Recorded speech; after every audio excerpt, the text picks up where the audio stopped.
Hey everyone, Fervid here, and welcome back to Reverse 1999 for a new event and, well, something that happened last year, or at least last month, during Christmas Eve and all that stuff, because this new event came out probably a couple of weeks ago before the new summon came out. I'm so swamped with trying to play games that are like, I wanted to try out, some needed to be caught up. I never really thought of going back here and doing this So this is a new version already that's already out, and an event called the Midnight Whistle is already out as well. And as you can tell from new summons, there's a new summon already out. Unfortunately for me, or you guys, the first banner for the new event has already passed. And let me check this here. So I forgot to check everything else, like, I already did that, didn't I? Whatever.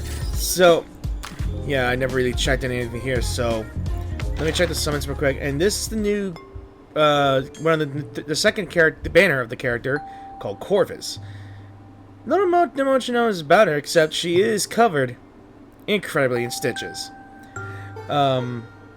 I could do more of this here. Maybe. You know what, I'll just pull for it for a bit and we'll see.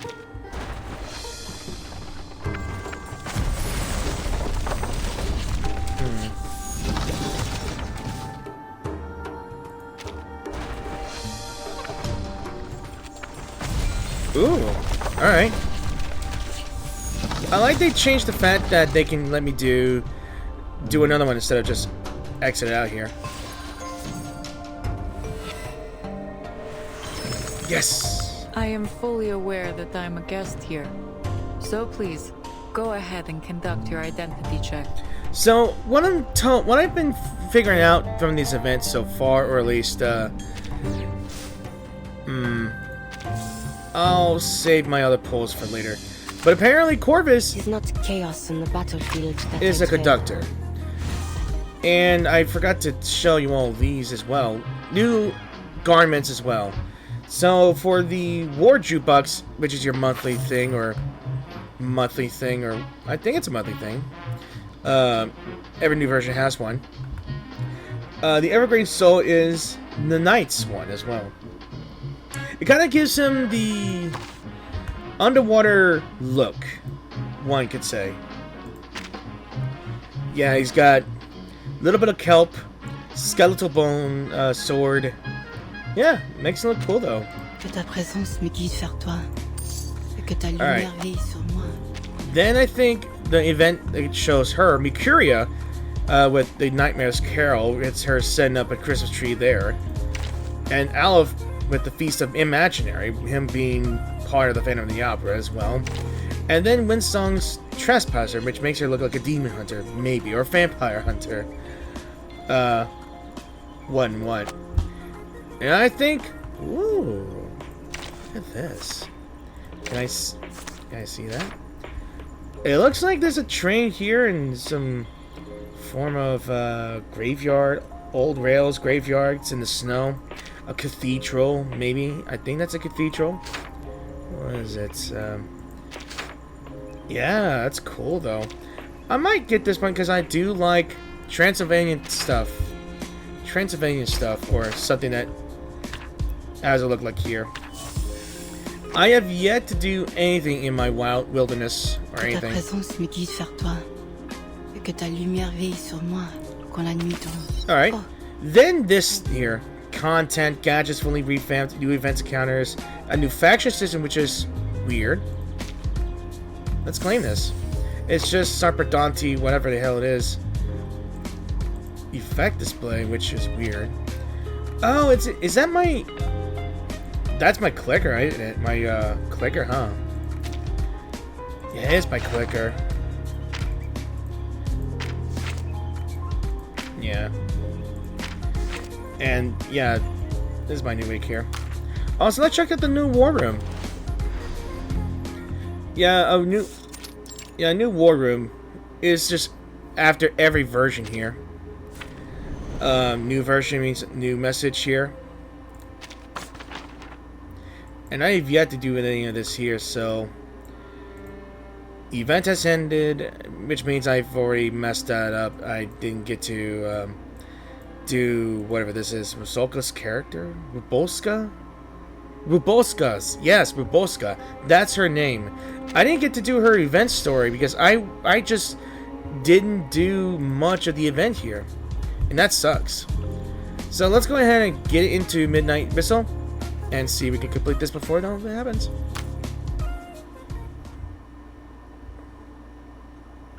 In the light of the blood moon, they rise and stride under the veil of the night.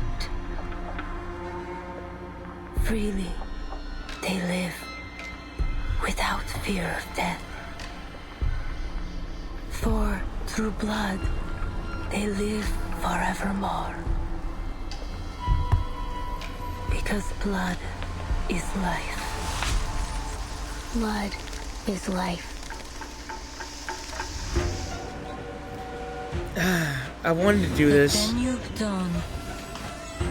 Ladies, gentlemen, please remain calm. A train whose ticket anyone would die to get. We've received intelligence that there's very likely a dangerous vampire on board. Your assistance is vital to our investigation. I'm afraid I can't help you. Investigator Sammelweis. Ask around and you'll get 100 different stories. None of them real. You're chasing a fairy tale. Well, I have heard rumors. A vampire?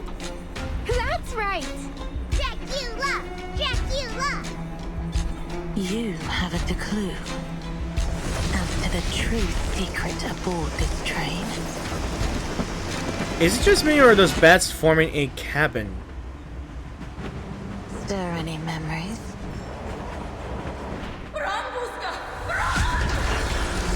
As the night fell, and the last slivers of light gave into the darkness, their cries faded, and the blood of those sorry passengers trickled, sweet and warm down the throats of the red-eyed monsters, until every last drop had been swallowed up.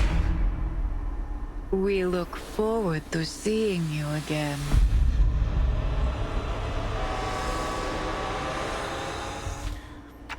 Very interesting.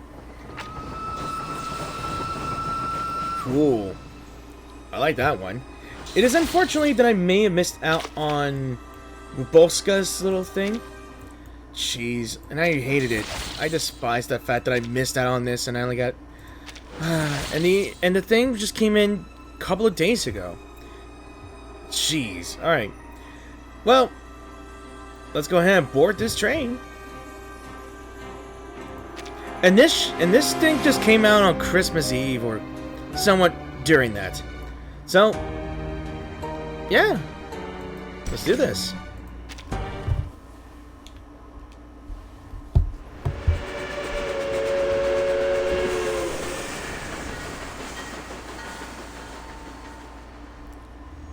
All this happens in the train. Christmas horror as it gets. This is no ordinary train. From Istanbul to Vienna, each land it passes through still carries the echoes of gunshots and explosions. Before the war, it was a symbol of luxury. Now it is an ark, a way to outrun death, and everyone is scrambling for a ticket. They have no idea that when night falls and the train stops, death comes aboard too. On one such night, a group of passengers awoke to the sound of crying. They followed it. Then, the crying turned to bawling, and the bawling to wailing, until they reached it. A door that wasn't there before. And there, in a carriage that never was, in that place, that shouldn't even have existed. Blood-red eyes blinked in the darkness. Before they could utter a scream, they were pulled into the darkness, doomed to join the wailing of the dead and dying in their accursed chorus. As the night fell, and the last slivers of light gave in to the darkness, their cries faded, and the blood of those sorry passengers trickled, sweet and warm, into the throats of the red-eyed monsters. Only when that last drop had been swallowed up did the conductress appear, walking amidst the shredded flesh, counting off each passenger the way a butler might inspect a mess left behind from his master's feast. 231, 232. The ceremony is complete, and this journey has come to an end. We hope you had a pleasant trip, and we look forward to seeing you again aboard The Danube Dawn. I love it how it just starts with a fairy tale. A kid just telling the story here. It's really nice. The Danube Dawn.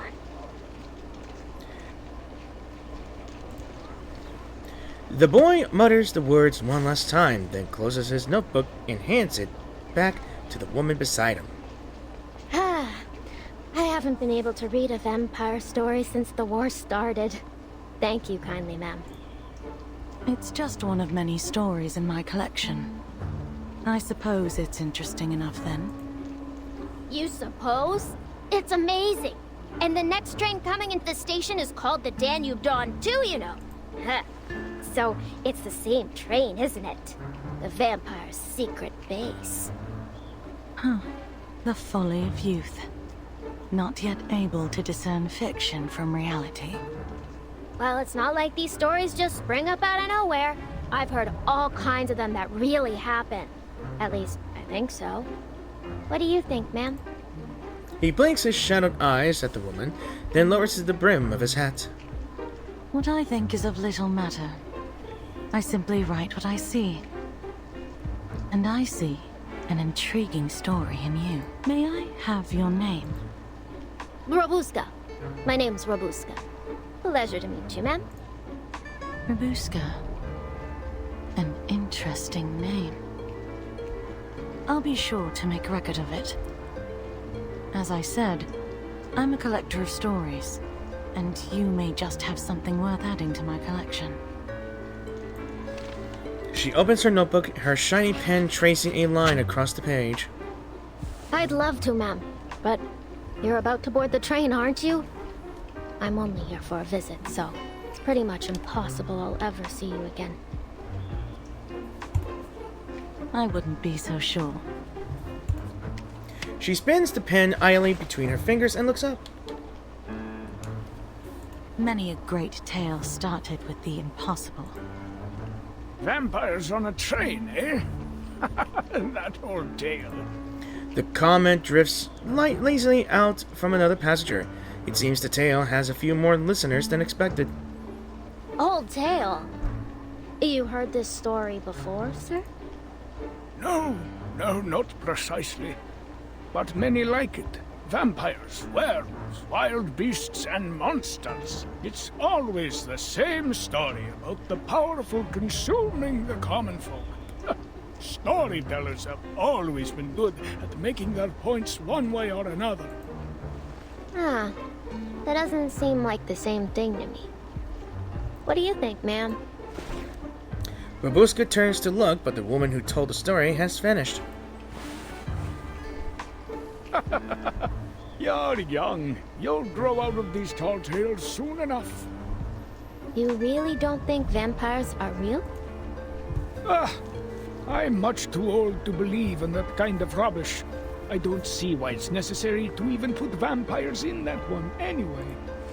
The old man exhales a long spring of smoke.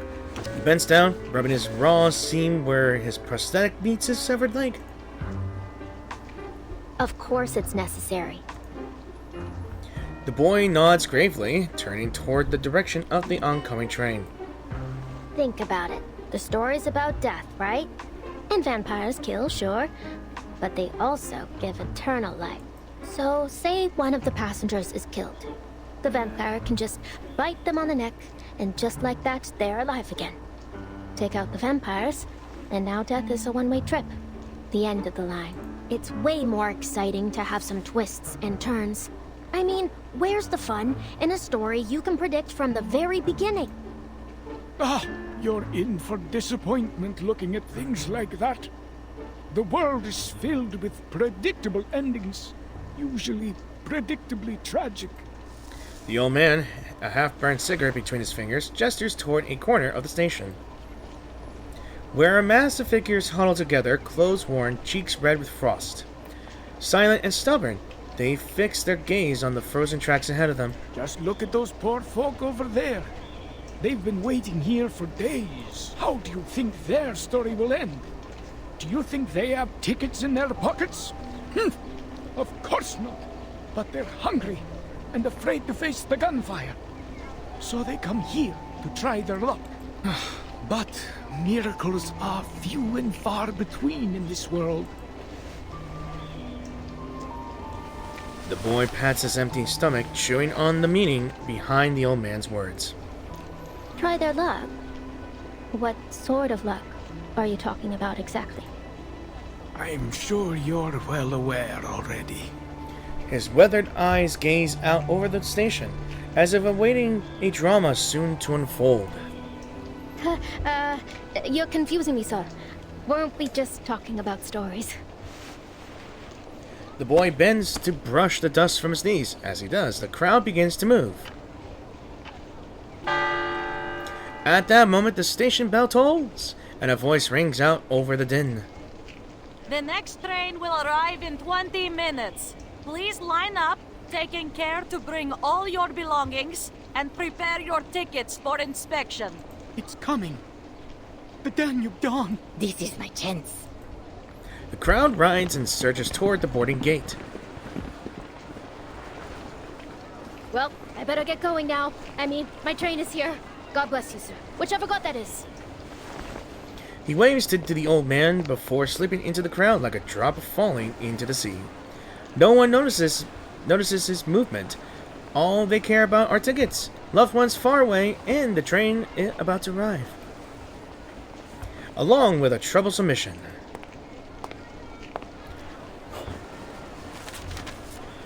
November 30th, 1912. The Danube Dawn is arriving at... Yes, Samwise. Vampires. Infection. Manus. Vindictae. The investigator lingers on the name. Ah, boy. Didn't expect I'd be dealing with Manus Vindictae for my first field mission after the 5th storm. Okay, so this is thinking that whenever Samwise is involved, some vampires are involved as well, I assume, since she is one herself. According to current intelligence, the vampire working with the Manus is set to board this train. I was hoping I'd be able to finish this job with my new teammates. Get this done quickly. It looks like this won't be so easy. She sighs and draws a communicator from her coat pocket. Easteros Operations Squad 77. Rendezvous. Train station. Time 1820 hours. Still no answer. I never realized the storm could affect people's punctuality, too. Fine. If the train arrives and they're still not here, then... More and more people stream into the station. The platform heaves with bodies far beyond the capacity of a single train. Don't push them. Do you even have a ticket? For crying out loud, the train isn't even here yet. Complaints rise. Anxiety spreads. The fragile order of the station collapses. A scream pierces out above the din. No, my ticket! Sir, please give that ticket back to that lady. What are you talking about? This is my ticket! Your ticket? You just snatched it from my hand. Everyone just saw it. The man remains unaffected by her scolding. Sir, there will be other trains. Everyone will have the chance to leave. I need you to calm down, understand? Our tickets have been specially processed to prevent misuse, so you won't be able to use that ticket. Other trains? Hey, everyone, listen to me. I have first-hand information. This is the last train out of here. It's now or never. No one's leaving here after tonight. Okay, this is going hell. Sir! Sir! Shouts and children's cries intertwine with the whistles and puffs of steam, drowning out all persuasion. You don't know what it's like out there. We could all be dead by tomorrow. Oh, enough of your blithering excuses.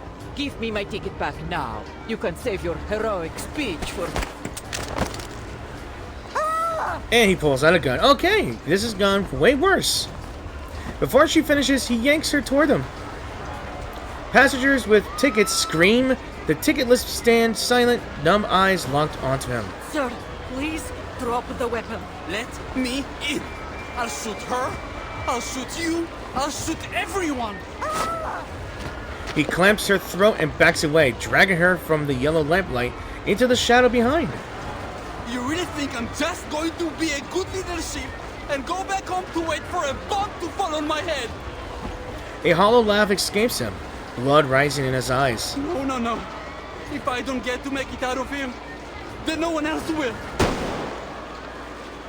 Oh boy. A gunshot splits the air, silence falls over the crowd. Hold it, you bastard! Get your hands off that lady! Guards rush forward, training their rifles on the troublemaker. Don't make us end this the hard way. He sneers at the dark muscles. Aren't you soldiers busy enough killing each other? You have to come and start roughing us up too? His pupils shrink. His finger tightens on the trigger. Alright, then try me. Let's see who can pull the trigger first.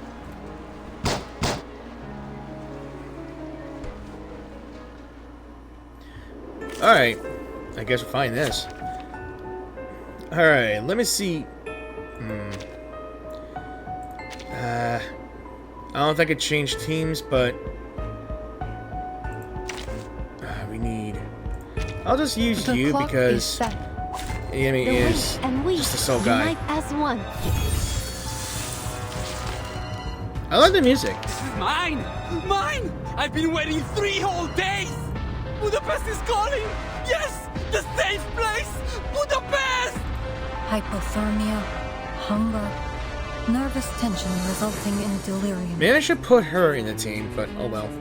Simply put, he's insane. I don't get those I found. Recital and build the hidden. This is Sparta! It's just I bring you victory. Sorry. As promised. I forget that my team is powerful enough. Oh well. It surprises me.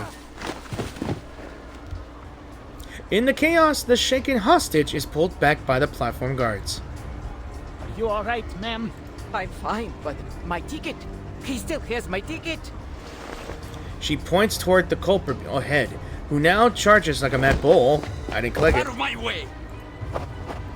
He finally shakes off the guards and bolts toward the misty tracks. Budapest! That's the only safe place! Oh! And he's on the tracks, isn't he? Look how he's about to get run over. The world tilts.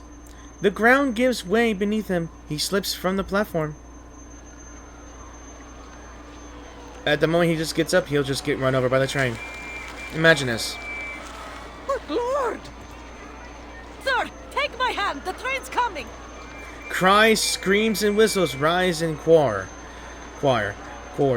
nearly drowning the train's steam whistle in the distance. Well, he got what he deserves. The man stands dazed in the center of the tracks. His legs are bent at obtuse angles, broken and bleeding. How can someone break their leg by falling off the tracks? Is it possible that he's so weak? There ain't no muscle in his legs because he's been out waiting for days. He lost some muscle. But he smiles. Oh boy. I see the train A thick black column of smoke cuts into the dusky sky, rising along with a loud whistle. It's the train! It's the Danube Dawn!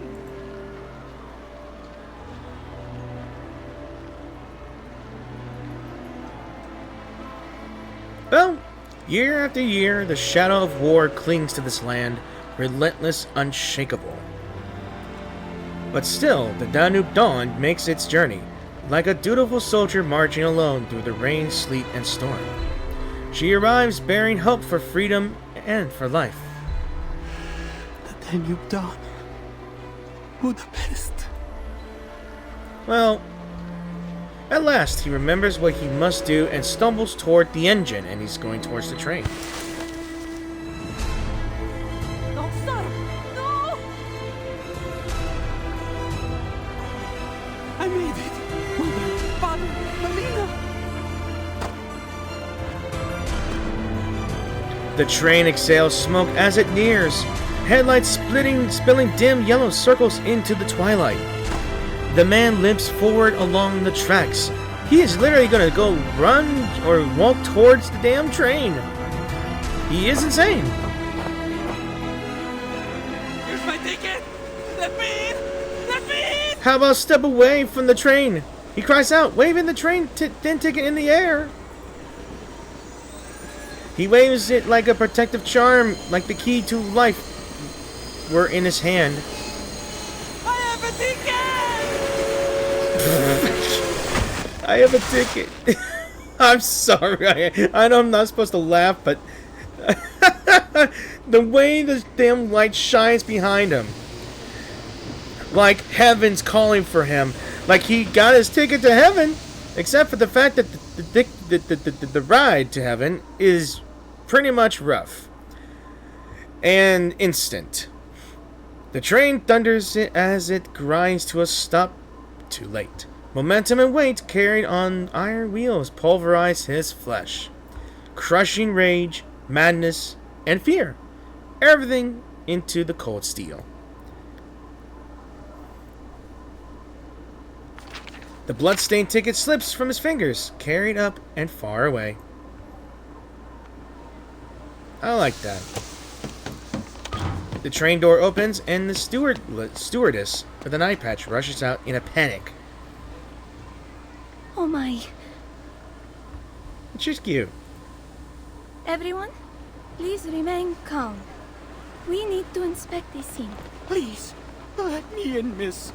For the love of all that's good. Don't let us die out here. This is the last train you need. Please. You have to help us. Respect the rules. The crowd surges forward toward the opening doors. The gore and horror that only just occurred is forgotten in their desperation. A roiling mass of faces filled with stark fear and determination, and bodies jostling for position.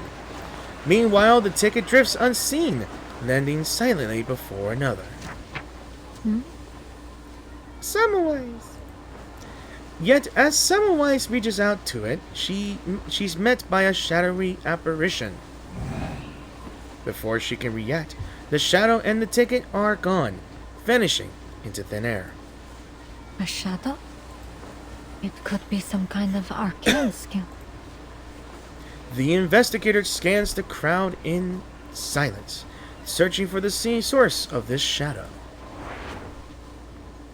Annabelle, William, come along. We wouldn't want to get lost now, would we? Wait for me, Miss Dorothy. Not here. A Class 10 steam engine.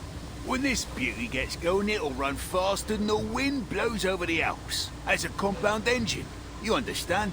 Steam's got to go through 2 stages before it gets pumped out the top. Not here either. Finding no further clues, her pressing mission returns to the foremost on her mind. She picks up her suitcase and joins the madly churning queue. Crowd's starting to rush. Not safe to stand around. Excuse me. Coming through. In the brief moment they pass each other, the investigator spots the bloodstained ticket clenched in the boy's hand. So it was Babushka that snatched it. Please, wait. He seems not to hear her call, hurrying on as if rushing to board, quickening his pace. The investigator attempts to stop him, but the boy ducks. Her reaching fingers brush across the top of the dark felt hat. Huh? Hey, my hat! Ah, so it's not a boy. It's a young girl. Oh no. The felt hat falls away, revealing a girl's face. That's adorable. I like the clothing here, but look, she's cute. Her hair spills free, drifting in the wind. Pale skin, red eyes, and fangs. She's the spinning image of a vampire. Red eyes. The girl bows her head, cutting off the investigator's sight. You're kidding. I only got that hat 3 days ago. Seizing the pause, she leaps into the throng. In an instant, like a dragonfly into reeds, she disappears into the crowd. The investigator steps forward to grab her sole piece of evidence, a hat, plain and unremarkable. A vampire disguised as a normal person, though far from perfectly. They could add her picture to the big book of vampire faces back at headquarters. If nothing else, it tells her the girl's values a clean getaway over her disguise. Oh boy. That was a long introduction, but unfortunately, I'm going to take a break for a bit because apparently my dinner is being made. I do like the loading screen as it is now. What is this? Top secret mission? Let's read the files. Mission number bloody blah 1912. The Nanu Dong. Let's see. Multiple investigation records indicate. Instead of just reading it myself, and I usually do love it, I'll just pause. I'll just let you guys pause. If you want to read it, that's fine with me. And I'll slowly just go up here, let you guys read this, so you guys can read it yourselves. Because right about now, my vocal cords are messed up as it is. Alright, I guess time for a break for me. Okay, it is now Saturday, and I'm back with number 2. So, I'm gonna try to do this one. Oh wait, never mind. I think I might try to do the full story, but I'm not sure how long it'll be, so let's just go ahead and get this done. To get good, cat good. Yeah.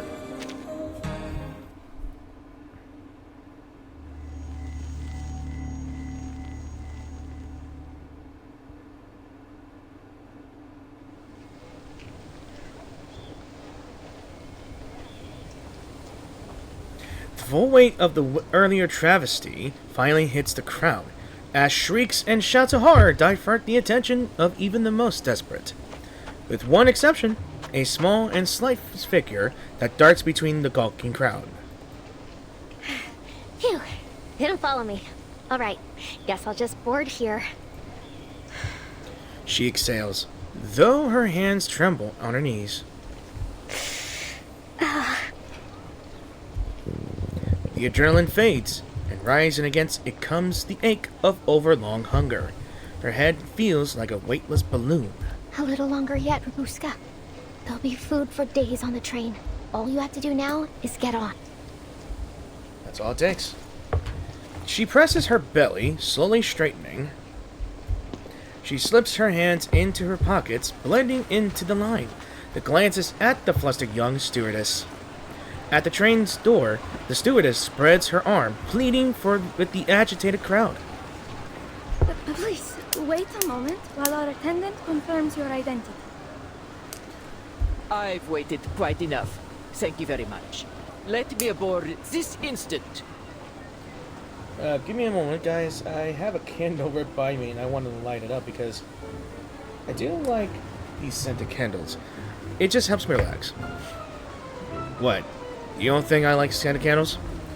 You saw the chaos those peasants raised. Oh my goodness. A living nightmare, I tell you. Lady. And I certainly don't wish to experience it again. Lady, you're gonna die anyway. Who cares? Sorry. I know it sounds harsh, but I don't like arrogant people.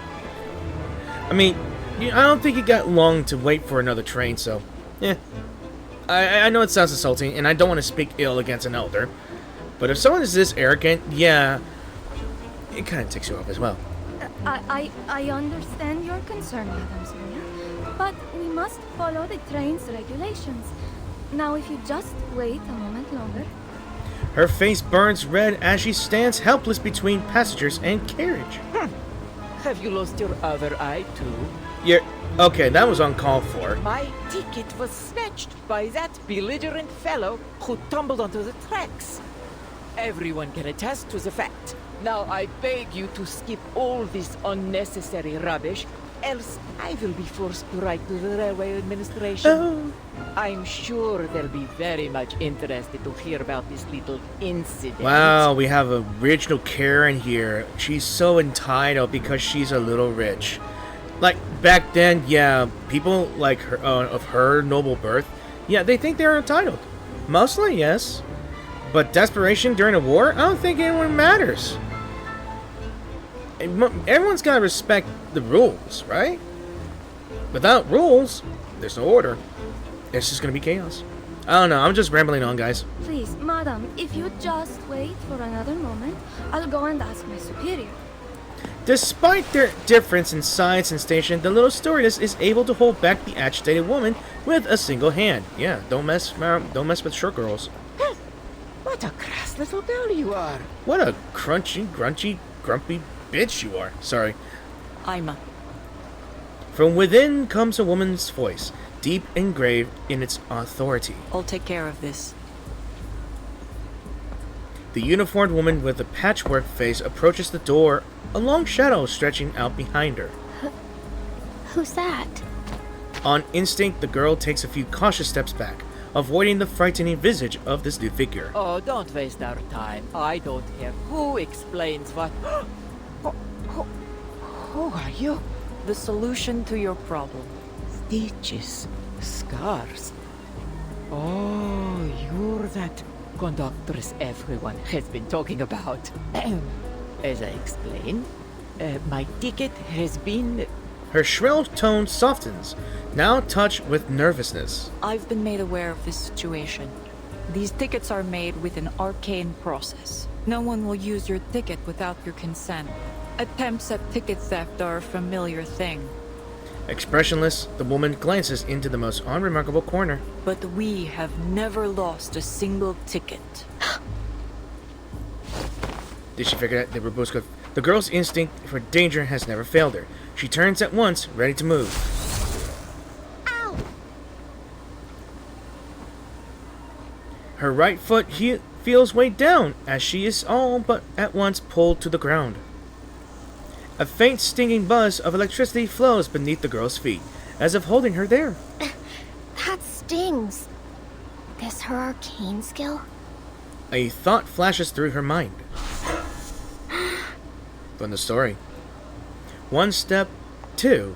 The footsteps grow closer. The arcane processing on the ticket will lead us to its location. It's close. Okay, stay calm, Robuska. Nothing to panic over. Do what you always do. It's worked so far. She inhales sharply, lips curling into what she hopes is her sweetest, most flattering smile, then turns her head. Ah, good evening, my fine lady. Good evening, miss. Hello. So that's her. I'm not feeling so good. Please surrender the ticket. It's in your left trouser pocket. How do you... I mean... What ticket? A ticket for the Danube Dawn. Bilet za vlak. Train ticket. Understand, miss? Her tone falls like a sledgehammer, pinning her into place. All right. I didn't steal it. I just saw it floating in the air. You know, finders, keepers, and all. Ugh. Her body lifts as her collar cinches tight around her throat. The conductress hoists her up with a disturbing ease. Huh? She stares in disbelief at her swaying shoes, her emotions struggling to catch up. Ima, take the ticket. It's in... Left trouser pocket. I know. The stewardess approaches with a cheerful smile, reaching a hand toward her waist. Hey! Hey! Ugh, put me down! Get your hands off me! That mouth has a habit of running off. Should I sew it up for you? Faint runes shimmer at the tips of the conductress's fingers. The girl wisely clamps her mouth shut. Coins, a red bottle, a few strips of cloth, and a flute. There certainly is an awful lot in here. Is this some kind of magic pocket? The stewardess searches the instructed pocket. As she does, she leans in close to whisper in the girl's ear. Don't worry. The conductress won't hurt you. We just want to retrieve the ticket. Found it! Madame Sonia, please take a look. Is this your ticket? She gestures to the carriage. A frantic passenger hurries forward and takes the bloodstained ticket. Oh, yes! This is it. Oh, thank goodness you found it. The woman cradles it in her palms like a prayer. The girl falls limp like a rag caught in the wind. A few coins, a bottle, some strips of cloth, and a flute. All the possessions to her name. Her luck has run thin. Not that she had much to begin with. I'm just hungry. So hungry. I never meant to hurt anyone. Rich people always find a way to get onto these trains. I just thought that maybe I could get on to have a meal. She swallows her last protest. You've got your ticket back. So how about letting me down? I'll see myself off. There you are. What sort of trouble have you gotten up to this time? A familiar, if unexpected, savior emerges from the crowd. The dark-haired, dark-eyed investigator strides forward, paying only a passing, if meaningful, glance to the dangling girl. Good evening, conductress. Would you mind letting her down? This is my assistant. May I ask what sort of inconvenience she's caused? She sets the swayward hat back onto the girl's head. The girl freezes, then immediately understands. Eyes wide beneath the brim, cheeks flushing red. That's right! I'm Rabuska, her assistant. What took you so long, boss? I couldn't find you anywhere. What with all the snow? Corvus lowers her to her feet, studying the two odd figures, so unlike, like accent in accent, dress, and bearing. Assistant. Yeah, we're on a very, very important mission. But we got separated. We've wasted enough time. Let's go. And don't forget your ticket this time. A brand new ticket is pressed into Rabuska's hand. Once meant for one of the presently missing members of Squad 77, it is now belongs to her. If you cause trouble like that again, I won't hesitate to punish you, in line with the proper regulations. Sure. Thank you. She nods rapidly, clutching it tight, casting the investigator a conflicted gaze. I see. In that case, on behalf of the crew of the Danube Dawn, I wish you a pleasant journey. She dips her head, businesslike. We're running late now, and the snow is getting heavier. Come aboard. If there are any other matters to discuss, let us do so in the warmth of the train.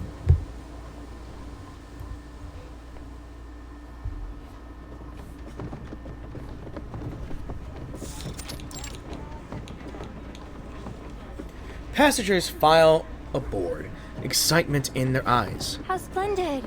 This train is more luxurious than I ever imagined. Well, she was a luxury express once upon a time.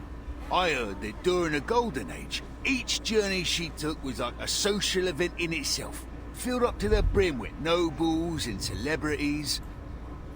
The investigator scans the crowd, but it seems her reinforcements are nowhere to be found.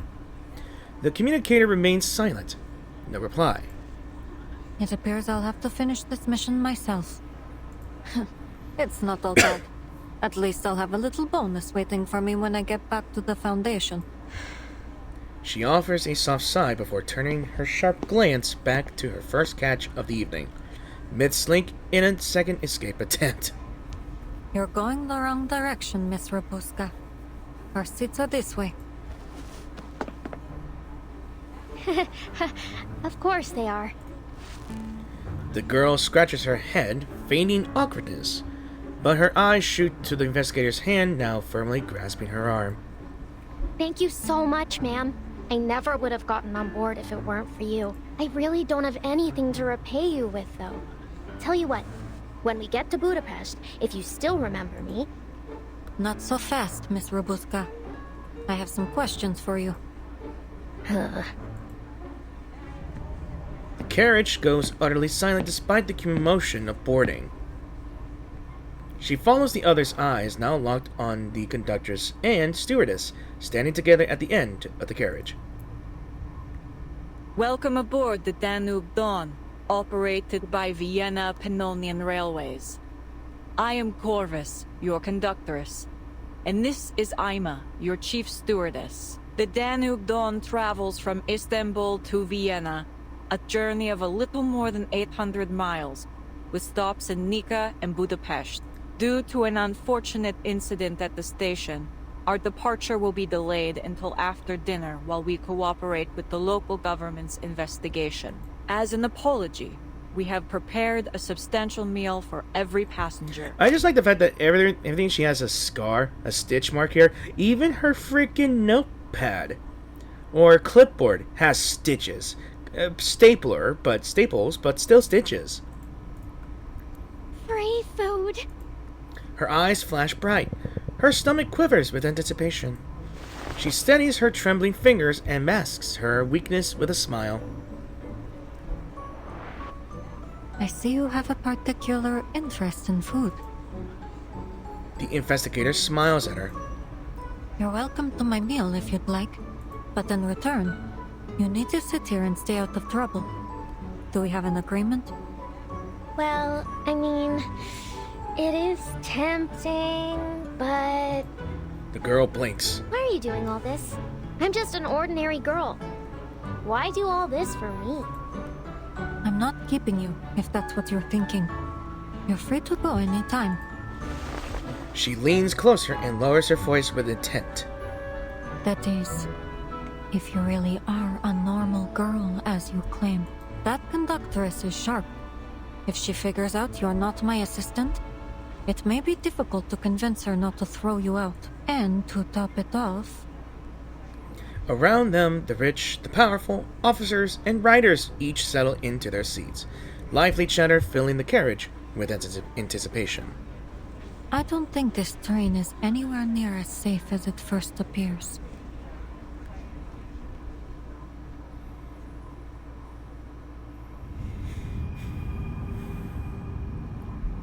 So how long is this story, though? I'll figure that out. Another little note. The Danube Dawn, Rumor 1. The Danube Dawn was once the Versailles Palace on rails. Gliding along the banks of the Danube River, from Istanbul to Vienna, silverware clinked in harmonious tune, vase violets glistened with dew, and even the stokers carried themselves with poise of Habsburg courtiers. At least that's what they believed. But the glory days didn't last. Once the roar of cannons had grown louder than the whistle, it was abandoned, forgotten in a warehouse. Later, Vienna and Pannonian Railways pulled the train from the warehouse and refurbished it, stripping away the last threads of velvet and cramming in seats hard enough to turn your back straight. The silver tableware disappeared, French cuisine vanished from the menu, and flavorless beef stew took its place. The train now resembles an aging gentleman in an ill-fitting tuxedo, clinging to the last shreds of his dignity.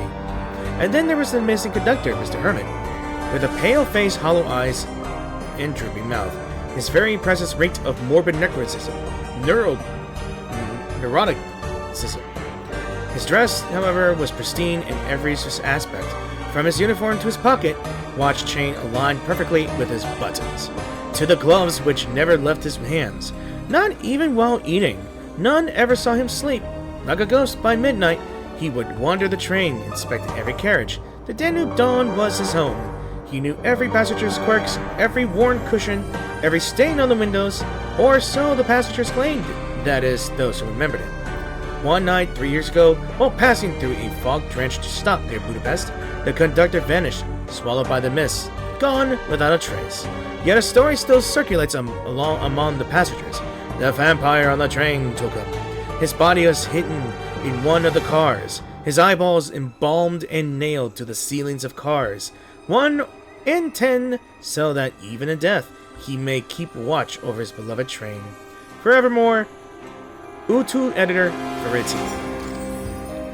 Alright, on to the third one. Bon appetit. I am so tired.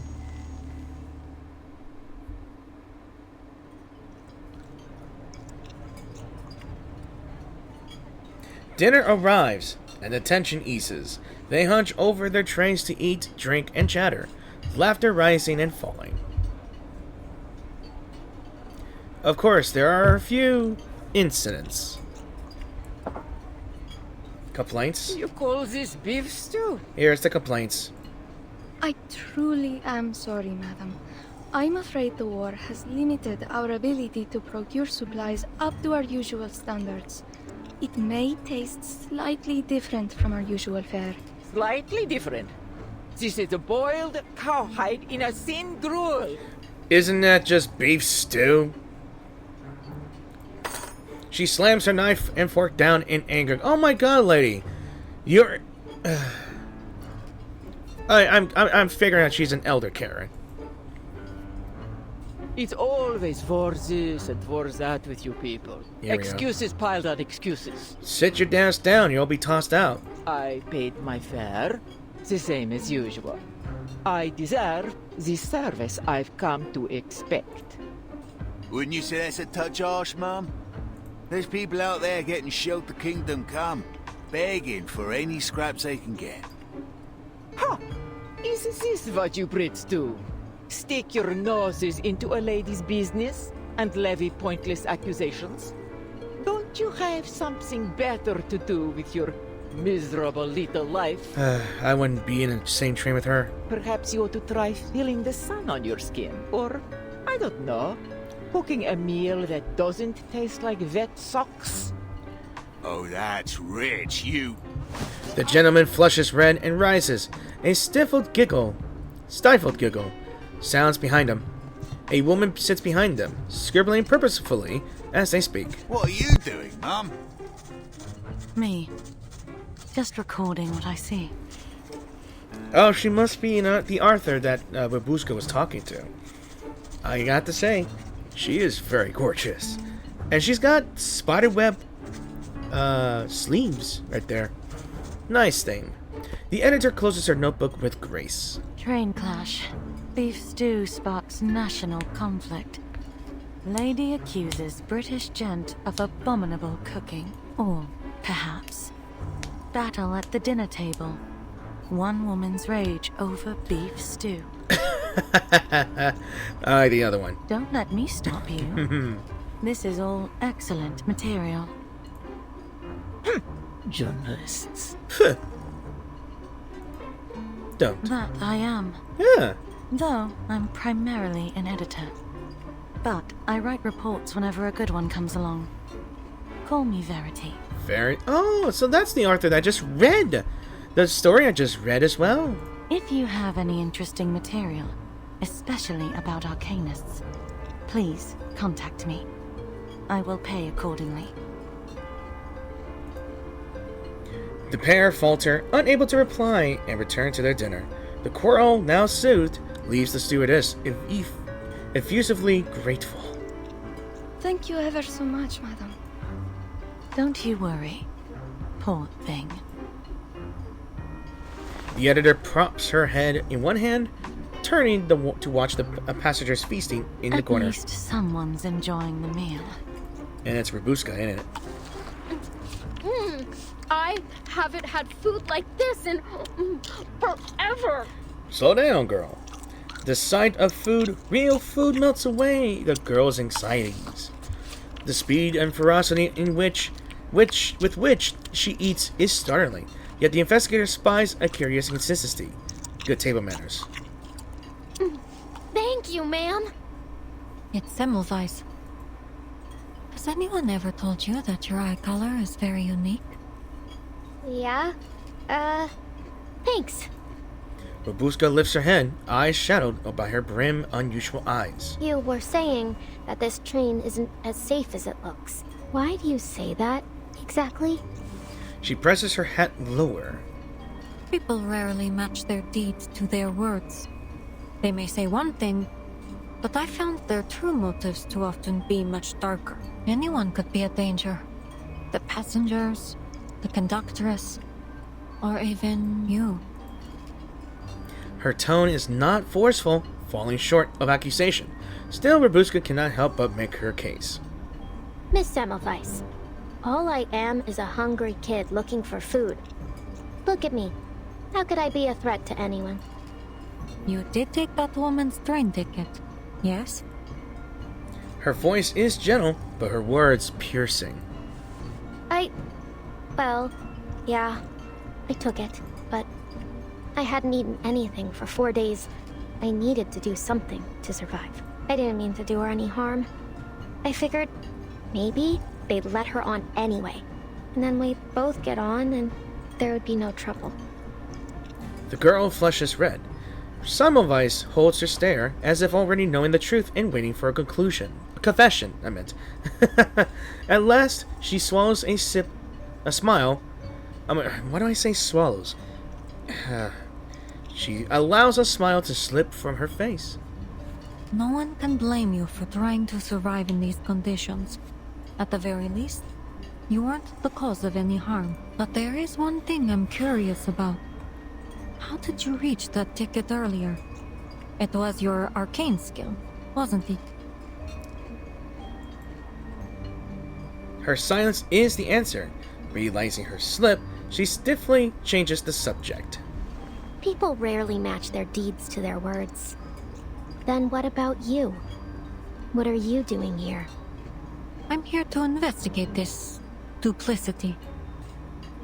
She sidesteps the question, producing a folder from her briefcase.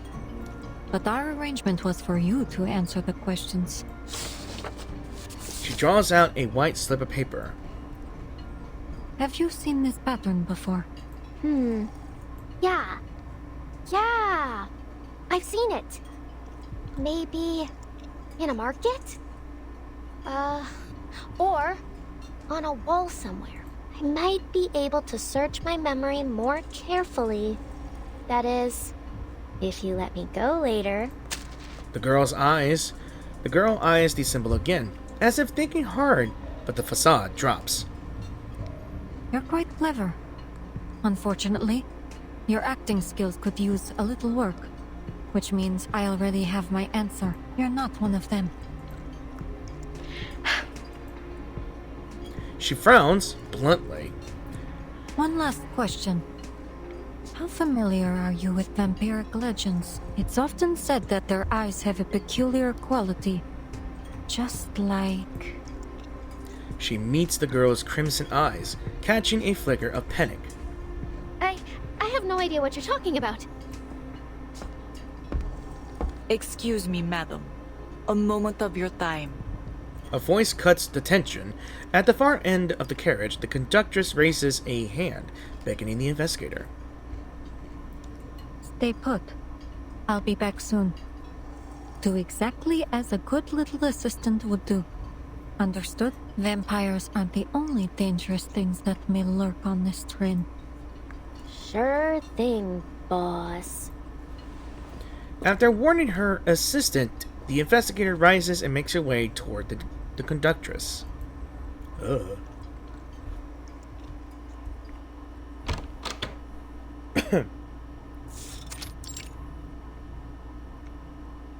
That girl is not your assistant. Yeah, she's sharp indeed. Save your explanation. I doubt you've known each other for more than half an hour. The conductress leans against the wall in what must, for her, to be a supremely exaggerated gesture. I wouldn't have expected you to probe into matters of passenger privacy. I believe we should abide by certain basic humanitarian principles, even during wartime. Wouldn't you agree, conductress? If you were an ordinary passenger, as you claim, I wouldn't have probed. But you are from that Foundation, correct? Her gaze falls on the bridge at the investigator's chest. At the badge with the black and white print. Wherever the Foundation shows up, trouble follows. No need to be nervous, ma'am. I'm just on my way to Vienna for a little holiday.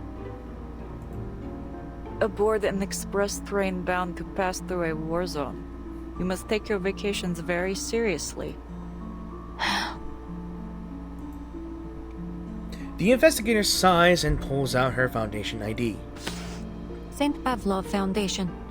I'm sure you'll find my identification is in order. St. Pavlov Foundation. Investigator Semmelweis. The conductress returns the card without a change in tone. I see.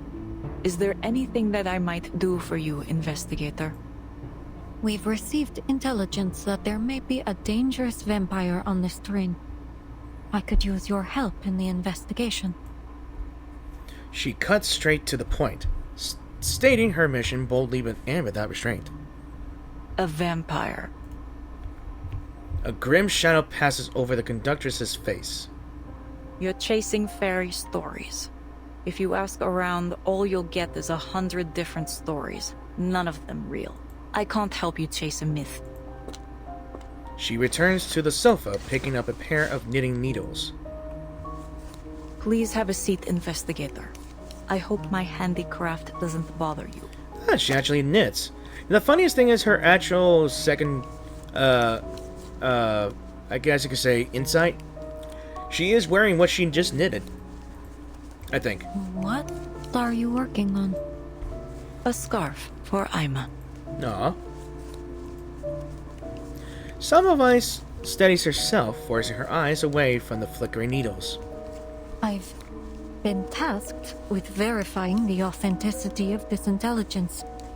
However, your attitude... A thought flashes through her mind. You mentioned that you've seen this badge and pattern before. Was it someone you met recently? I have worked on the Danube Dawn for many years, investigator. I have seen everything, except a vampire. The conductress lifts her eyes from the tight stitches to meet hers. I see. Then let's presume you're telling the truth. It's understandable it would be difficult to imagine something you've never seen. The investigator leans forward. According to our intel, vampires are extremely dangerous creatures. Once bitten, death is a near certainty, regardless of whether the victim is human or arcanist. Those few who survive become what is known as infected. They're like a bomb with a broken fuse. No predicting when they'll go off. Therein lies our problem, conductress. We believe one such vampire is hiding somewhere on this train.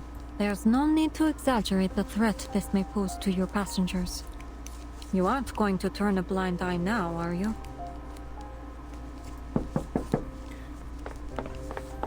Conductress, the station staff said they want to confirm something in person with... Huh? The two women sit facing one another, their expressions cold and serious. Oh, am I interrupting something important? My apologies, I'll just... Wait. I'll go with you. The conductress sets the scarf on the sofa's edge.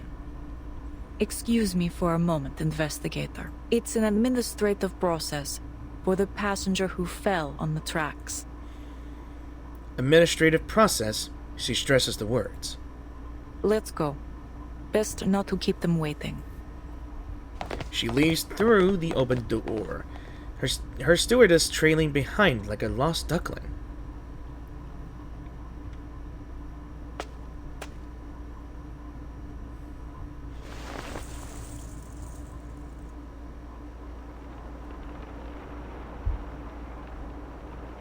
Semmelweis watches the guards on the platform, studying the movement of their lips. Our supervisors need an answer.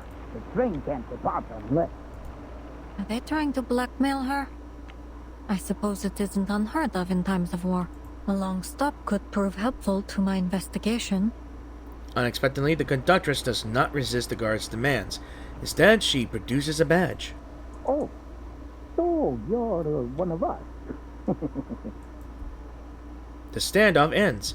A faint smile creeps over Corvus's face. Would the railway be working with the army? No, then this conversation wouldn't be happening. Is she handing him a badge? Then, as if sensing her eyes, the conductress suddenly returns to the window. Her smile collapses in an instant. Perceptive, aren't you? She leans back, watching as the conductress and stewardess disappear from the view.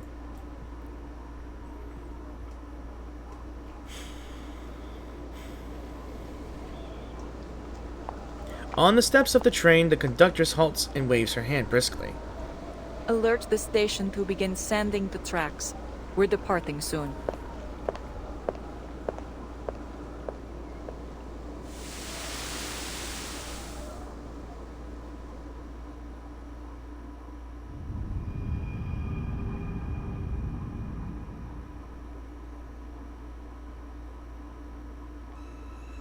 That was a long one. Alright, Whose Nightmare? Excerpt from the Vampire Beyond Entity file. Let's see, Beyond, Top Secret. Vampires extremely rare beyond being bearing a strong resemblance to humans, yet with several defining traits. Its skin notably pale, its irises typically crimson, varying in depths of the tolerance for blood intake, and anatomical studies confirm that blood functions as one of its key energy sources. Vampires exhibit a compulsive craving for blood, particularly that of highly active animals. Let's see.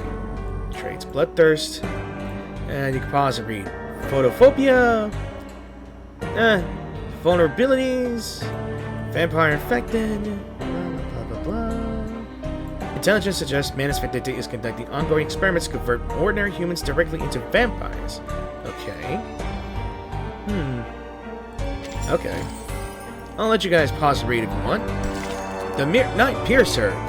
Woo woo! Join us in our waltz. Okay. Why I say woo woo? Was it supposed to be like a train whistle? Eh. Oh well.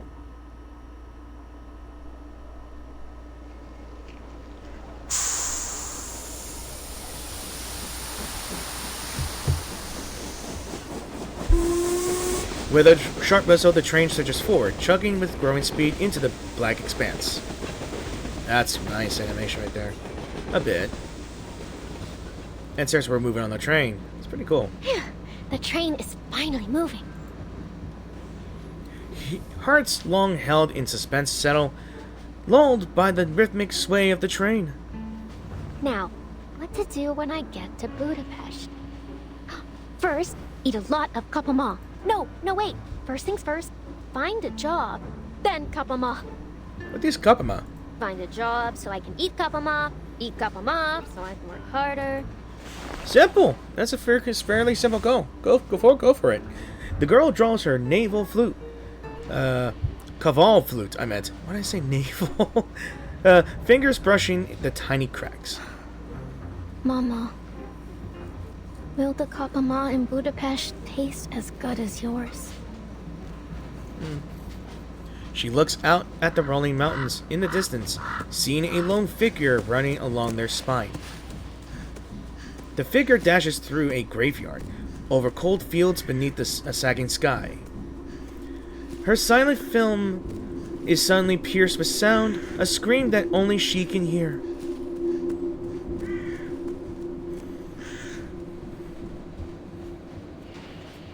Whatever happens, I'll do my best to stay alive.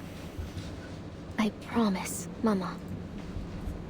The girl sniffles, putting the flute away before taking a quick look around the carriage. Miss Semmelweis won't be back for a while, right? I'm here to investigate this duplicity. One last question.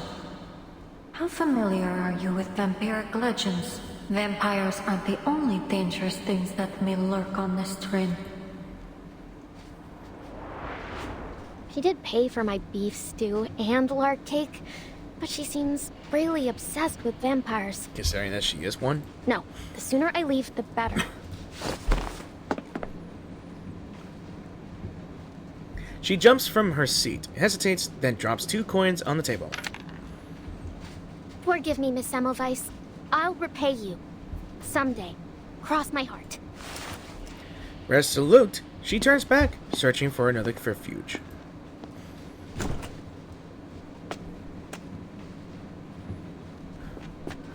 Ouch! Oh. I'm lost. I can't find my friends. I'm sure you'll find them sooner or later. Oh, come on. It's not like they were thrown off the train or something. Don't say that. So, just keep on searching. Go on. You can do it. The girl hurries to leave, but her hem is caught. Please help me. I don't know where I am. You might as well just help her. Her sobbing echoes so loudly that people 3 carriages away prick their ears. At last, she plays her trump card, moving over her hat to reveal her fangs and crimson eyes. Stop crying. I'm a vampire. If you don't stop, I'll bite you. Really? No fear, no disgust. Only curiosity, innocent wonder. Aren't you afraid of me? I'm a red-eyed vampire. See? I can't really be afraid of you being adorable like this. I should have just done the story. That's my fault, guys. She leans closer, pulling down her eyelids. Wow. Your eyes are so pretty. Like rubies. Rubies? Never heard that one before. She flushes red, caught off guard by the compliment. Rubies, or maybe the red roses of Damascus. Roses? Sure they are. Roses that never wither. Tell me more. More of these good things about vampires. Or just you. The girl circles around her like jumping up and down like an excited puppy. But Miss Dorothy doesn't let us read vampire stories. She says they're, made up believe. I don't care though. I think they're amazing. Don't you? So I read them myself. The pure-blooded vampires are the strongest, and they live in big, big castles. You must live in one too, right? Sure I do. Now that you mention it, maybe I can tell you all about my glorious ancestors. Vuska coughs lightly, claps her hands, and recounts her proud history. Ahem. Long, long, long. A lot of longs ago. Back in the earliest times.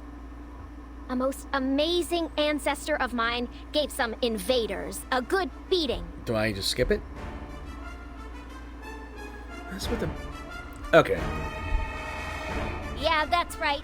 He was the famous impaler known as Dracula. Arnold the Fifth. Dracula! My great-grandfather Arnold lived for 155 years. Then he took a wooden stake to the heart and bled to death. Then, how old are you? Name's Ravuska. I'm 14 years old. I'm 214 years old. She quickly corrects herself. Yep, I've already lived 200 plus 2 times 7 years. But I'm still young for a vampire of my lineage. This lie is amusing. The young girl speaks with fervor, reciting the stories from memory. Stories that rise up from the endless snowy winters. In silence, a blazing hearth. Her head on her mother's lap, eyes drifting shut. Fangs soaked with blood, moonlit nights, and dark castles. She begged her mother to tell those wondrous tales again and again. until her voice grew faint, and the little girl drifted into blissful sleep.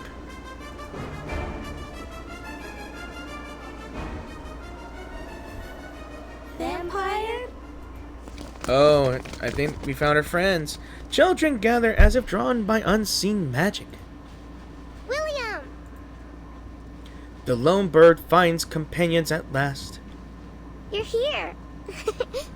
This is my new friend, Ribuska. She's a vampire. Wow, a real life vampire? Wow. Oh. Excited voices fill the air until a boy steps from the shadows, scorn written on his face. How do you know she's a vampire, huh? You don't have any proof. Yeah. Here we go. Does she look anything like the ones in the stories? She does. Her eyes are red, like rubies. But when Uncle Henry was sick, his eyes went all red, and you said he was a vampire too. Remember? Miss Dorothy even scolded us for being rude. Don't listen to him. You're a real vampire, right, Ribuska? Oh no. Of course I am. She flusters, now determined to defend the honor of her kind. You want proof? Then here it is. I'll show you what a real vampire looks like. And how are you going to demonstrate that? She makes a performance of strolling under the light. Take a look. Can you find my shadow? Shadow. Wait, you don't have a shadow. Yeah, there's no shadow. Unless she's making a trick. I'm not sure. Shadows accompany every child, an identical twin matching the movement of their hands and the darkness. But Babushka stands alone, as if the light itself goes straight through her, and as though she was never bound to its law, never part of the world it illuminated. Exactly. We vampires don't have shadows. Vampire! Vampire! The children cheer louder and louder, clapping with glee. Whoa! She really is a bona fide vampire. Told you so. Her pride is short-lived. Another challenge soon follows. So, you're a vampire. Then you must be brave. How about the scary conductress? Have you ever talked to her? Conductress? I mean, more than just talk. She's actually one of my best friends. I'm pretty sure that's a bold-faced lie, but she's entertaining the children nonetheless. You think she's scary, huh? I'm telling you, she's big, but she's slow. If it weren't for me... The children watch with rapt attention. Wow, you're like a boss. Our boss. Oh no, she has her own gang. Boss! Boss! She feels almost dizzy with power. Oh no.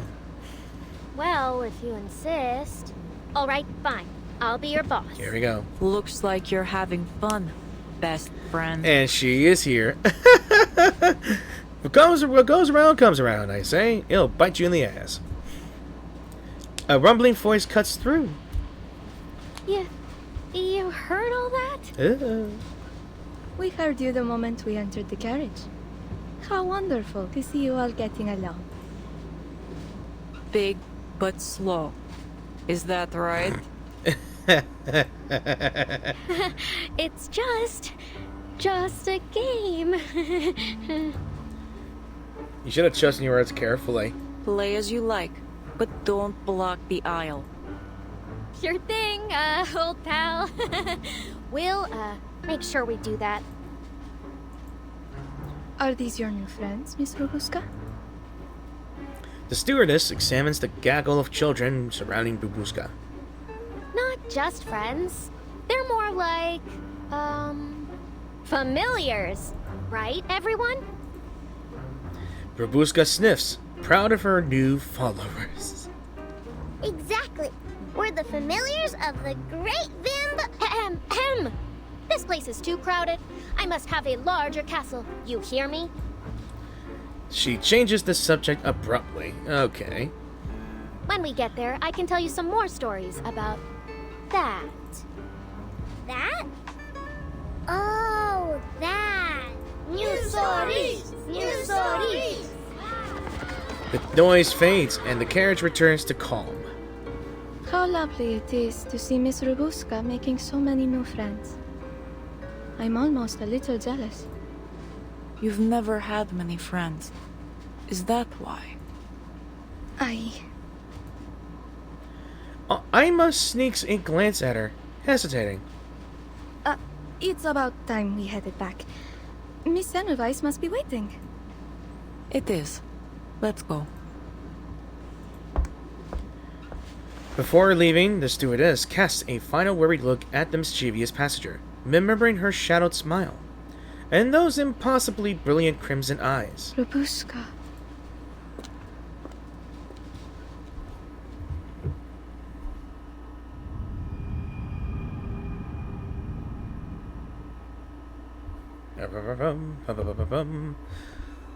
And another one of these things yet again. Innocence sealed away. Let me see how far it is. Not much. Outside is as dark as if someone had spilled a whole bottle of ink. The glass window reflects me and little William sitting opposite each other. I bet he's not really asleep. The kerosene lamp on the table casts our shadows on the wall. I stare at them, hold my breath, and clench my teddy bear tight. The train clatters along the rails like someone's chasing after us, chasing us away from Istanbul, away from Uncle's house. When Miss Dorothy was packing our clothes, her hands were shaking so much she couldn't even fasten the buttons on my shirt. Her face was pale as paper, lips pressed tight, as if the moment she opened her mouth, all the awful words trapped in her throat would come flying out like crows. She just said, "Children, hurry! Come with me!" Everything happened too fast. I didn't even have time to pack on my dolls. Jenny, Jack, Nina, I'm sorry I couldn't bring you with me. Where is this train taking us? Budapest. Father's home? Will there be a warm fireplace there? Sweet Dobel's cake? The smell of roses? I've already forgotten what Father looks like, but he must be tall enough to protect us, like the heroes in bedtime stories. The powerful, brave, amazing vampires who only appear at night and vanquish everything in their path. If only a vampire would really come. They drain the blood of all the bad people and protect good children who behave. So they surely scare away whatever's hiding in the dark. Whatever it takes, whatever it is that makes Miss Dorothy's face go pale. I keep praying silently again and again. I believe the great vampire will come save us. Isn't she adorable? 4.5 friends. Alright. Let's continue with this here, and I'll take a break.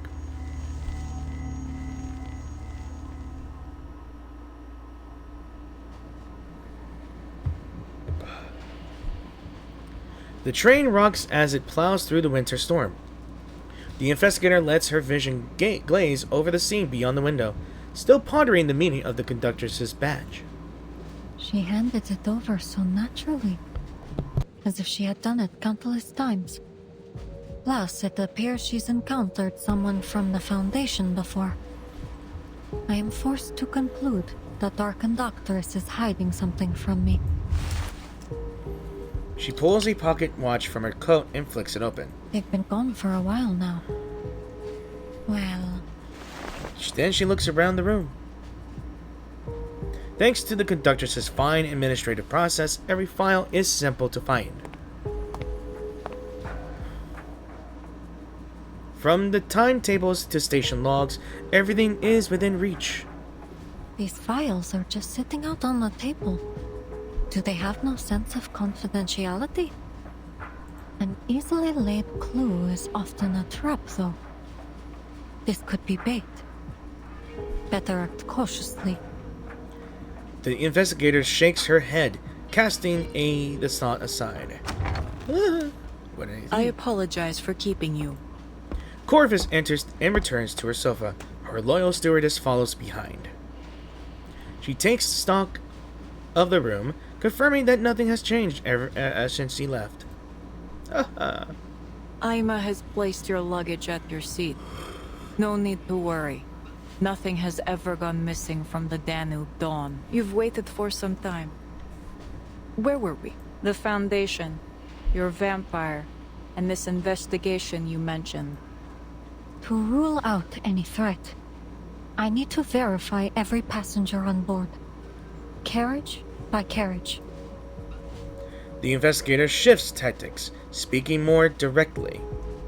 That would be controversial, especially in the midst of this war.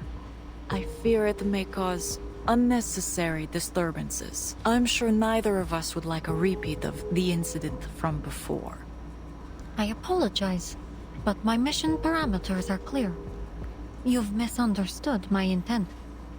This was a notification, not a negotiation. In that case, I will need to see some formal authorization. I won't allow someone to disturb the peace of my passengers just because they claim it to be necessary. She arches her a brow, certain that the investigator doesn't have the authorization. I fear that authorization is still little more than a draft on their desk. The joys of bureaucracy. But as you seem to be a fan of red tape, if you refuse to cooperate, regulations state that it is within my power. She pauses to draw out the effect. To stop the Danube Dawn. Stop the train! No! Indeed. I am fully within my authority to stop this train at any time to conduct an investigation. I understand, but it could inconvenience our passengers. Just the passengers? Aima opens her mouth and closes it again, glancing at the conductress. Corvus stands and pats her on the shoulder. I see. I have one stipulation. That my stewardess and I accompany you during your inspection. As you wish. I assure you the process will be carried out with openness and transparency. If the purpose is likewise open and transparent, yes. Naturally, conductress. I have told you everything. As far as I'm permitted, at least. The investigator maintains a practiced businesslike smile as she extends her hand. There's no time to lose. Let's get started. Glad we could come to an agreement, conductress.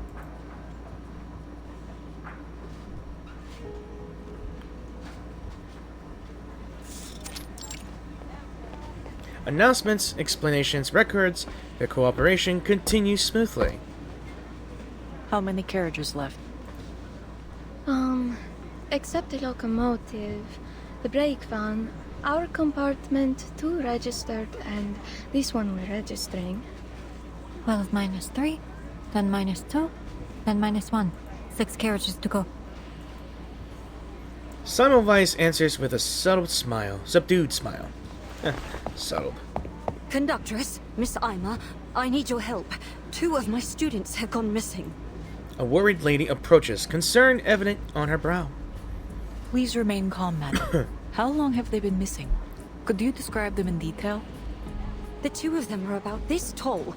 The little girl always carries a doll with her, and the boy has short brown curly hair. I lost sight of them in the dining car about half an hour ago. Seems they've taken this train as some sort of playground. Conductress, they sound like the little boy and girl we met just now. She notes down each description carefully, attentive to all the passengers. Ah, Robuska's familiars. Look behind you, madam. Are these your students?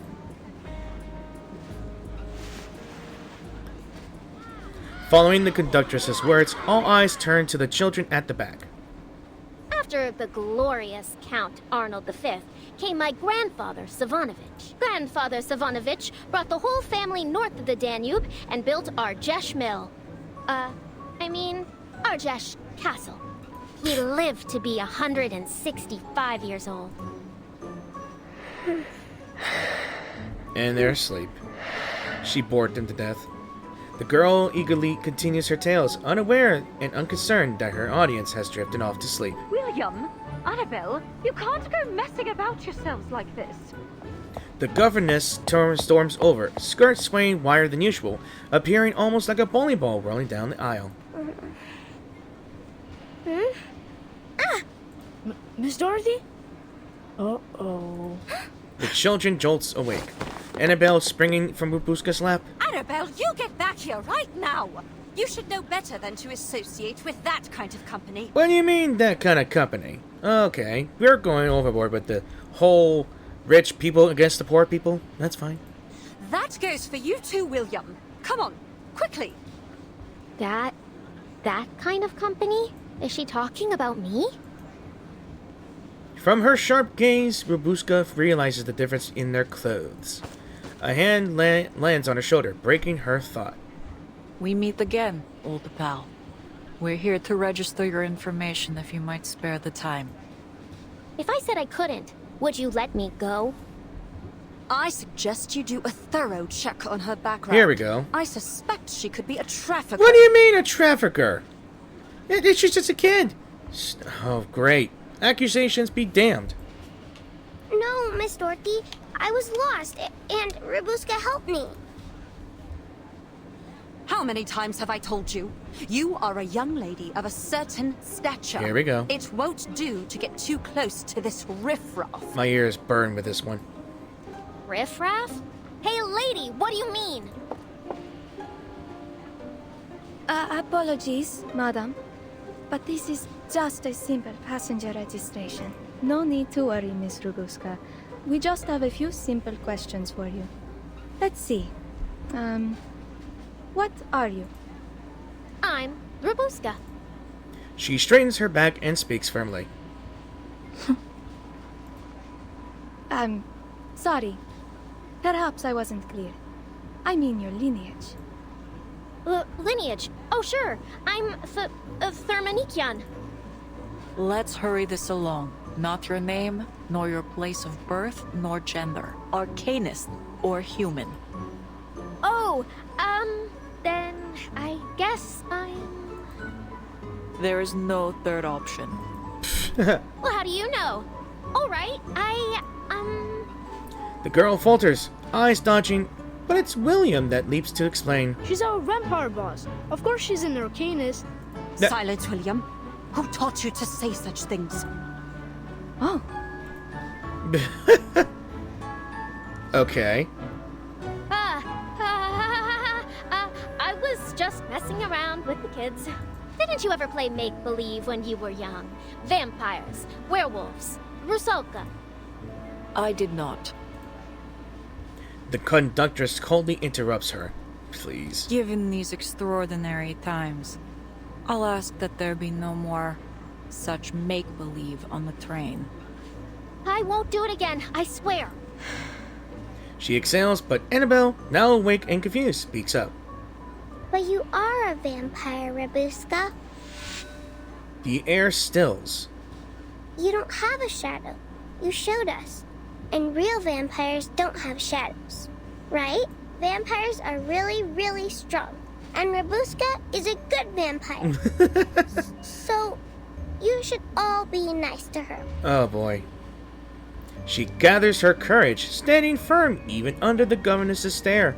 Her voice quiet but sure as she challenges their attitude. Or as it changes their attitude.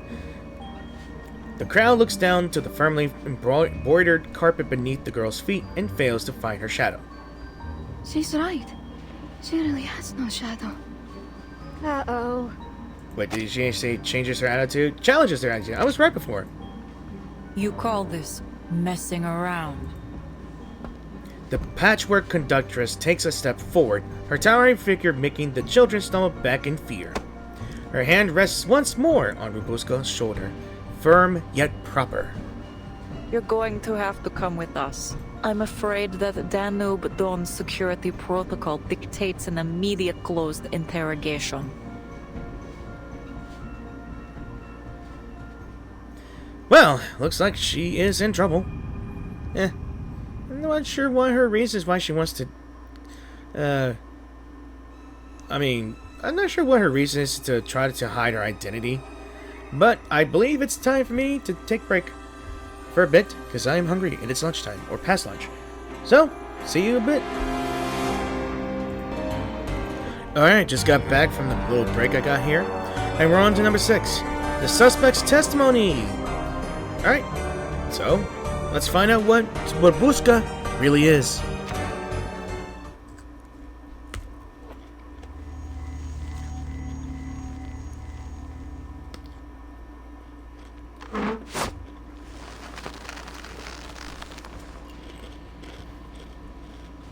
Already bound her with silk? Yarn? I'm Babushka. Are we done? This isn't funny, you know? What's your purpose of this train? I'm going to Budapest to find a job. Let me go!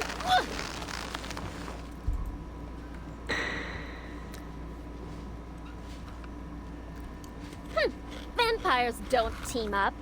People are too scared of me.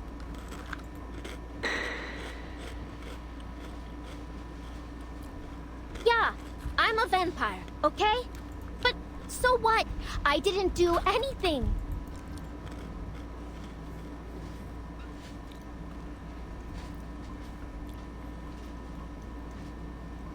So she doesn't mean she's a vampire. She hangs her head, her whole body radiating defeat. She doesn't bear any signs of Manus Vindictae's rituals. She may indeed be innocent, but can't rule her out for definite yet. Best to be safe. Semmelweis returns to the conductress's side. I've checked her over. She's not a threat, nor is she my target. Then this isn't any ordinary vampire you're searching for. I'm not at liberty to say. You hear that? She says I'm not a threat. But you're still a stowaway. Soon she perks up again, a hint of color returning to her face. But, according to regulations, dangerous creatures like vampires should be contained in such situations. Yep. Huh? It's for the safety of all passengers. A hungry young vampire in an enclosed space like a train is always a risk. She got her there. No, don't lock me up. I'm not even hungry. This is not a request. It's a notification. You've already admitted that you're a vampire. Vampire! Yeah, I'm a vampire, so what? Yeah, look at her angy face. Her ruby eyes seem ablaze with fury. Have I bitten anyone? Have I sucked any blood? Have I hurt even a single person? I don't understand you people. Always putting everyone in boxes and then treating them differently just because you put them there. It's like your brains are all square or something. 1 minute we're friends, and then the next you're tying me up. All because of these boxes you're so obsessed with. It's because of these boxes, these stupid labels, that this whole war started.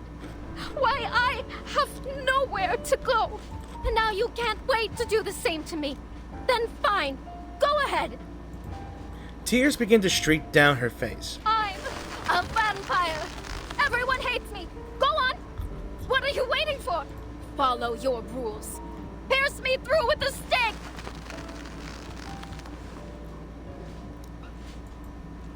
Goodness, Babushka. You... The carriage is silent for a moment. The passengers stare at the girl as if seeing her anew. The conductress loosens the strings that bind her. Apologies.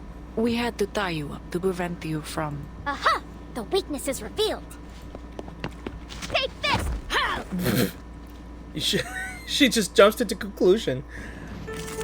And now we're fighting. You know, I'm just gonna do something real quick. I want to use the conductress, what was her name? Corvus, if I have her. I do have her. I just forgot if she's on the bottom. Please have your right here. tickets ready for boarding. Yeah, let's put her in the front. I want to try it. We begin with white. No. Huh. You're not so bad yourself. Well, I accidentally skipped. I thought we were not doing the conversation. Acting like you care, and then the next second, turning against me. Well, you want a problem? I'll give you a problem. Schedule confirmed. Expedited. This is now. Keep up the pace. In my sight. Get off! Ooh. Oh, hello, my shadowy friend. Don't waste your time. Now is the time of repentance. That was quick. All right, Rabuska. Calm down. Your struggle is pointless. I suggest you stop it. Pointless? Ha! Clearly you haven't met my teeth. Let me go! The way forward requires a determined...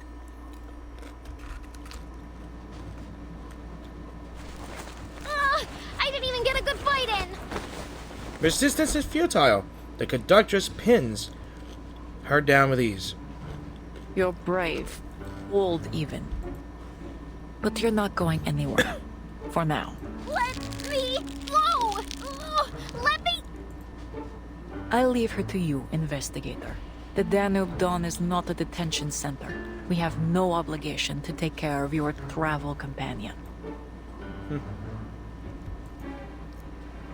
A minor nuisance, nothing more. If it were not for her missing teammates, the investigator wouldn't mind playing chaperone for a day. But perhaps we could offer a personal favor to Miss Semmelweis. The stewardess, silent until now, finally speaks with a strange note of eagerness. I'm sure I could find an empty room to take care of her. I mean, keep an eye on her. The train will arrive at the border checkpoint later today. She can stay with us until then. Semmelweis lets out a steady, meaningful breath, resigned to this course of action. I appreciate your cooperation. Wait, what about what I think? Where are you taking me? Sensing the girl's unease, Aima gently takes her hand. You can stay in my room, Ruby. There's an extra sofa stuffed with goose feathers. It's ever so soft. You're welcome to have a rest there if you're tired. Ruby? Come to think of it, that sofa does sound tempting. Call it house arrest. Allow us to escort you. The two figures march down the narrow train corridor. One dangles by her collar, and the other nearly scraping the roof. Together, an inseparable, uncanny whole. Watch it! You're pulling my hair! I'll fight you! All of you! I swear! If you ignore the faintest bit of noise, that is.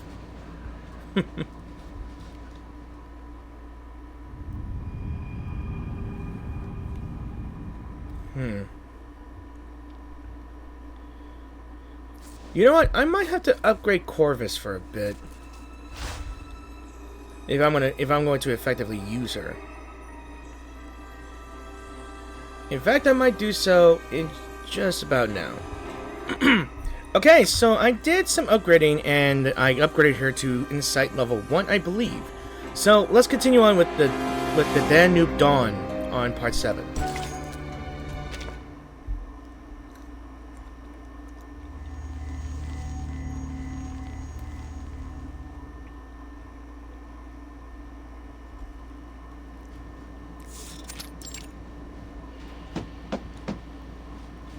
This is illegal, you know? Criminal! Let me out!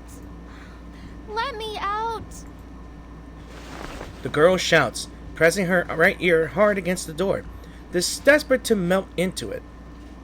Tap.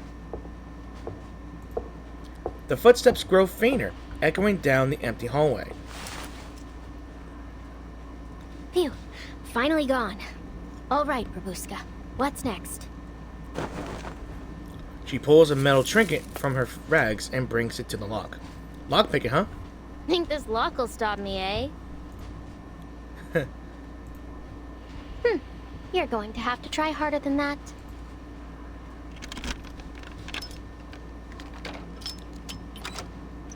Gotcha. The door opens only to a sliver, just wide enough for a ruby eye. Okay, coast is clear. Ha! Easy! You've done it again, Babushka. She plants her hands on her hips triumphantly. Only one more step before freedom. Ruby? Oh. Got your ass. Where did you come from? Alma gestures behind her. As the door swings open, the small stewardess is revealed, standing in place. You Caught off guard, Ruby freezes. She doubts her chances to talk her way out of this. All right, I'm caught. So what? You going to report me to your boss? The stewardess presses a finger to her lips and winks at Babushka. Be quiet, or they'll hear you. Are you afraid?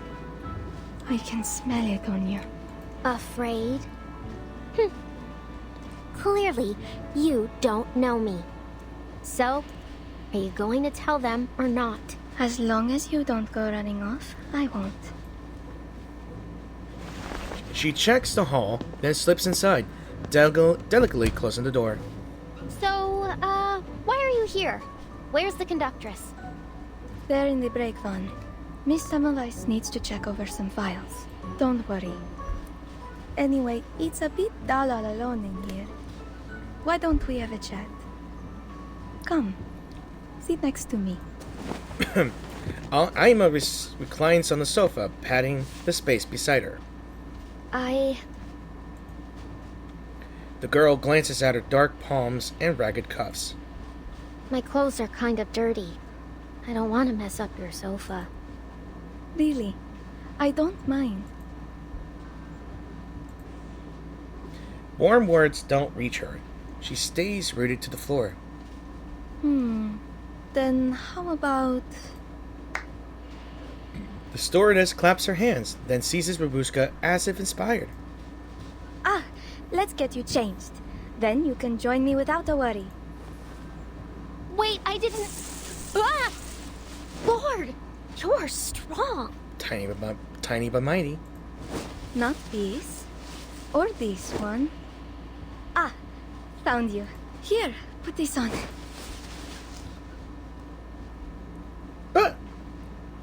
Oh, is that her? Is that her third inside form? It is. Oh my, you look wonderful. Does it fit? Oh, it fits you splendidly. I hereby declare that these clothes are yours to keep. Really? God knows how long it's been since she's worn clean clothes. Red and white stitching traces arcs across the hem of her skirt. She chokes back words, trying to believe what she sees. Thank you, Aima. Hold on. Why don't you have a mirror in your room? You've got so many clothes. The stewardess shyly touches her eye patch. Oh, I don't much like mirrors. My eyes aren't very pretty. What are you talking about? I mean, your eyes? Eye looks good. More than good. Well, in short, you're good through and through. She scratches her head, gaze sliding to the pile of garments stacked nearby. I used to have a closet like yours, filled with silks, cashmere, corduroy, all kinds. Did you buy all these clothes yourself? Oh no. Most of them are from a family member. He said that life as a stewardess is as boring as our uniforms. So, whenever he goes off on a long trip, he buys me new clothes. That way, no matter how far apart we are, I always feel like he's right here with me. Family. Boring. By the time I was your age, I'd already been halfway around the peninsula all by myself. Goodness, that sounds wonderful. But I think my life is rather pleasant too. Every day, the train welcomes new passengers, all bringing their own stories. I can travel without ever having to leave. And the conductress looks after us. I know she seems stern and maybe a little angry, but she's truly lovely underneath. And a wonderful tailor, too. She points to the row of... matrioscas? See the clothes on the matryoshkas? She made every single one. Aren't they darling? Can I go back and see? Yeah, I didn't get to see with the window. Each wears a colorful knit sweater, their smiles stiff yet harmless. Huh? Wait, sorry. Are there two conductresses on this train? I mean, No, I can't picture it at all. Robuska jerks her head, attempting to banish the uncanny image. That conductress? Knitting little sweaters? Ugh. Just imagining it is giving me the creeps. And here she is, just knitting away. Conductress, you dropped this. A ball of red yarn rolls to Samwise' feet. She picks it up, handing it back to the conductress. Thank you. All the files are here. Logbooks in the first drawer on the left. Shift handover logs are at the bottom of the second drawer on the right. Dispatch instructions are on the table. Much appreciated. Thank you again for your cooperation. Without a word, Corvus resumes her handiwork.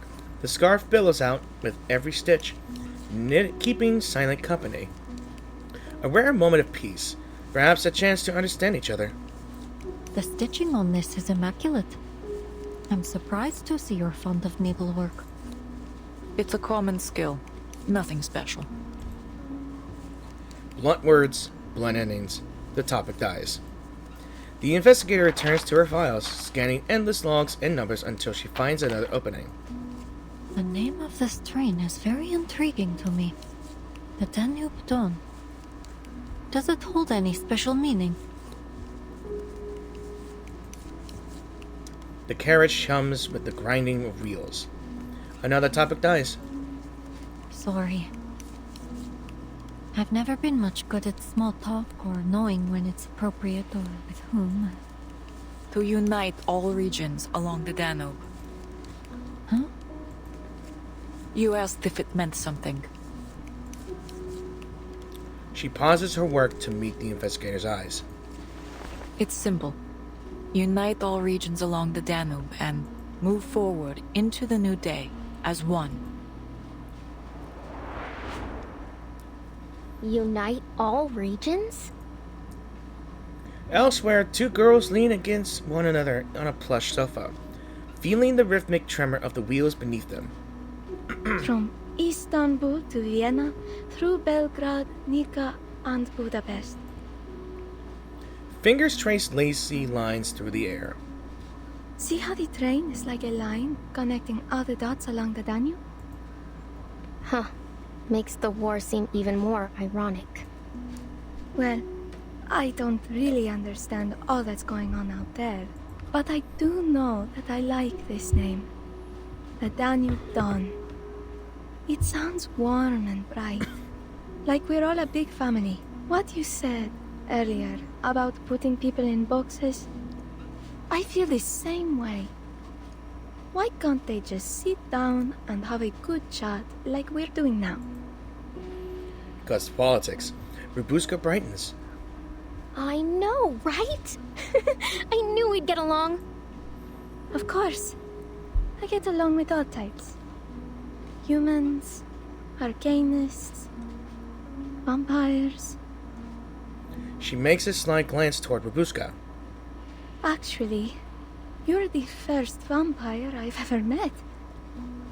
It's a little strange and new, but I'm not scared. I like you. Yeah, you're not so bad yourself. But is there actually anyone you don't like? The stewardess tilts her head back in deep thought. I can't think of anyone. Huh, knew it. You like everyone, and everyone likes you. Like a happy little princess. The princess nods, graciously accepting her teasing.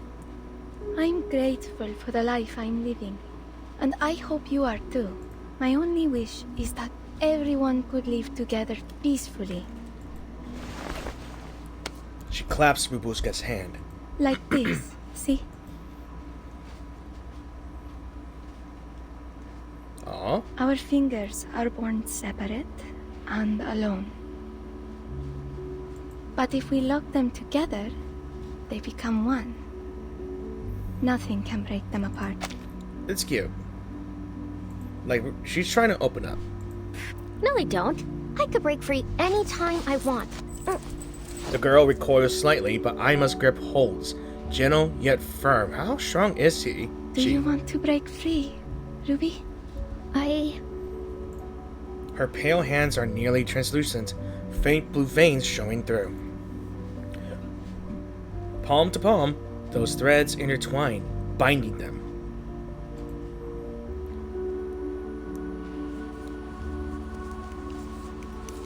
Unite together and move into a new day as one?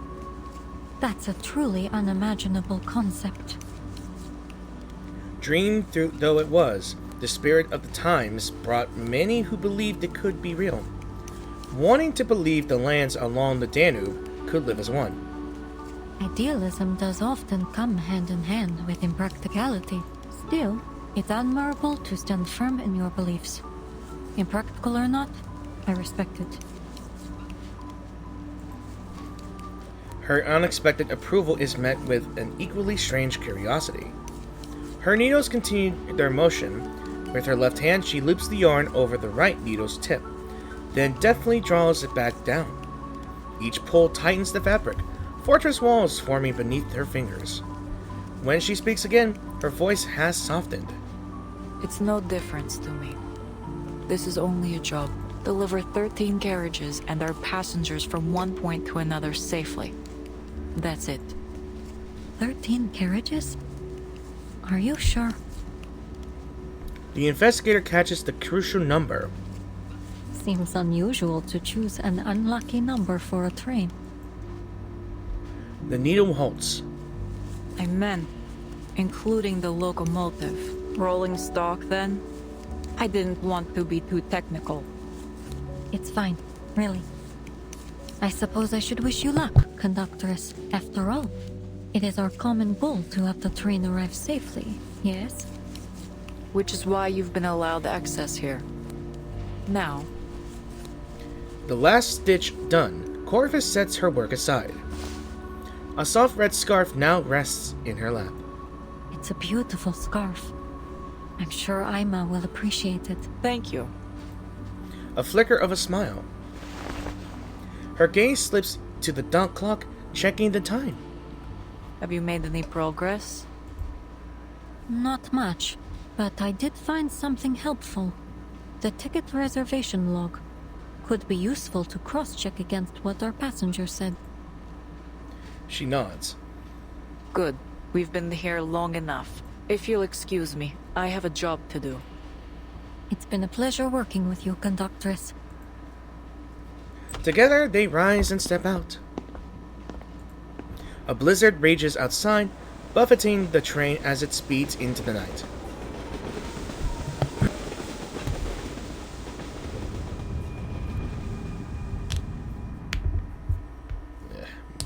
The bones of my fingers are really stiff.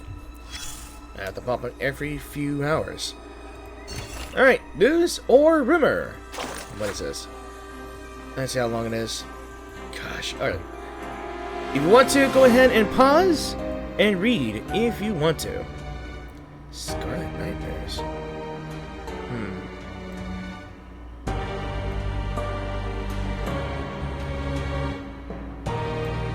Okay, good enough for me. The Railway Cat.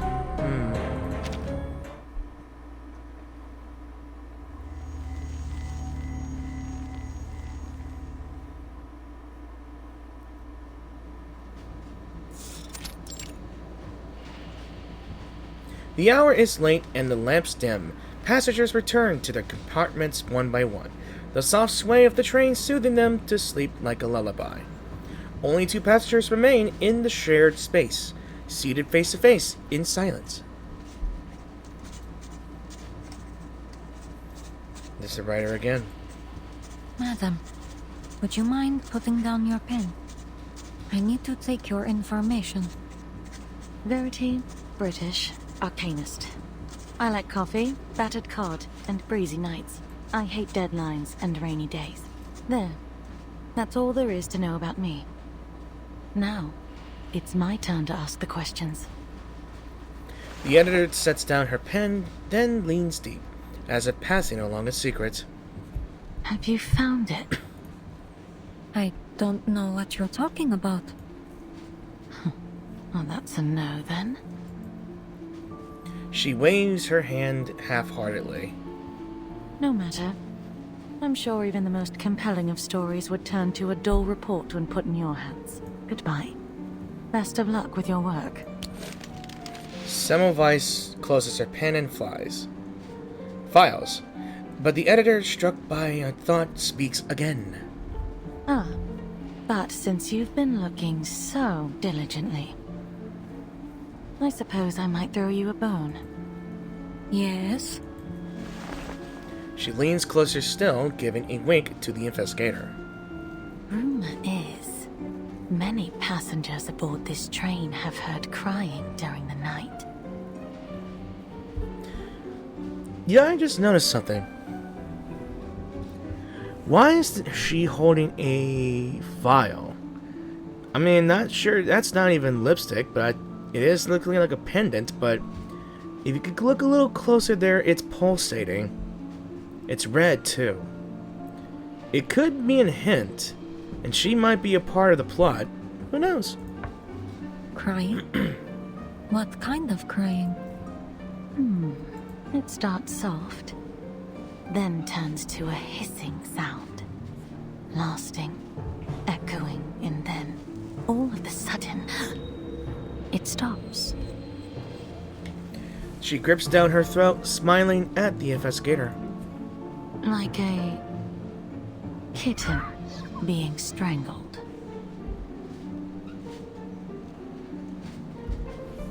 Well, how did you like my little ghost story? Wait, there's something behind you, hanging in midair. It looks like a strangled kitten. Expressionless, Semmelweis shuts down the clumsy joke. A good attempt, really. But not nearly enough to work on me. The editor straightens, but doesn't shed her smile. Back to your work, then, little Miss Clueless. Oh, it's her lipstick. I figured it might be a lipstick. But why does it fucking pulse? Sorry if I curse, but why does it pulse? It's so weird. The registration is finally done. Feeling a trace of fatigue, Semmelweis returns to her seat and opens her files to review. One of the few trains that travels across the peninsula. A crew with as of yet unidentified backgrounds and a haunted carriage. All passengers on the manifest have been registered. No notable discrepancies to be found. She stows the papers. Everything falls into place too neatly. Every absurdity justified, but something is off. And still no sign of the menace. It seems the key to all this lies with the conductress. What is she hiding?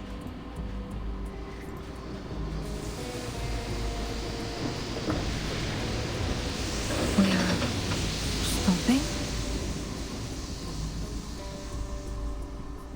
Excuse me, sir?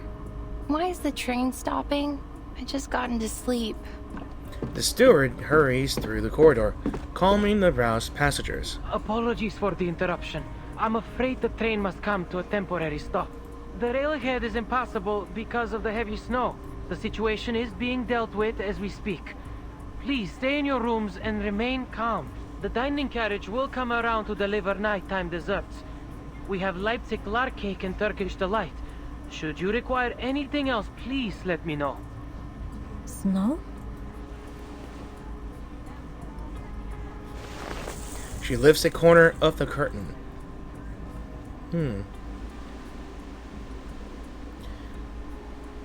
Snowflakes drift outside, brushed about lazily in the rainy storm. Ugh. I thought I said room. Snow indeed. But it hardly seems heavy enough to warrant a stop. Something is amiss. Like in the trailer, the train was at a complete stop. And for good reason. Or on the other side of the train, the little vampire remains fast asleep. Aw, she's tuckered out.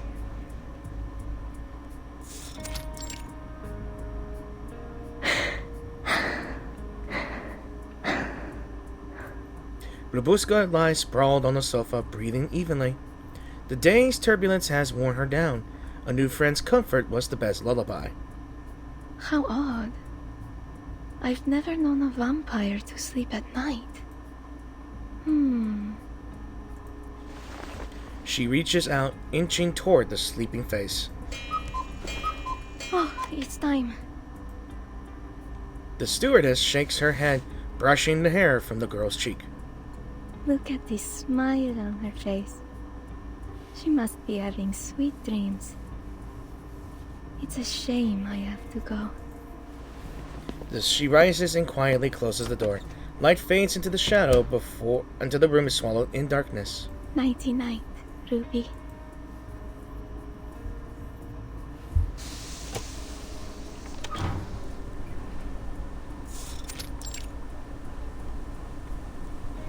The air reeks of damp wood, rot, snow, and conspiracy.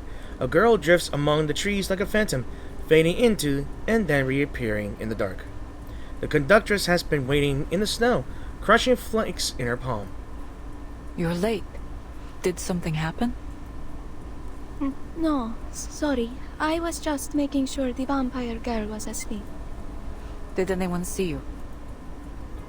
The train, the forest, and the winter winds conspired in great silence.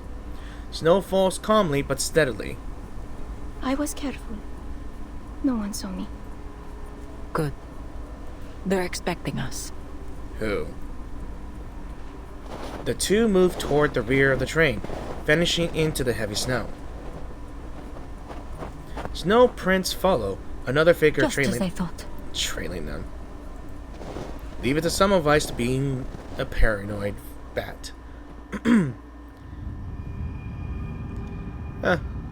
Funny.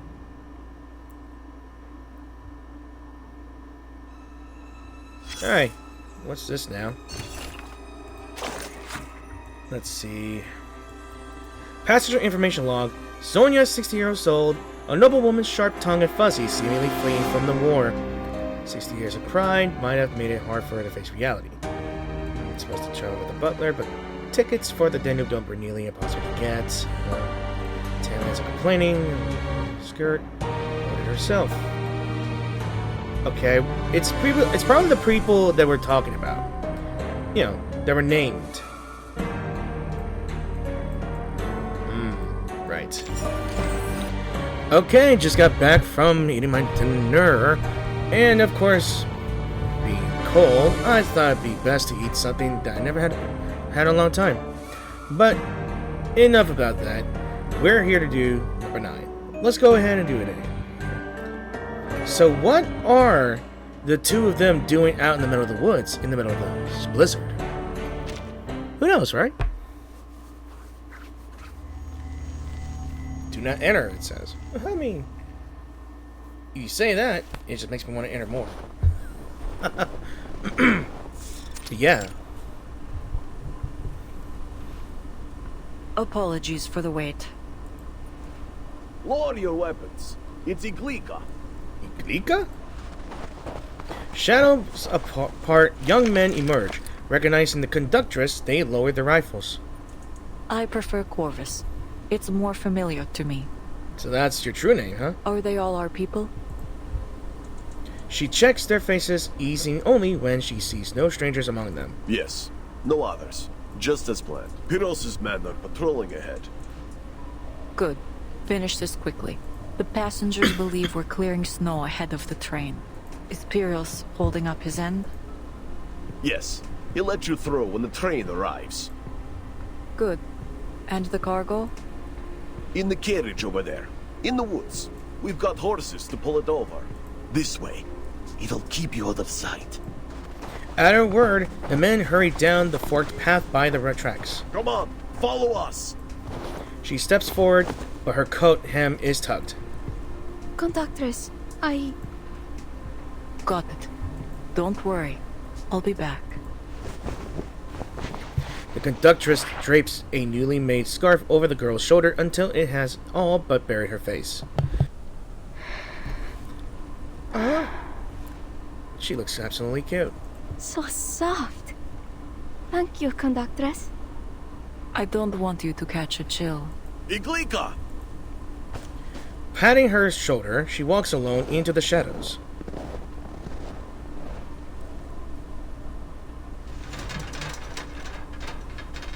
One, two, three! Whew. Done. That was a heavy one. Alright, time for an inventory check.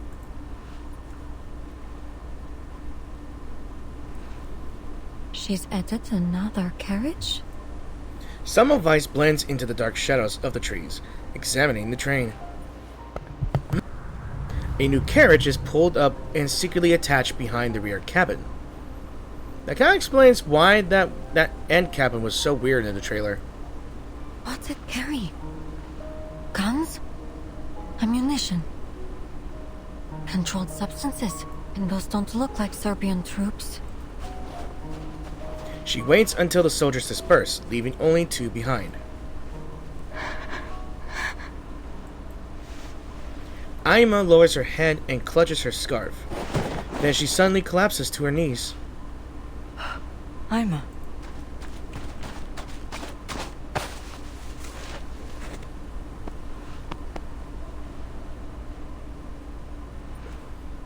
The snow falls constantly and heavily. This might have been a good thumbnail as well, but I'm not sure if I'm doing the entire main story or not. Who knows?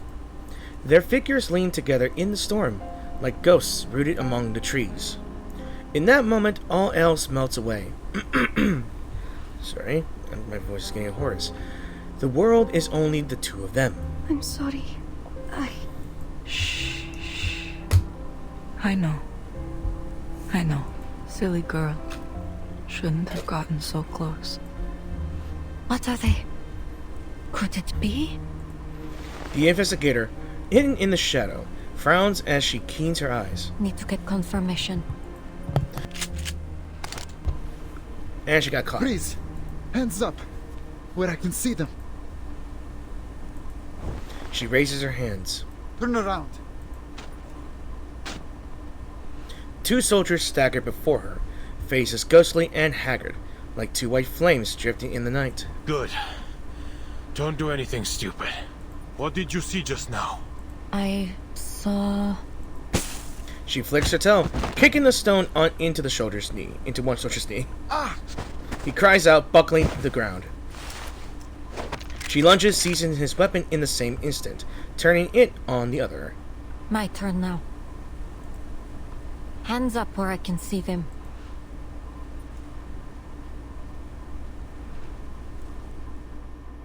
Yeah, she got your ass. You know what? Since we're doing this, I think I'm gonna put Semmelweis in the team here. I do have her. It seems you're ready. Yeah, let's go.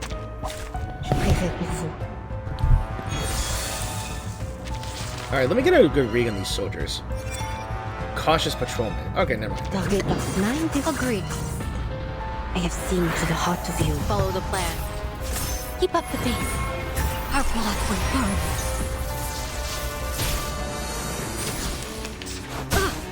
Rotten luck. The enemies of peace shall be stamped out. A shot hit. I'm so glad I got A worthy Sentinel. victory. But the fight is far from over.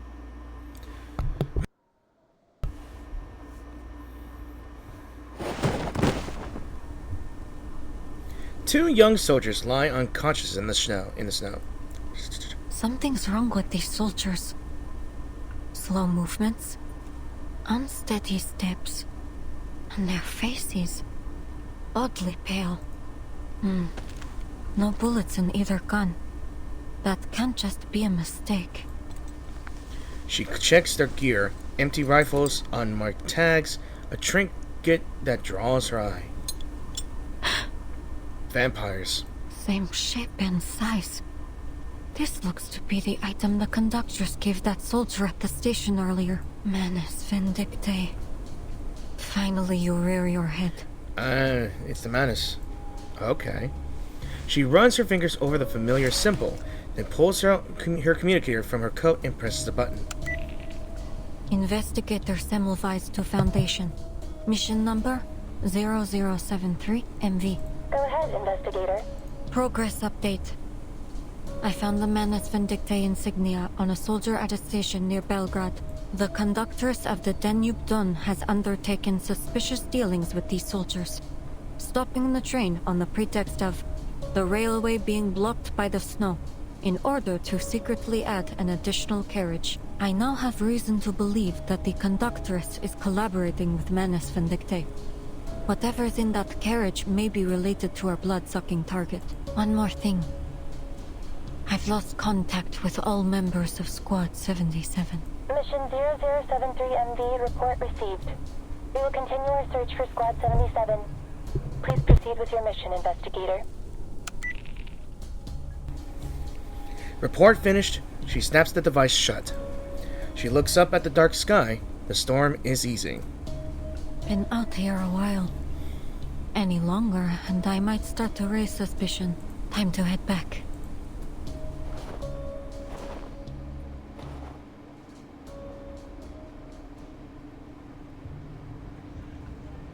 Time passes slowly.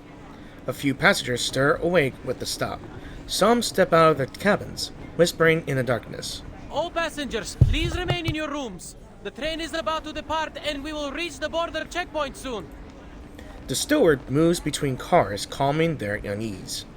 Between two cars, he sees one door ajar, when blowing snow inside. Why is the door open? Wait a minute. There's something underneath.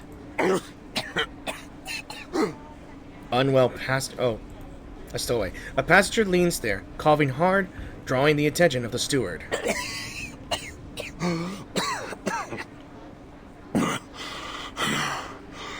Excuse me. When is the train leaving?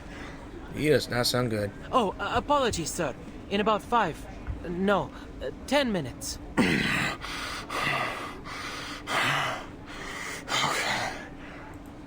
He lowers his head with dejection. When the steward leaves, his eyes roll, lips twitching with a guttural rasp.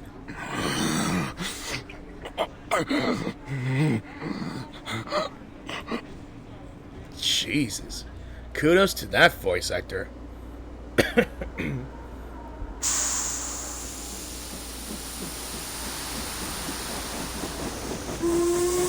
Low rumbles drown voices, shouts, and any stray sound in the train. Why did I say rain? The Danube Dawn rolls on into the storm, laden with passengers. Fix this mic. Now, the plot thickens, as always, with this game. Supposedly, she is colluding with De Manus Vindictae, Quarthus. But for reasons unknown, not too sure. Maybe we'll find out. Maybe she is a member, maybe she's not. But I want to continue on.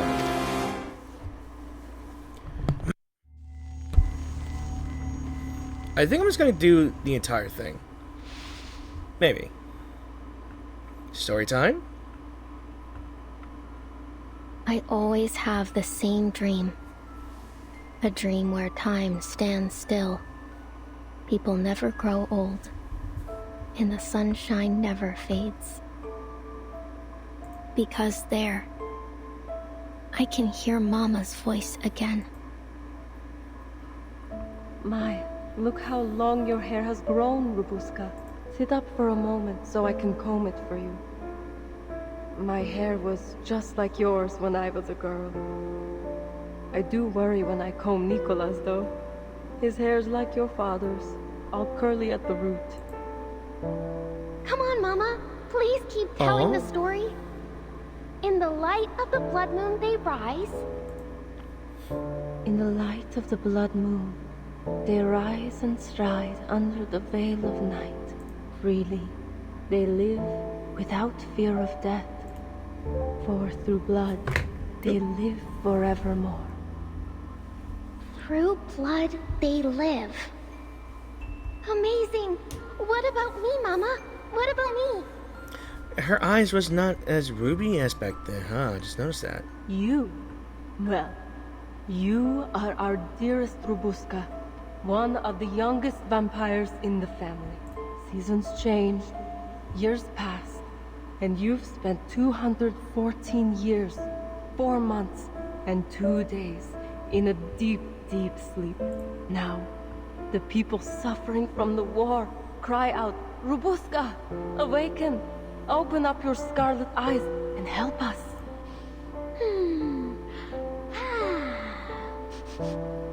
Is that blood I smell?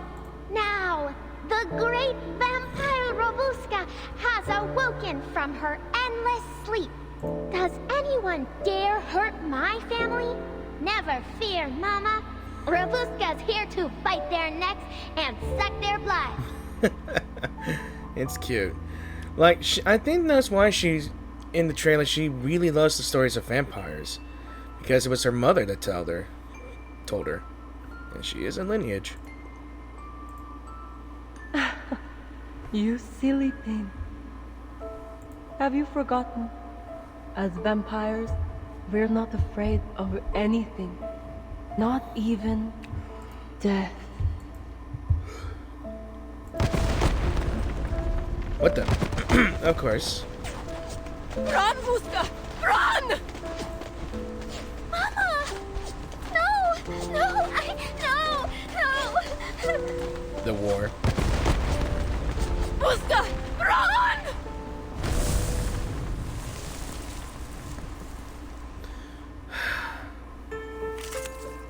The cemetery. The race and we unite as one. Let's carry on with the story, shall we? Arnold gave Gargana a ring, with a gem as red as blood. It's Mama. Wait, you're not Mama. She has... Those poor sailors. I have seen to the heart of you. All is planned. Our victory comes in a tide of First, it will be blood. this one.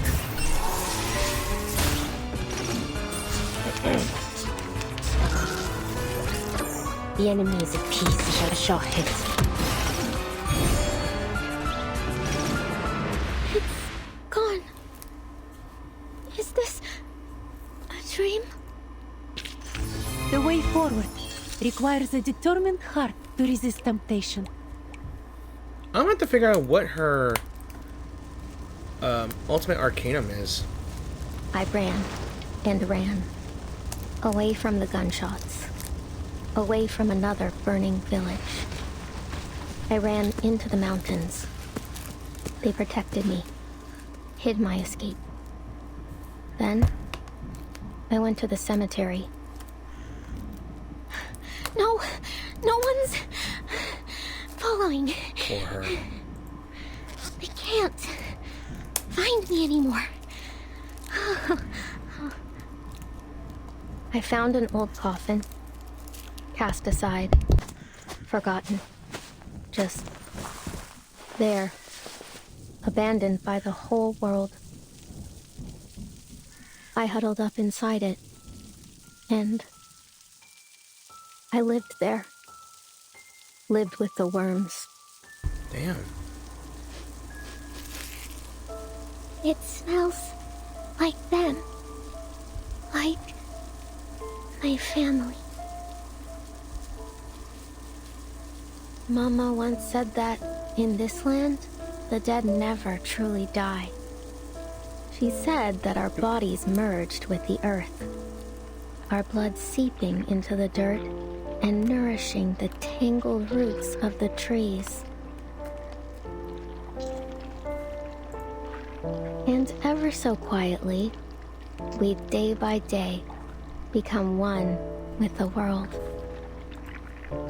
So I wasn't afraid. Didn't struggle anymore. I closed my eyes, let the smell wash over me, and a warmth grew in my heart. Tatko. Mama. We we're together again. Together again. Together again. Together again. Jeez. Poor child.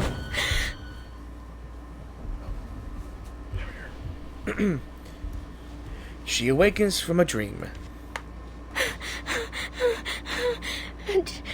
Just a dream. Just a dream. Babushka takes a deep breath, swallowing her tangled emotions. She looks around, the room is empty. Can't remember the last time I had a good night's sleep. I must have slept longer than I thought. Oh, but that means we'll be getting to the checkpoint soon. I'm as gone too. Wait! That means I've got a chance to get out of here! She takes no time to pick the lock again, peeking out like a wary cat. Yes, no one outside either. But before she steps out, she notices her dirty hands. The poor contrast with her fine new dress. Covered in dust from all her scrambling, she tries to pull down her sleeve, then hesitates, afraid to stain the fine fabric. Oh, I'd better change. No, just have to put this all back, and... Her new clothes are left folded on the sofa. After a pause, she sets her hat beside them. This is the most expensive thing I own. Take it as my gift. Bye-bye, princess.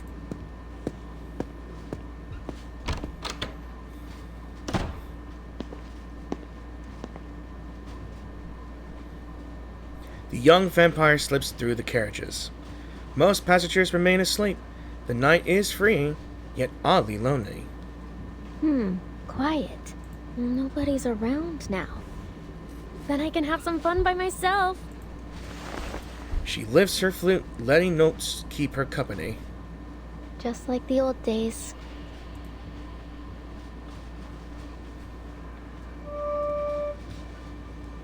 A soft tone escapes, low and sweet. Right. Here I am in carriage 1. Carriage number 2. One note falls, another rises. She drifts lightly through the carriage like a passing breeze.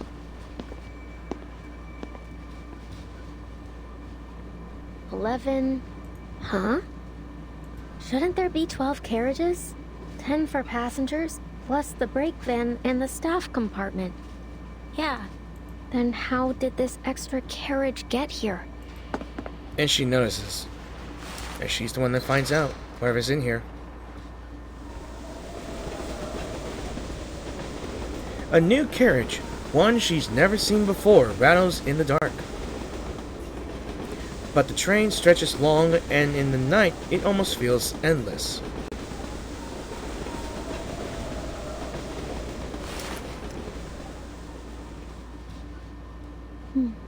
What a pretty song. I could almost applaud. A voice cuts coldly from the shadows. Oh, you're that lady from before. I'm counting how many carriages there are. This helps me with it. Oh yeah, I didn't skip it. An interesting little game. From your hometown, I presume? She shakes her head. No, I came up with it myself.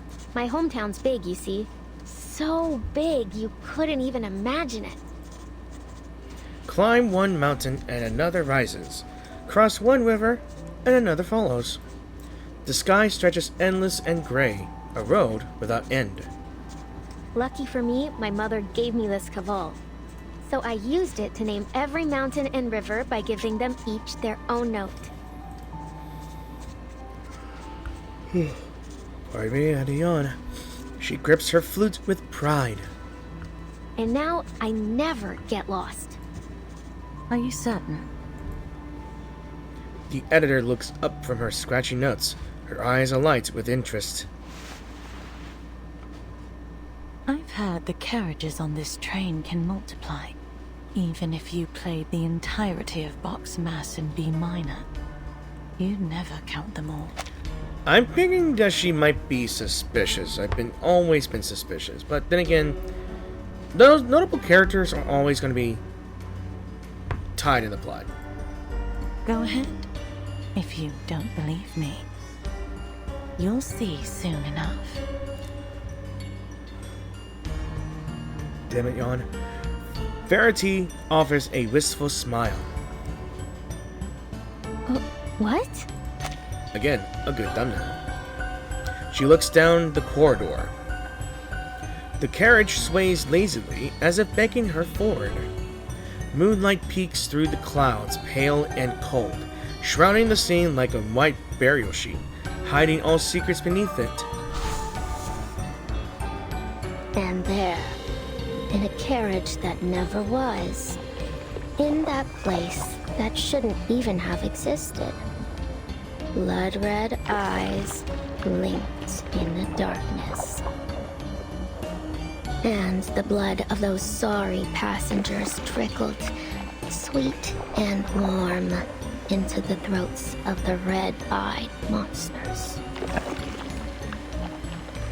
It comes together.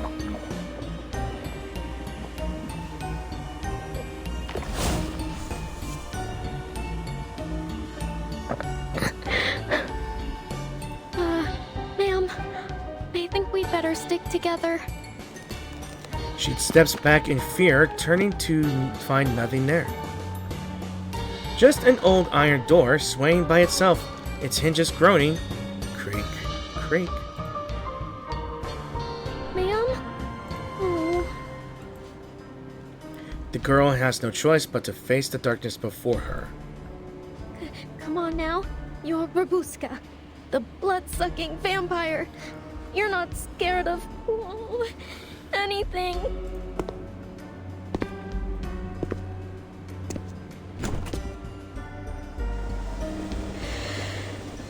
She takes a deep breath and takes a brave step.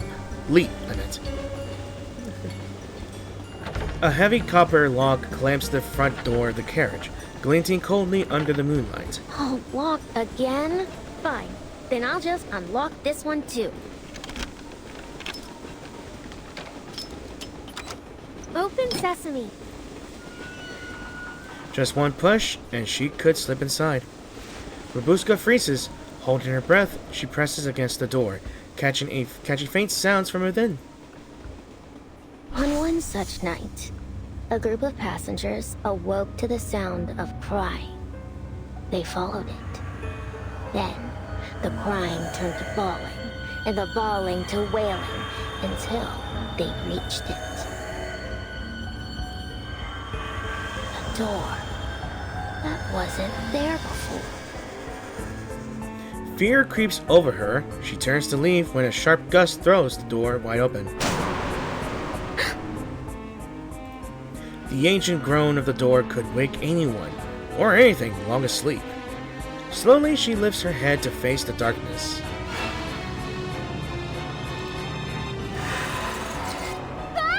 The ice. Eyes flicker in the dark, like ghostly flames gathering in the night. Why is it? Before she can scream, a hand clamps her mouth, dragging her into the eclipsing shadows.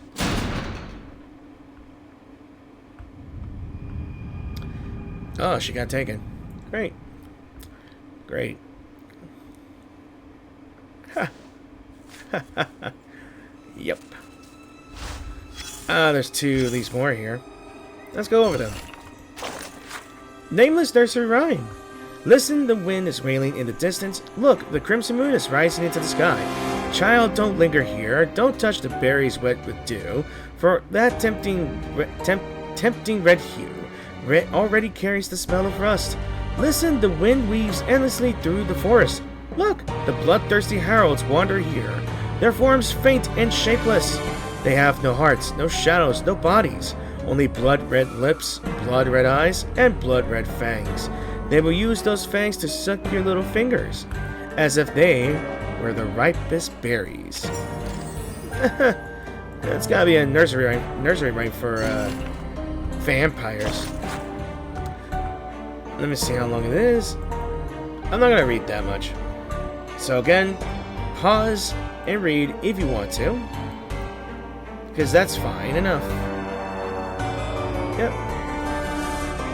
So again, this is just another faint rumor here, I believe. Alright, carriage number 13 is what she's in. But what is in it? Who knows, right? I hate saying that, but that's just how it is. I don't know. Get off me! Alright, she's down. Bring the garlic steak and salt. Heavy hands cover her face, coal, smoke, garlic, and earth choking her breath until she nearly faints. What are you... Careful, Yakov. Don't let her bite you. Finally, the grip loosens. She scrambles to her feet. People. Her eyes adjust to the dark. No vampires, no bats, no endless corridors. Just an ordinary, if grim, old carriage. Dozens of filthy passengers crowd together, ragged in tents, clutching makeshift weapons, iron rods, pans, even garlic and salt. Wait, it's just a kid. You're not a vampire, are you, young lady? Of course I am. You're looking at the heir of Dracula, the Impaler himself. They raise their weapons once more. Damn it. Babushka, there's a time for jokes and stating actual facts that you are a vampire. Maybe you should think your playful teasing. Whoa. Let's not be too hasty. This vampire's already got a full belly, for now. Then tell us why you broke in here. And don't go telling lies. Babushka tries to step back, but the cold iron bar blocks her retreat. Cut her some slack, Yakov. I don't think she meant any harm. A woman's voice calls out, gentle but firm. Rayhan, every time we try to act tough, you go soft on us. Maybe so. But what other option do we have? If anyone hears us and comes looking, we're done for. This is a smuggling thing, isn't it? She's right. Let me go, and I won't say a word. I didn't see a thing. Promise. A child whimpers in her arms, and Babushka hesitates. The woman hugs him closer, soothing him. It's all right, Ivanushka. No need to be afraid. We've got our eyes on her. I'm not afraid. She isn't half as scary as those whiz-bangs. The boy leans against the woman, one sleeve hanging empty. How much longer will we be stuck here, Ray? Will we really go to Budapest? Rayhan lowers her head, stroking his hair softly. Of course we will, Ufakluk. Budapest? Then you're also... No words are needed. The scene says it all. That scent, too familiar. The nightmare returns, always chasing her. Goyo! Don't fall asleep, okay? Gunfire still echoes. A village burns behind her.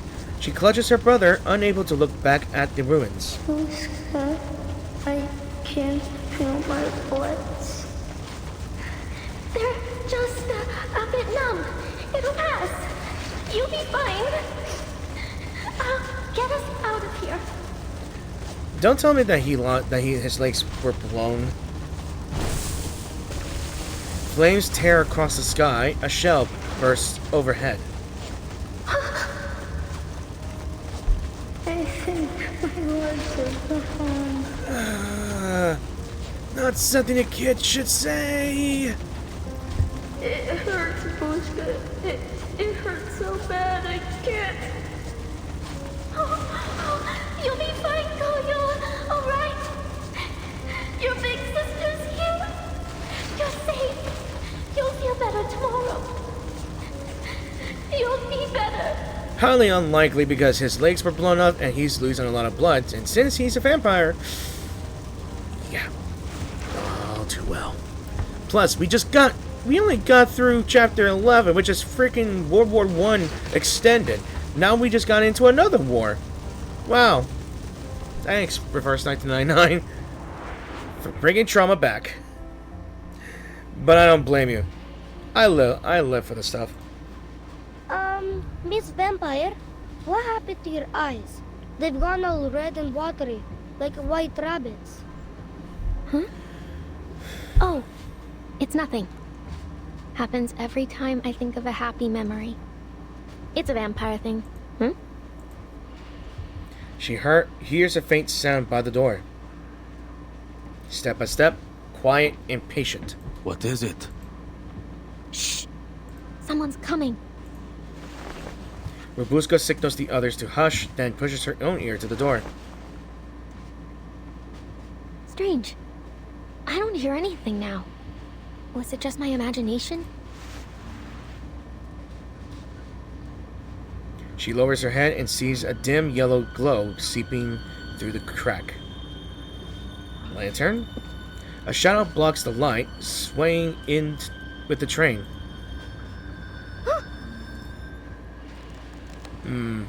Is that the sneaking portion of that one little web event that I did a while back? She turns in panic and meets the gaze of a helpless boy. Are the bad men coming for us again? I don't want to go with them. His blue eyes look almost clear in the darkness. Once before, in a world of ash and gunfire, another boy had looked at her the same way. Julio. She draws a deep breath, making a solemn vow. You're not going anywhere. I swear it on my honor as a vampire.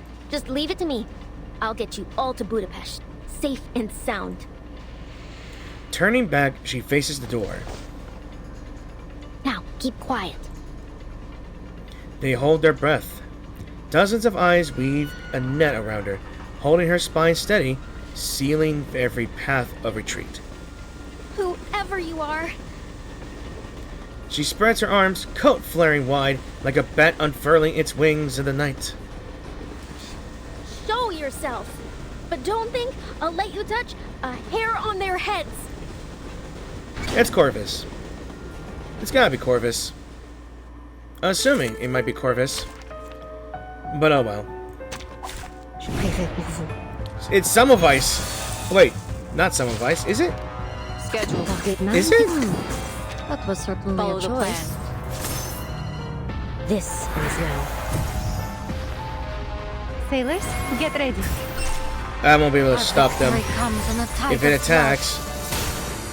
it attacks, never mind. There will be victory, but the fight is far from over. Looming crisis. I like how every little, I forgot what they're called, but it's like something like a looming crisis just heads over you or whatever that is. Man, I forget. An effortless battle, yet the defeated refuses to yield. Oh, that's quite enough. Of course it's Semmelweis. I knew the dress. I'm warning you. No fangs on the train, Robuska. Huh? What are you doing here? Hearing her name called in that familiar voice, the girl slackens her grip. Funny. I had intended to ask you the same thing.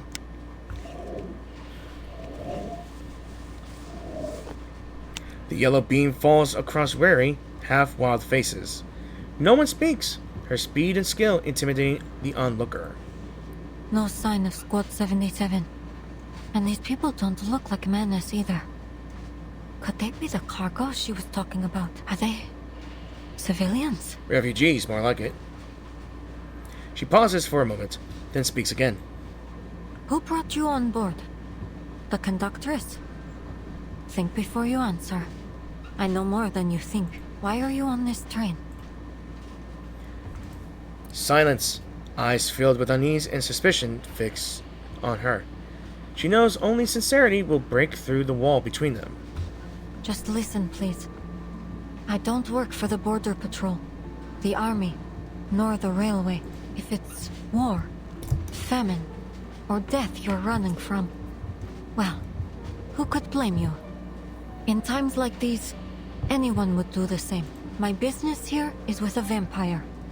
If you don't have anything to do with one, then your purpose here is of no concern to me. A vampire? All at once, they turned to Babushka, not her. Huh? Could she mean me? Did you come here looking for me? I can see what you're all thinking, but it's not her. I thought perhaps it could be hiding in this carriage, but it appears I was wrong. Oh. She nods, unsure whether in relief or regret. So the stories are true. Good thing we came prepared. That vampire. It won't find us, will it? What vampire? Worried murmurs ripple through the carriage. Look, I'm willing to help you, but only if you give me some information about yourselves. After all, trust is a two-way street, right? I understand. Yakov surveys the faces, sighing under his breath. We're refugees. I Come knew from it. all over. Someone offered us a way out and we took it. It's nothing more than that. We were told to wait near Belgrade station until the train stopped. They said someone would attach this carriage to the rear, and as long as we kept our heads down and stayed quiet, we could make it across the border. As for the conductress, she didn't speak much. She said there'd be people on the other side, people who'd feed us, give us medicine, help us start a new life in Budapest. That's the whole of it. She's taking a huge risk for you.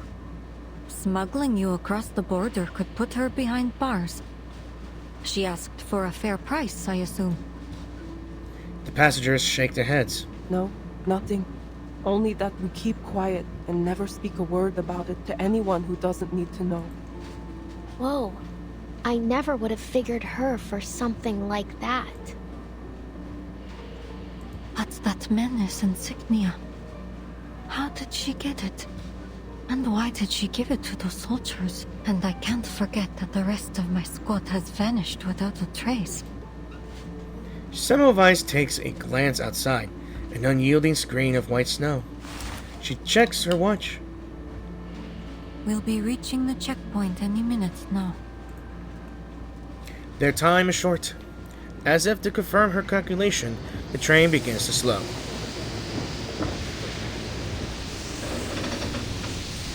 We're stopping again. What's going on? Yakov presses close to the door, peeking through the crack. His eyes suddenly brighten. You're right. It's the border checkpoint. Good news, folks. By tomorrow, we'll be out of the country.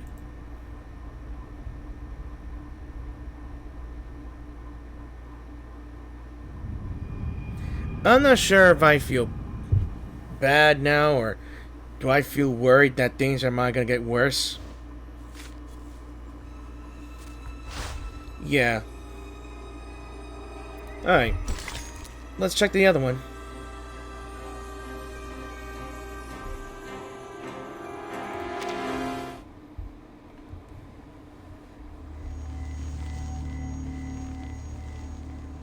I don't know how to pronounce that word.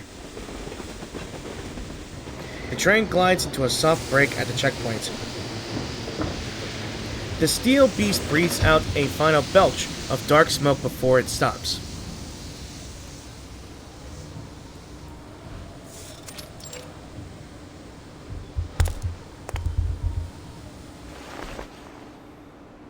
The Danube Dawn, operated by Vienna Pannonian Railways. 12 carriages. Date of arrival, November 30th, 1912. Location, Nika border checkpoint. Persons on board, 250. 50. The sound grows faint, looping over and over as if trapped in a prison of numbers. Sir? The conductress steps forward. The soldier's face, pale as moonlight, looks freshly recovered from a long illness. Oh, just the usual checks. We'll have you on your way shortly. Welcome to Nika checkpoint, conductress. Piros, your chief officer. Where is he? I need to see him. Ma'am, he, Something went wrong. His eyes drip before finally finding focus. He's expecting you. Said you'd know where to find him. Or not. Or not. Ow. Trying to be comfortable. Iglika! Aima! What a joy to see you both again. How's the trip treating you? All going well? An officer strides in, smile warm and practiced. Just the usual. Ah, well, there's nothing wrong with that. Aima, come. Here, a refugee gave it to me. Oh, Uncle Piros. Now I have all 5 of them. Thank you ever so much. Is that her family member? That's quite all right, my dear. Now, you'll be a good girl for Auntie Glika, and maybe she'll sew your dress for it. Then you can line them all up, like one big family. Aima strokes the wooden doll gently. Piros watches, his expression tired but kind. You look exhausted. Has there been trouble? Do I? Perhaps I am a little worse for wear. Dealing with border patrol is always a pain. You know how it is. Sorry. He continues speaking, while his eyes flick subtly toward the stewardess. Oh, yes. I just remembered. I still have to clean the windows on the dining car. Thank you again, Uncle Piros. Aima pockets the toy with understanding, then turns to leave.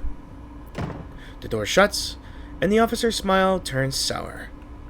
There are eyes on us, and not just some casual suspicion. I believe they may be professionals. I just received word that 2 of my men were knocked out while on patrol. Somehow, without alerting anyone. Whoever did it was well trained. Samovice. Oh, that is to say, someone sniffing us out, my friend.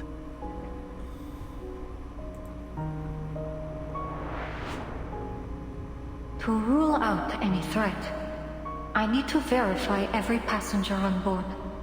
Carriage by carriage. I am fully within my authority to stop this train at any time to conduct an investigation. What's wrong? I know that look. You know who's behind this, don't you? I'll handle it. She's not gonna tell him. The St. Pavlov Foundation.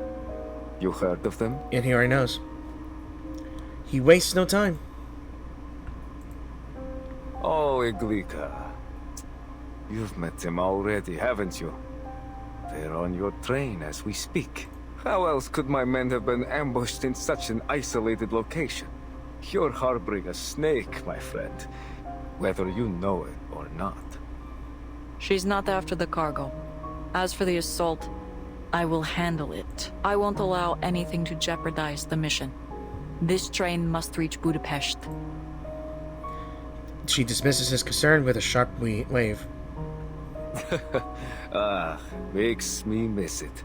I'll never forget the day you stood up for me. It's thanks to you that they even allowed me to stay with the guerrilla unit. The officer narrows his eyes, mind slipping back to a faraway summer. Things were simpler back then. All we cared about was the cause. About unity. And the Thracian Liberation Front. Fighting for a world where, regardless of race or bloodline, we'd all live as one great family. We crossed forests, trudged through the snow over the mountains, and turned the enemy's supply lines to dust.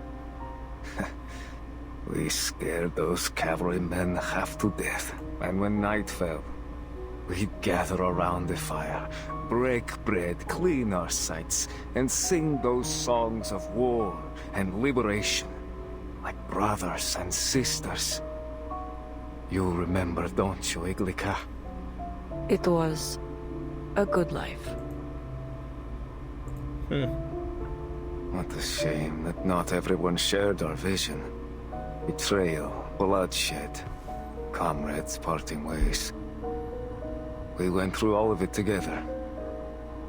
In the end, even we chose to walk away. And now, after all these years, I have a second chance to fight for what we believe in.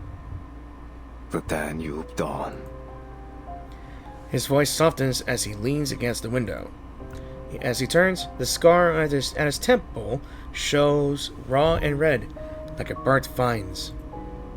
I've always felt we were kindred minds, you and I.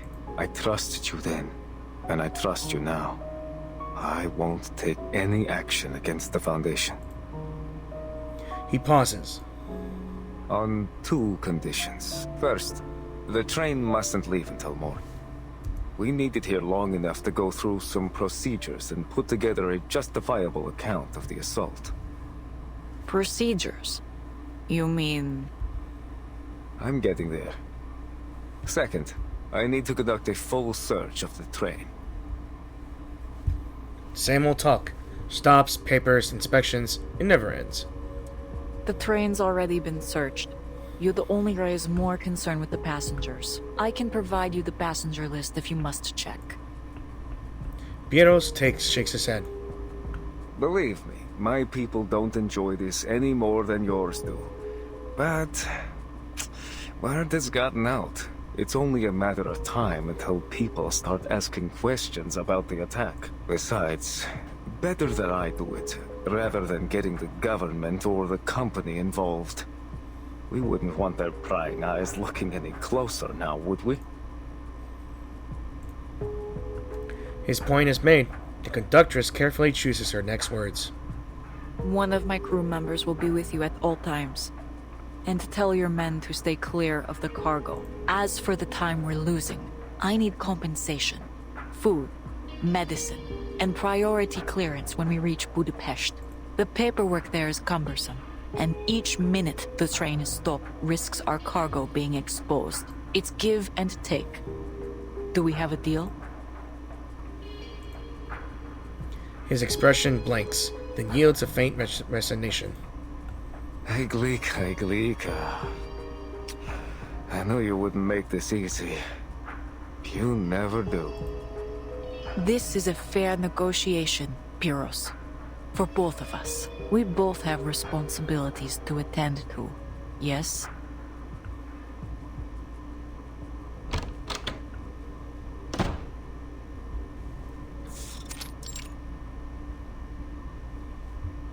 The door creaks open. The conductress leads, her steps firm, face lightened by unusual ease. Pieros follows, neither angry nor content. Finally. Is everything all right? That was a long talk. Of course, sweetheart. I got a little carried away talking about the good old days. And I should know better than to challenge your boss at the bargaining table. He mutters complaints, then bends low, voice dropping. Listen, I'm sorry we haven't had the chance to talk. There's a lot on my plate right now, but when I'm done, I have another gift for you. Another? But Uncle Pieros, my closet is already bursting. Shh. This one's a secret. You'll see soon enough. With a wink and a lazy stretch, he trails after the conductress, out of sight.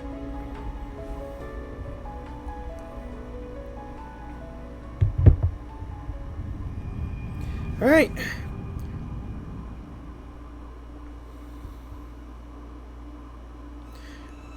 And what is this one? Echoes of the past. So, where are you from? Trying to gather some basic information on their new recruits. Just curious, you've been with the guerrillas for some time now. Well, to answer your question, I suppose I forgot, or perhaps I never knew. I've been a wanderer ever since I can remember. That's when I heard a song drifting in the wind on the wind. It guided me here.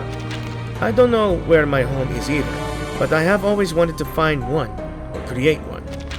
So, this guerrilla band is the home you're trying to build?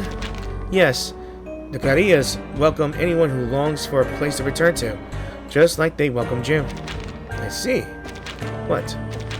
In hope we stand as one. Isn't that the Liberation Front's goal? Iglika, this will be our vision. You brought me into this home, and here every part of me has been embraced. We have to live on, together as one. We have to keep fighting, together as one. Alright, so I'm going to be taking a break for a bit. Again, because I need a stretch. Okay, got back here, and we're continuing on with part 13, with the 13, the non-returnees, and this is going to be a big battle, I assume. So, let's go.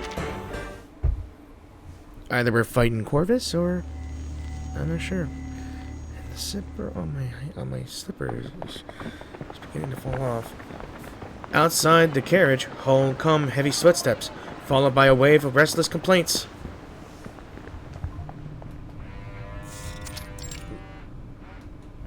You hear that? Boots. Sounds like soldiers. Could it be Pyros again? Pyros? An army officer. He's working with the conductors to get us out of here. A new name, a new problem. Semmelweis frowns. Come on, Robuska. Time to go. Huh? Oh, right! I'm supposed to be in Ima's cabin. I better not be seen here. Wait! Mr. Robuska! Just about to leave, she turns back to face the boy. Thank you for protecting us. I hope I can be brave like you when I grow up. You're a good vampire. She can't help but smile as she leans down to pat his head. And you're a good boy, Ivanushka. Now listen, this good vampire has to go up front for a bit. But I'll be back soon with news from the other carriages. No one will hurt you. You got that? Not while I'm around. Here. Pinky promise. She reaches out her right hand to Ivanushka, hooking her pinky. So Ivanushka lifts his good hand, pinky finger locking with hers. Their promise is sealed. I'll be waiting for you. You promised, so come back soon, Robuska. Don't worry, I will. Look, I'll take this. She picks up the wooden stake at her feet and gives it a little shake. As a token of our promise. So you better hold the fort for me until I bring it back, all right? Funny.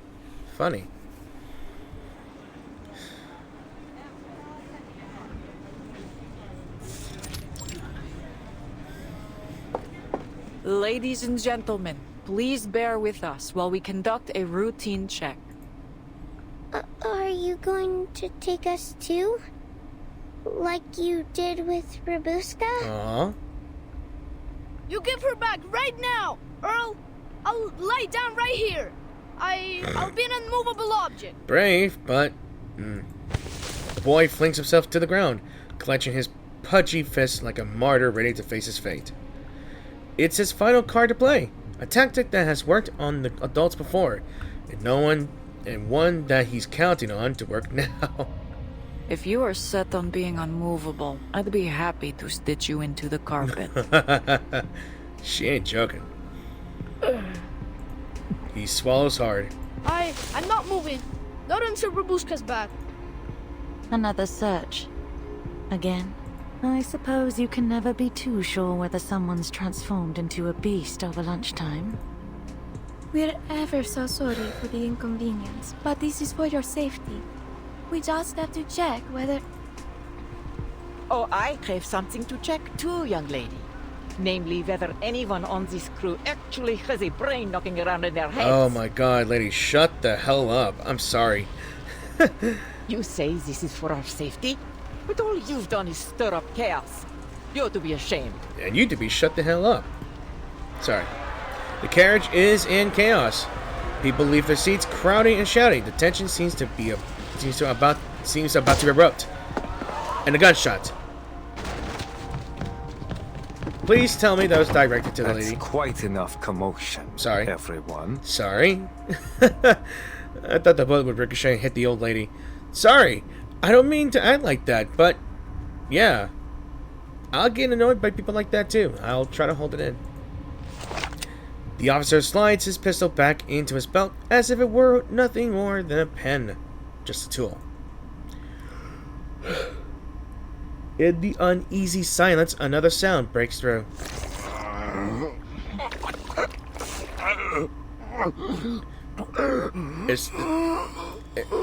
It's the guy. It's the guy who's sick. Someone needed to check on him. That dude needed to Forget it. A slow, irregular churning, like a rumbling stomach of some terrible creature. The noise dips, then rises again into a cat-like whimper.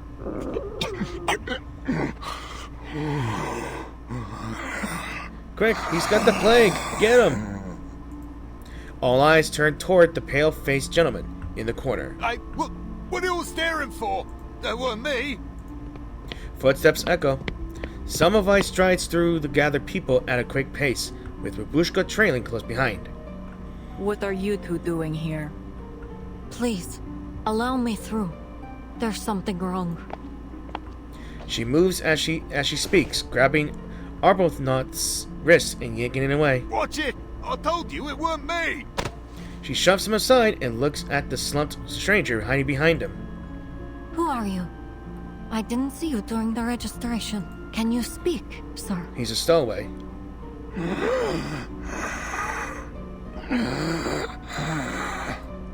The passenger can hardly lift his face to meet hers. His face is chalk white, red streaks score outward from his pupils. Then he opens his mouth, revealing a thick black sea of blood swirling inside.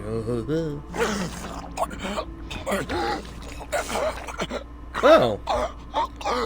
Well, that answers that. He's affected. Did he just pop?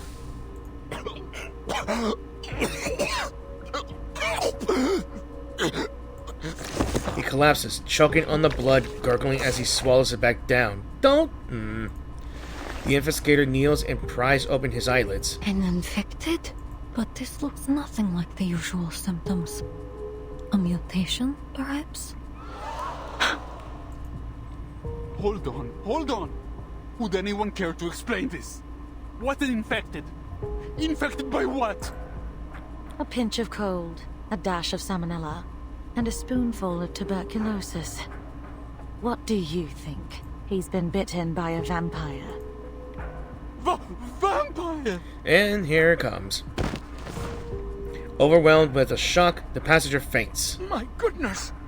A vampire? On this train? I figured those were just old stories. Oh dear. Looks like we've got an unwelcome guest aboard. Iglika, did that strange girl do this? He looks toward Babushka. I overheard the children talking about some shadowless vampire boss. Yeah. Oh my! I thought it was just a silly game. Everyone turns to Babushka in convicting silence. Without her hat, there is no hiding those ruby eyes. Their fears find a cause, and they're going after her. I knew there was something wrong with her the moment she came on board. All that shouting and running about. And look, she's awfully pale, too. No, it wasn't me. I mean... This isn't a courtroom. There's no use pleading your case. You're going to have to leave the train. After all, we can't have a vampire wandering free on the train full of ordinary people now, can we? You'll have to find your next bite elsewhere, kid. Piero signals to his men. Take her away. Yes, sir. Heavy boots stomp closer as two soldiers seize Babushka by the arms. Don't touch me! Let me go! You've got it all wrong! She said don't touch her! In the next instant, several children rush from the crowd, tugging at the soldiers and shouting. Please, sir, please listen. Maybe it's a mistake. Hey, back off! Whose kids are these? They're interfering with the military operation. One soldier raises his rifle in irritation. They're with me. For crying out loud, you two, come back here. Annabelle! This is grown-up stuff, okay? You've got to stay out of it. The children don't budge. Annabelle clutches him, looking up at Babushka in panic. In all the chaos, hers is the only face sharp and clear. Run, boss. What the? Did the soldier just shoot a kid? Run, Buska.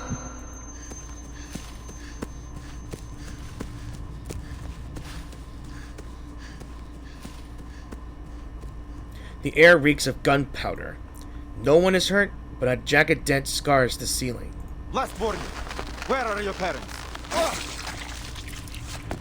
In the chaos, a small figure breaks free and hurls herself at the soldier. No, boss! Babushka! Babushka locks onto his arm, her fangs sinking deep into his skin, sucking as if to drain every drop from him. Put it down! Well, one vampire became another vampire's problem.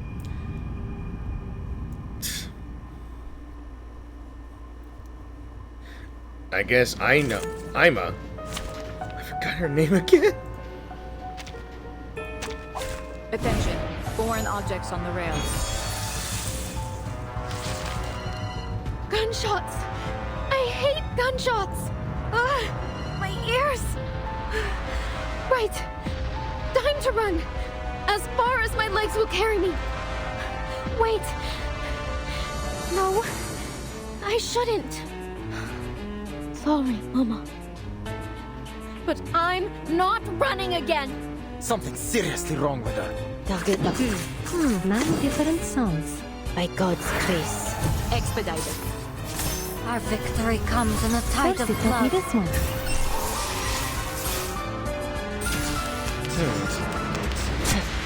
A shot hit. Nice. What a tyrant. Now is the time This, of repentance. I'm glad I have Sentinel. Any attack she does with anyone, it just like automatically goes after the person attacking. And she instantly kills them. The enemies of peace shall be scattered. What I mean? A minor incident. Let's continue the journey. Maybe it's because it's a low level difficulty, but yeah. But still, heavy damage. Alright, so let's see. How have you been lately? Not good or bad, just drifting. Since the Liberation Front's disbandment, I have had plenty time to wander, but wandering is all I can do. You need to move. You're not the kind for the rest. None of us are. Is that why you invited me to Istanbul? Not exactly. The refugees. That's right. They never miss a train. Always here, waiting, hoping to get on. The only way they can think of is to crawl under the cars and cling to the beams like this. I met the boy once, the first who wasn't afraid of me. We talked at the station. He said the rich swine always find a seat. He asked why I didn't leave. He claimed he was no swine, slipped under the train and waved goodbye. Before he left, he said goodbye, Guerilla.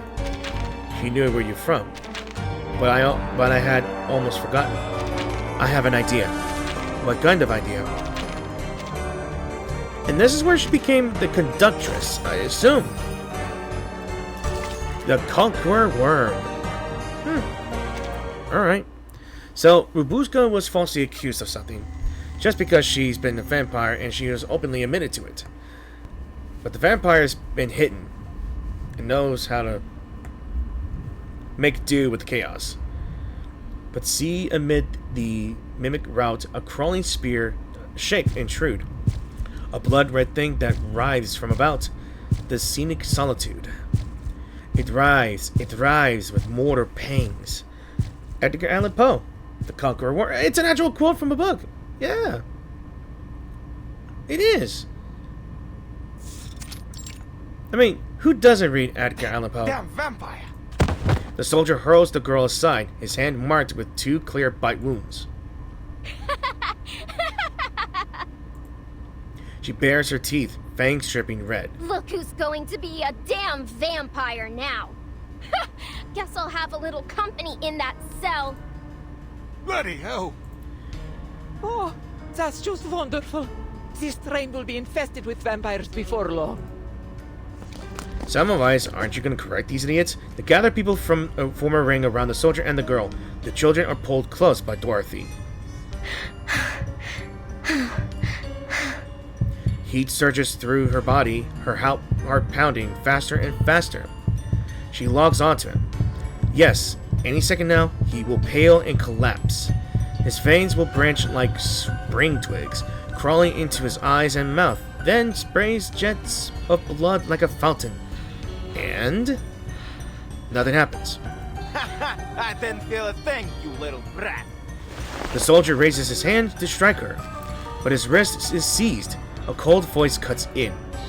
Enough. Pyros, this was not part of our deal. Discipline your men, or I will. Corvus lets go, annoyance flickering across her face.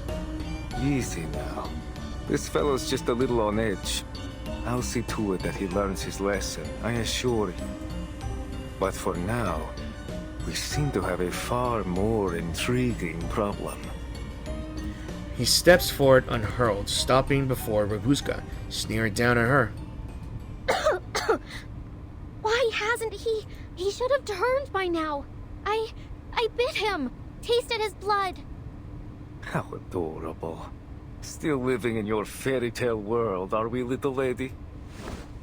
He crouches, studying her crimson eyes. Tell me, why would you pretend to be a vampire? Her lips tremble. Suddenly she feels cold. I'm not pretending. I am. Come now. Those little tricks. The red eyes, no shadow. Very clever. Quite the flair for theatrics, in fact. But I've come face to face with real monsters, little lady. And you're not one of them. You may be human or arcanist, but a vampire? Oh, not a chance. What? I don't understand what you're saying. Rabuska tries to shrink away, but a shadow beneath her quaking feet betrays her. Look! Her shadow! It's moving!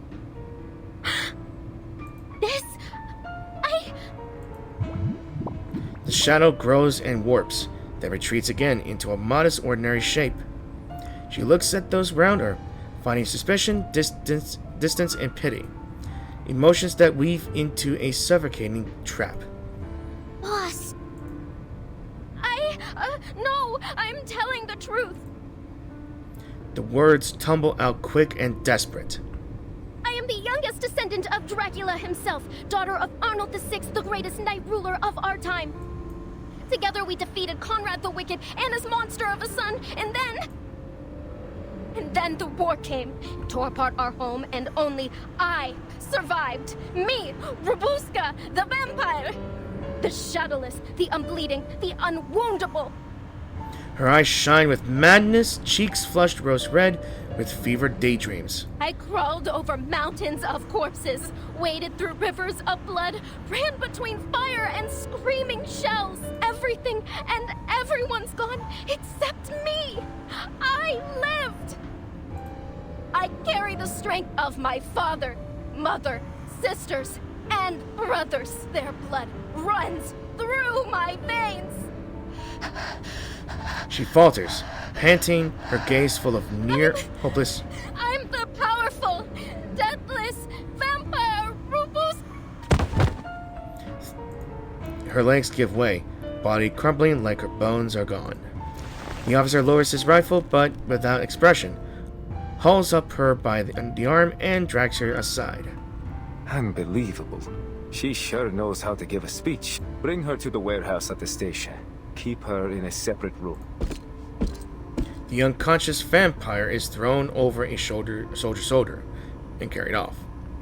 This is too far, Pyros. She is not a vampire. No, but she pretended to be one, didn't she? And she obstructed my man's duties. Besides... He looks over the passenger, who fainted from the floor, his voice rising. With an infected on board, we can't take any chances. Until we're sure there aren't more of them, the train will have to be kept under quarantine. This is my train. We will handle this my way. We must reach Budapest on schedule. We don't have time for this. So you'll handle it, will you? After letting a vampire slip right under your nose and still having no clue where it is? Pyros shrugs toward the whispering passengers, glancing toward the conductress with doubt. This is utterly unacceptable. To have all these delays and let a vampire on board of all things? Maybe it'd be better if the army just took over. At least they seem to know what they're doing. Need I say more? He motions to his waiting troops. Soldiers march in, quickly filling the carriage. Listen up, everyone. My men will escort you to a safe location shortly. Just stay seated for now and remain calm. So long as you cooperate, I promise everything will be fine. So this is your plan? To turn my passengers against me and seize control of the train? Why? What's in it for you? Come now, Iglika. I'm only doing my duty. You should know that after all these years. As more soldiers press in, he murmurs instructions and flips through the passenger list. Let's see. Nikola, Alexander, Jovan. You three, come with me. As for the rest of you, well, I suggest you stay put. Any risky or dangerous behavior will be dealt with accordingly.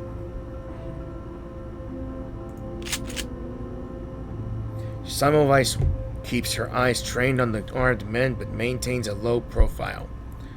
Something's not right. If that man truly is infected, his symptoms developed much quicker than any case I've ever heard of. She opens her palm, staring at the dull badge etched with the mark of Manus Vindictae. But he also made a fair point. With all these civilians in a confined space, if another infected shows up, it'll be a massacre. Is this what you wanted, Manus Vindictae?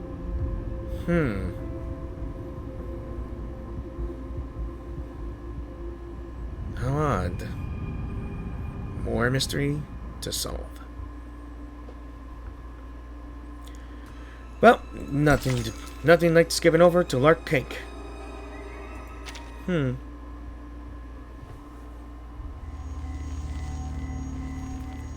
What is a Lark Cake?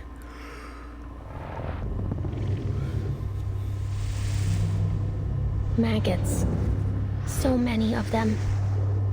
Wriggling, squirming, biting. I know they've rotted away. That their bodies have melted into the mud. I know that. My phone? Sorry.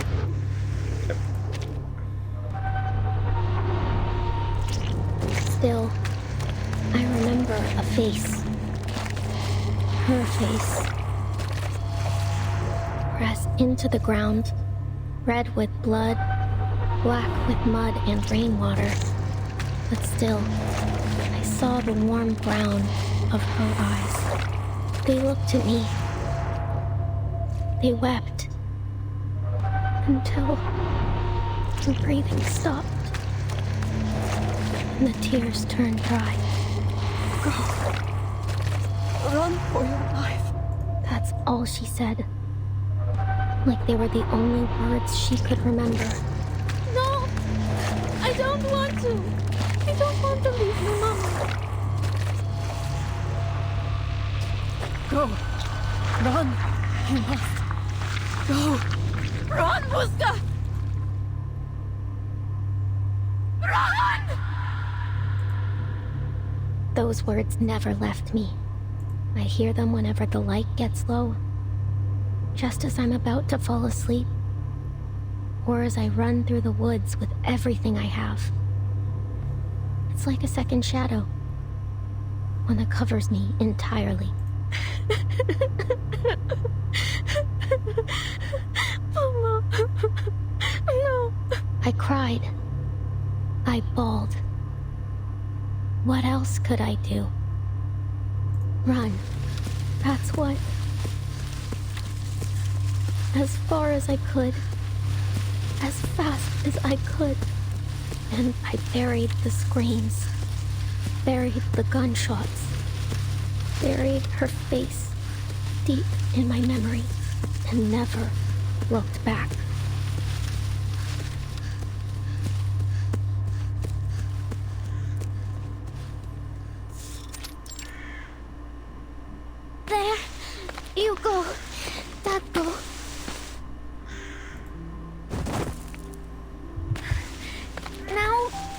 Coolio, you've grown a lot, haven't you?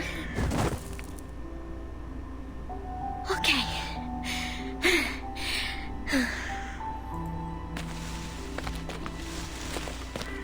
And last. It's your turn, Mama.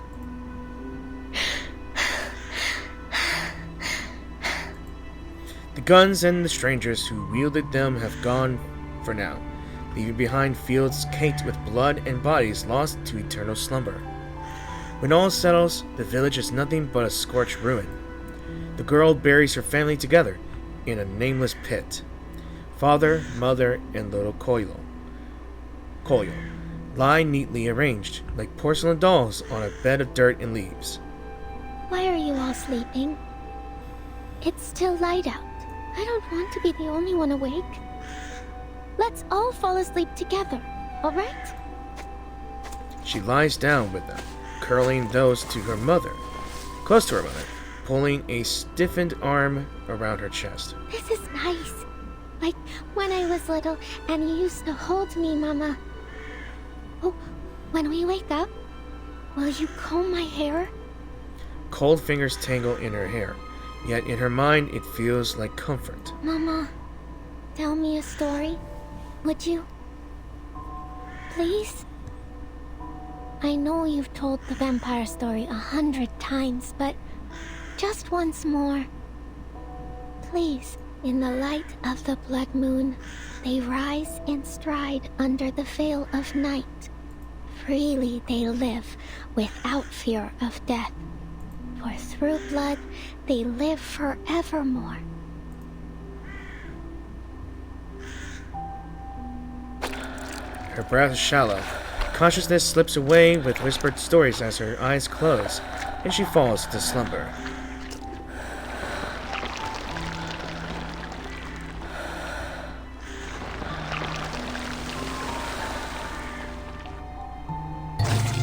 Because blood is life.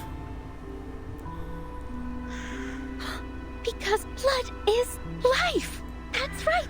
As long as they drink blood, vampires can rise from their graves and live forever! The girl bolts upright, pallid face glowing with a strange light. She bites her finger and smears the flowing blood over her mother's lips. For a moment, she believes in miracles. The blood beads on cold lips, glowing like red agate, lighting up death's grim mask. The girl smiles with delight. Yes! Good! Mama! A little for Tatko too, and for Kolya.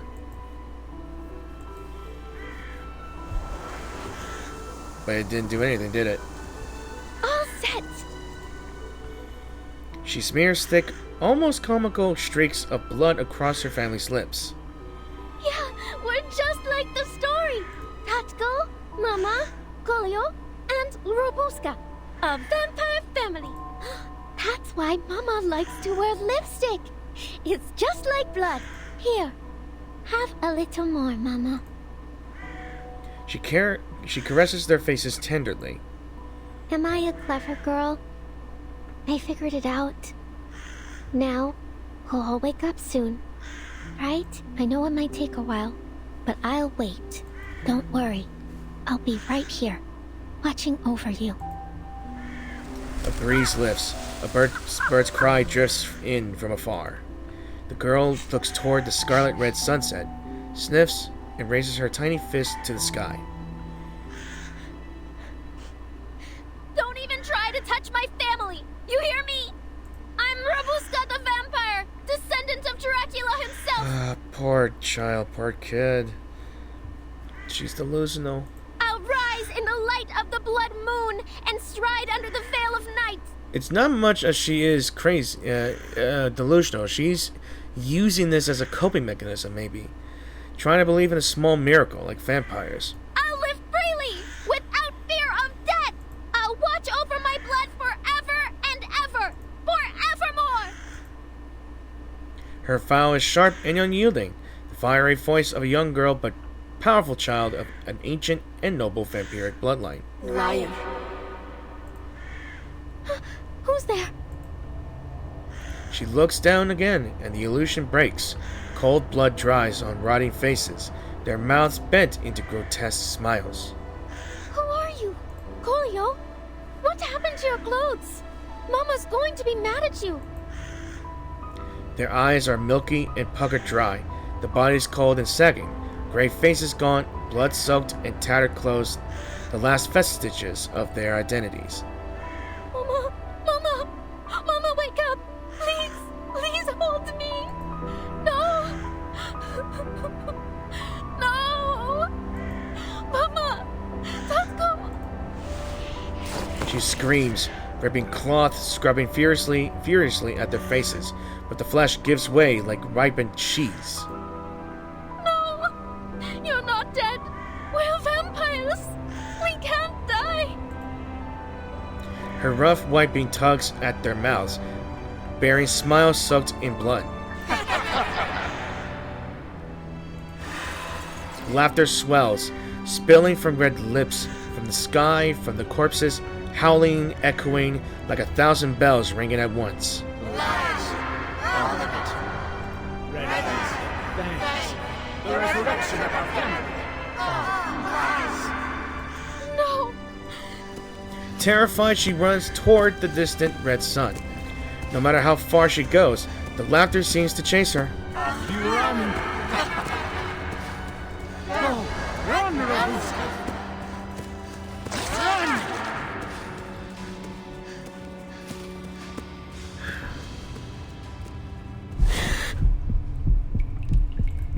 Robuska jolts awake from a deep sleep. Where the hell is she at? It's not a lie. Her heart slows. Her eyes adjust to the dark.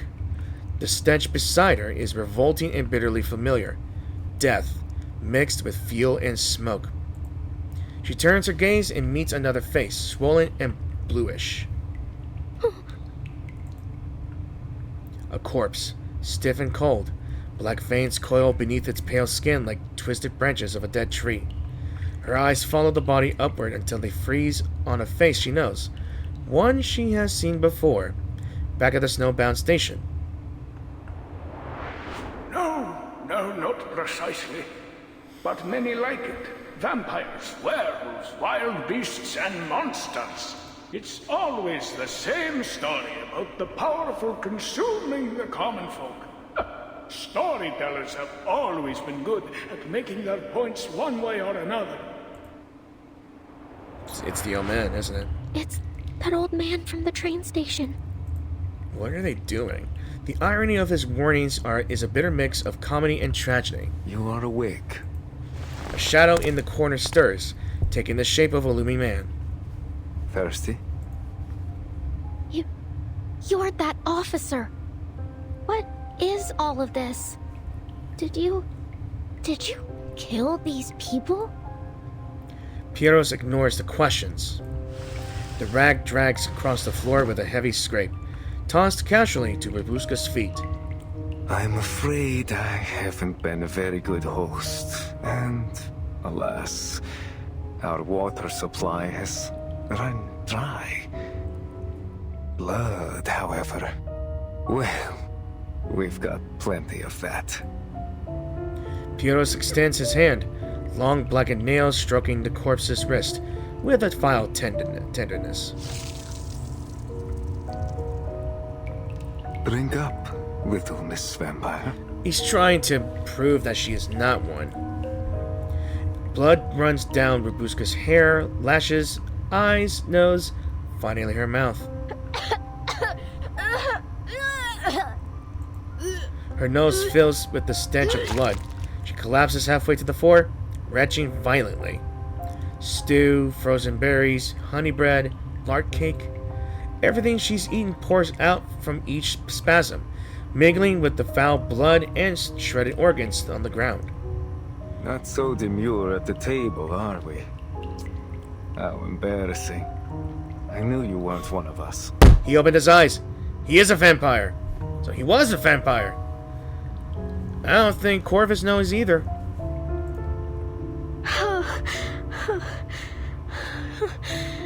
You. She lifts her pale face and meets the man's horrid gaze. His eyes are pure crimson, flawless like a sea of blood flowing under the moonlight. An undeniable bloodline, an undeniable identity. You're a vampire too? Through and through. But you, it seems not to be so. Still lost in your dreamland, little imposter. Don't call me that.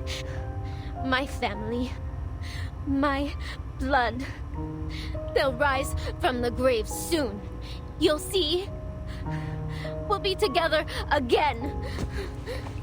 She chokes and swallows the blood until her face and body are smeared with scarlet. A lie, the day will never come. How long has it been since that day?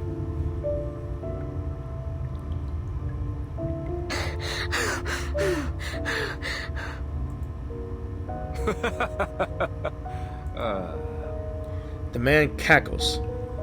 Aren't you a sorry little thing?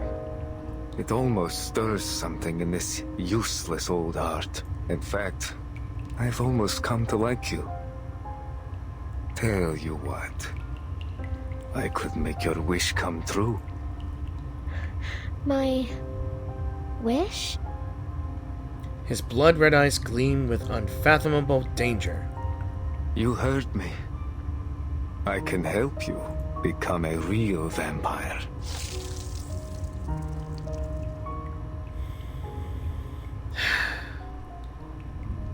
Bad news. It's always gonna be bad news, ain't it? Alright. What's this now? I'm not feeling so good about this. In all honesty, I'm not doing much better.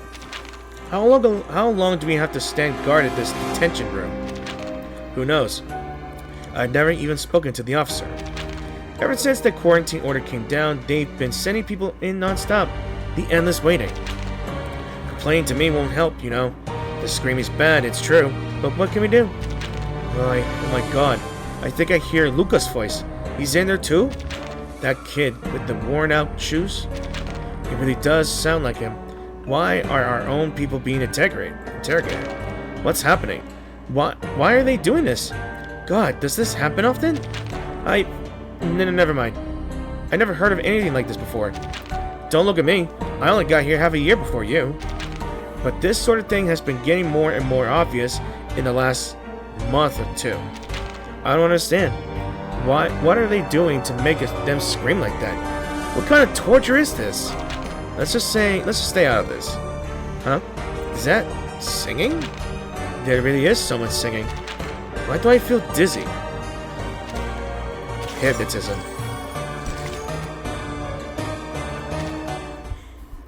Alright, so whoever's singing is hypnotizing. Winter Fright Night. Oh no! So, assuming that they pull the passengers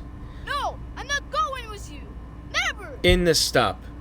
And if he is a vampire, assuming that his men are vampires too, and they're just using this inspection as an excuse in interrogation as an excuse to bring in the daily meals. Little William clings to the seat rail, screaming loud enough to pierce steel. After the quarantine order, passengers are scattered, some herded into the conductor's cabin. Let go. Soldiers pry open the boy's stubborn fingers one by one. Officers, with all due respect, you've taken 12 passengers already. May I ask where you're taking them? Shh. A rifle raises, muzzle aimed at the boot, now wedged in the door frame. Step back, ma'am. Nobody leaves the carriage until quarantine is over. She says nothing but pulls her foot back. Thank you. Just work with us, please. And soon this will all be over. The soldier slings the boy under his arm and marches off. Annabelle! No! The heavy lock clicks shut, leaving only anxious passengers and stone-faced soldiers. No food, no water, and no idea how long they'll keep us. This isn't separation, it's imprisonment. Worse than that! At least prisoners know their sentence! They took William and Miss Dorothy. And Rabuska hasn't come back either. Sensing the soldier's warning glare, the girl clutches her doll tight. She presses her communicator and it's met with static. Her words and any vital intelligence she could share are stranded with her. Something's jamming my signal. And the teleport disc isn't working either. Huh. Someone came prepared. Semmelweis approaches the door and peers through the window into the next car. The scene is carnage. The once opulent carriage is a spectacle of disaster, its walls painted with blood. What on earth? A low, drawn-out wail comes from the corner. Seems a little early for that soldier to be back. What the? Everything all right? Ah, idiot. Better go check on him. The soldier stiffens, lifts his rifle, and hurries away.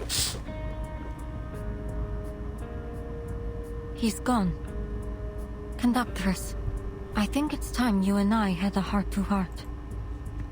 She steps up to the conductress, blunt and direct. This is all wrong. No food, no water, no radio signal.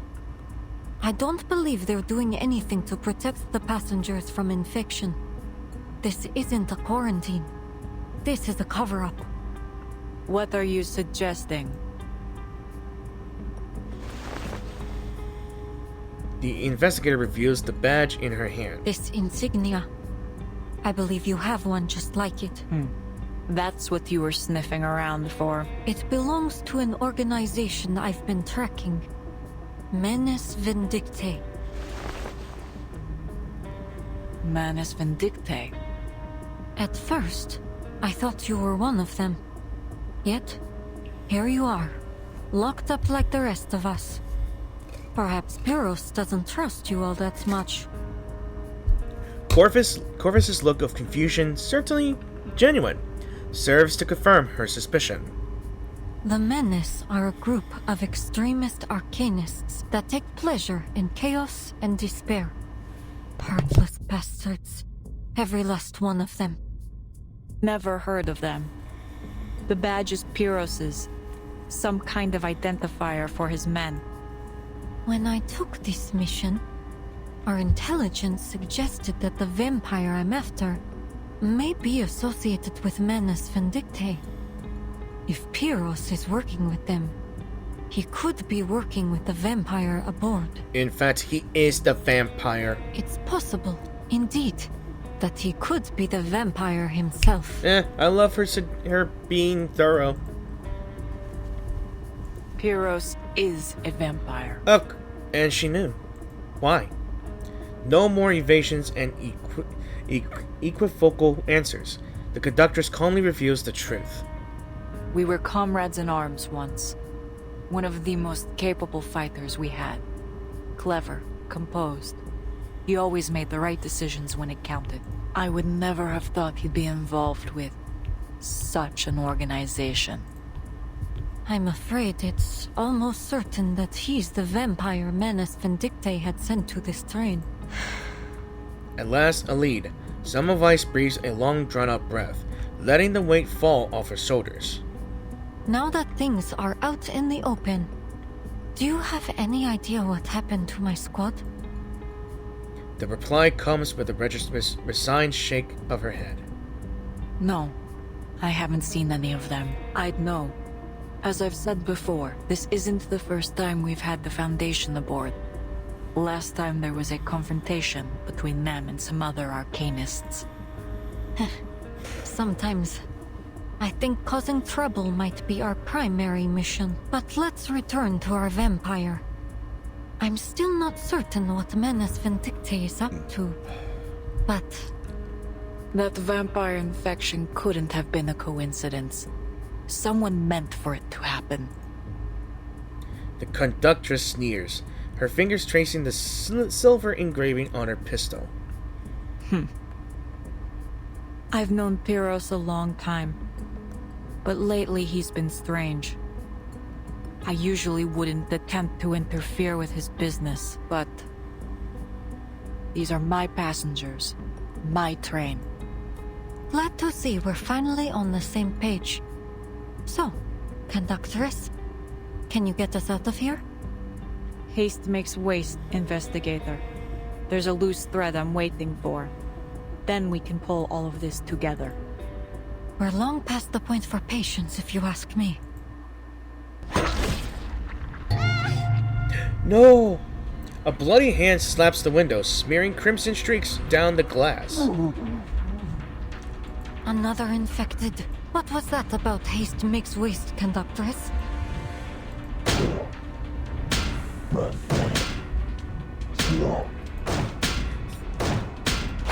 The man mumbles flatly, headbutting the glass again and again until blood pours from his brow.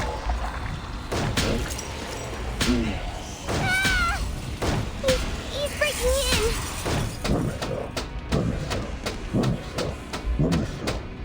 Conductress, there must be something muting arcane skills on this train. Arcane skills aren't everything. She pulls the passengers behind her, draws her sidearm, and takes aim.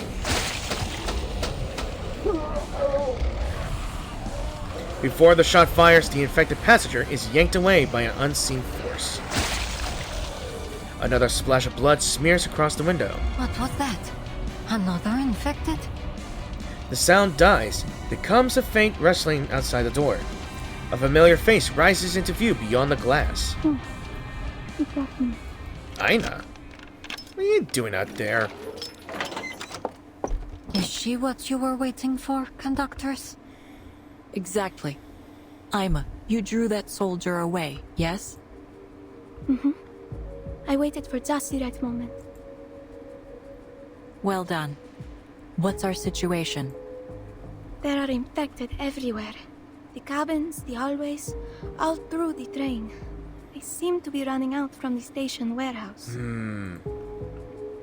The stewardess goes pale, recounting everything she saw outside. There's blood everywhere, too. On the walls, on the floor. I tried my best not to look at it. Was it you who killed that infected just now? Well... She tugs shyly at her eye patch. I ensure all crew on the Danube Dawn are trained in self-defense. It's hardly surprising. Go ahead, Ima. Oh, yes. She lowers her head, clenched fist trembling. I saw those soldiers in their carriages.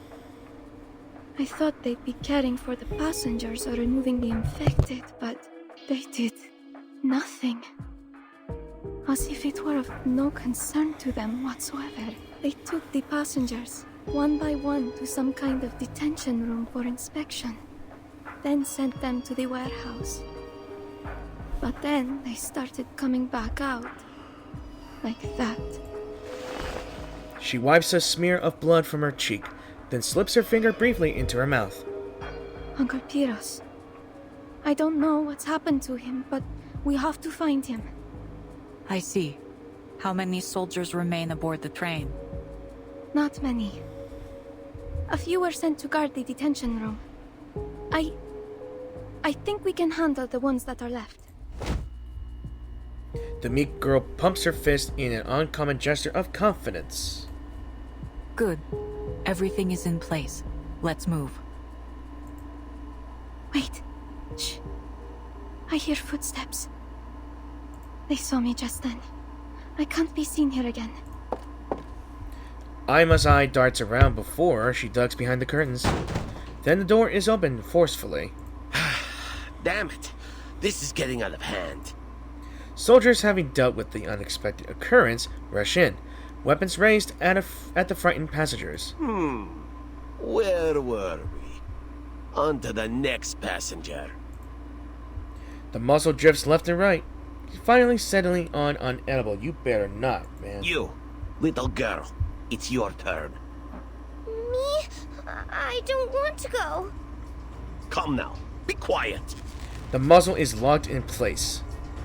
You heard her. She said no. In the scuffle, 2 shots ring out, each slamming into the metal ceiling. The soldier tries to wrench back his rifle, but Corvus's grip is unyielding. You! Let go! She's not going. What's going on? Stand down, all of you! Another soldier appears behind them, gun in one hand, whistle in the other, his fingers shaking. Go, Ima. Yes. Understood. The stewardess tears off her eye patch, revealing her other blood-red eye. She's a half-vampire. Before the whistle meets his lips, she leaps from the shadows, slamming into him. Ah! Get off me! In a second, her arm snakes around his neck. Apologies for the shock, but thank you for the gun and whistle. Why is it always that characters with different colored eyes will always have one eye patch here and there? I have to. I assumed. I was supposed to assume.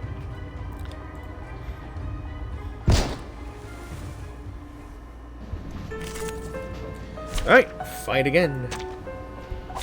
The waves and we unite as one. Agree. 9 different songs. This is well. All is planned. Our victory comes in a tide of blood. This one.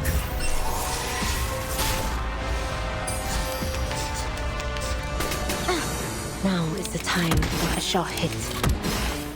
A wise schedule. That was certainly a choice.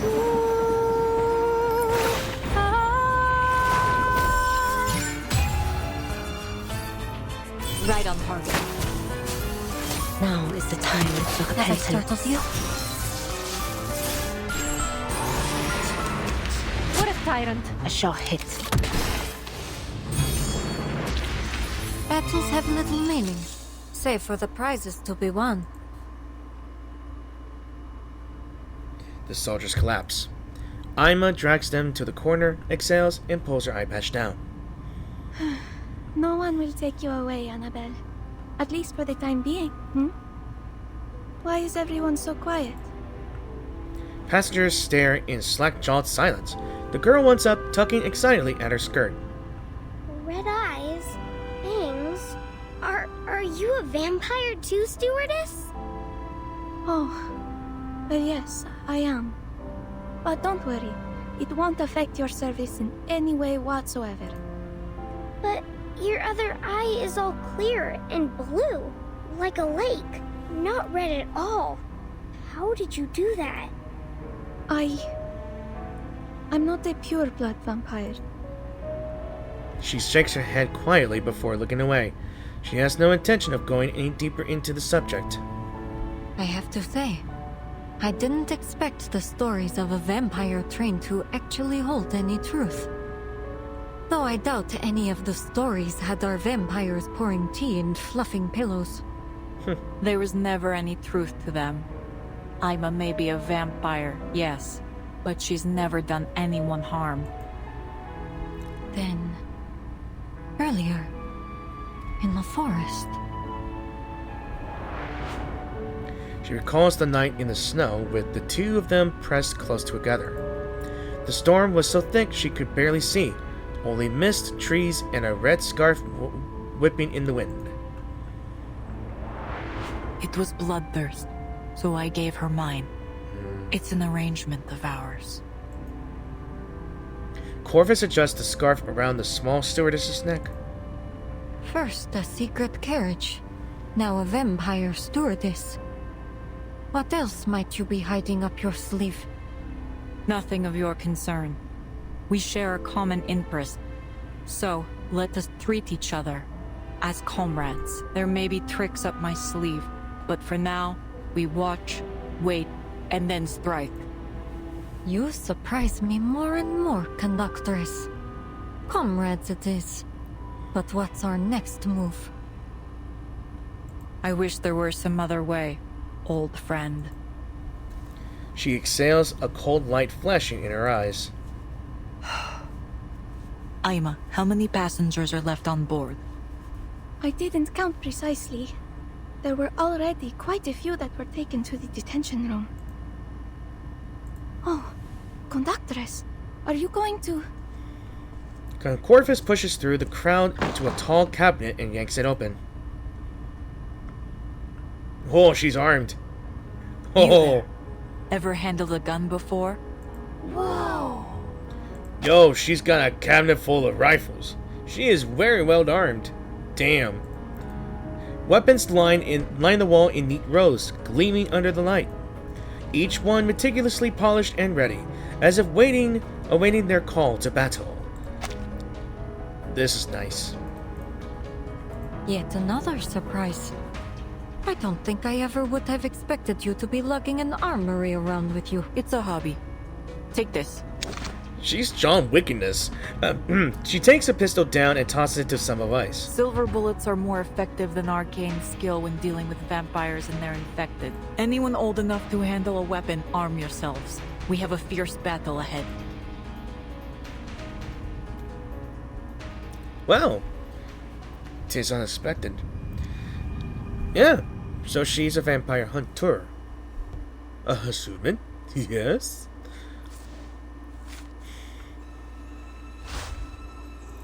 Alright, let's continue on.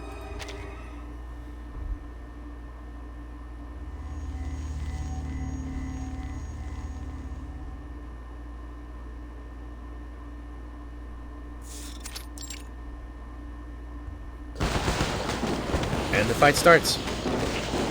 Gunfire erupts. In less than half an hour, the train turns into a battlefield. The gunshots are drawing them in. We've got to close the door. Head to the next carriage. I'll close the door. Corvus leaves cover and chain charges straight into the carriage. Conductors, don't! Don't look back. The weight of unseen eyes is unbearable. Annabelle turns her head.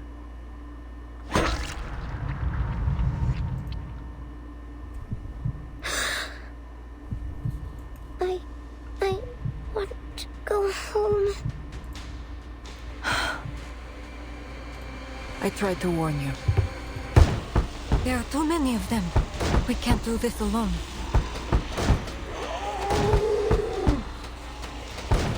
From outside, more infected swarm in, spreading like a plague of locusts through every car.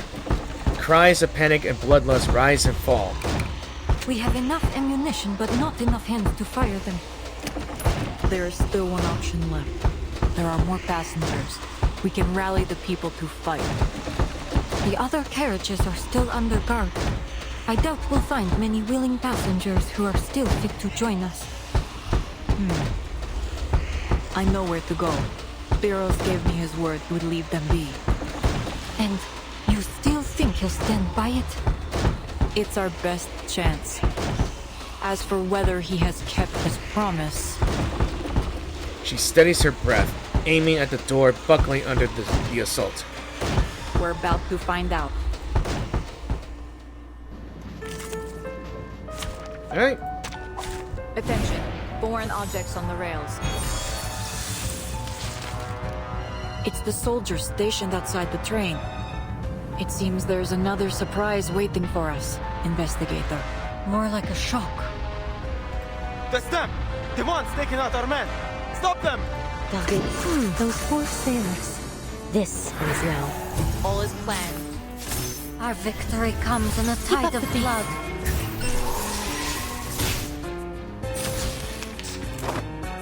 The enemies of peace shall be stamped out. What a tyrant! A shot hit. Schedule. Agreed. Follow the plan. In my sight. Now is the time for repentance. You?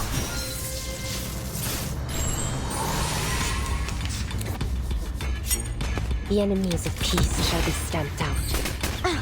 Now is the time for repentance. I heard a wide 9 different songs. Close your eyes. It will all be over soon.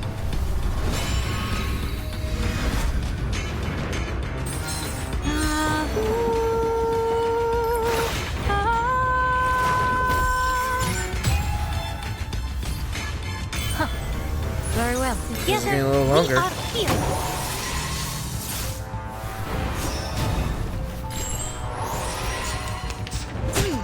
The enemies of peace shall be stamped out.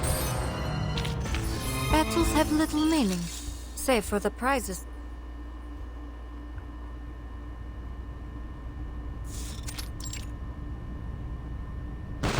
Gunfire still rattles. Another sound joins in. Scattered, heavy footsteps. 1, 2, 3. No, there are more. Many more. Her voice trembles. They don't sound like soldiers. What do we do, Yakov? Ready your weapons, everyone! The step draws closer. The lock strains. Passengers grip their makeshift weapons, every eye fixed on the opening door. Hold. Now! Attack! The mob surges, raining down blows without mercy. Damn it! We're here to help! My dolly. I can't find her. Cries, curses, and wails crash together in a storm. Wait! I hurt a little girl. And a woman. Finally. The little skirmish finds a belated end. A makeshift militia appears before them, young and old, decked in piecemeal gear. Everyone, please lower your weapons. There's really no need to be at each other's throats each time we meet. It's that investigator. She's back. And the conductress. Corvus steps forward, adjusting a tilted hat brim. Excellent. You're already prepared to protect yourselves. I'll make this short. The train is surrounded by vampire infected. We need your help to defeat them and get moving again. Take a weapon if you're able. We'll fight together. The stowaways and the passengers glance at one another. Silence holds for a moment. But why us? Look around you. We're just a bunch of regular folk. Refugees who've probably never even touched a gun. The army's here, isn't it? Shouldn't they clean up this mess? And say we risk our lives to save other people from these infected. What would stop them from reporting us if we try to cross the border after? Then voices rise again, questions sharp and insistent. She's right. I say we unload the carriages with the infected inside, and the rest of us keep going to Budapest. You're quiet, Yakov. What are you thinking? A single soft query hushes the noise, all eyes turning to the leader. I'd say...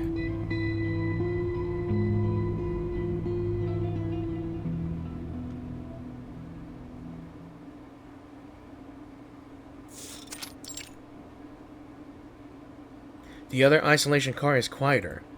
Only distant gunfire breaks the silence, like the front line of war. This is all getting rather unnerving.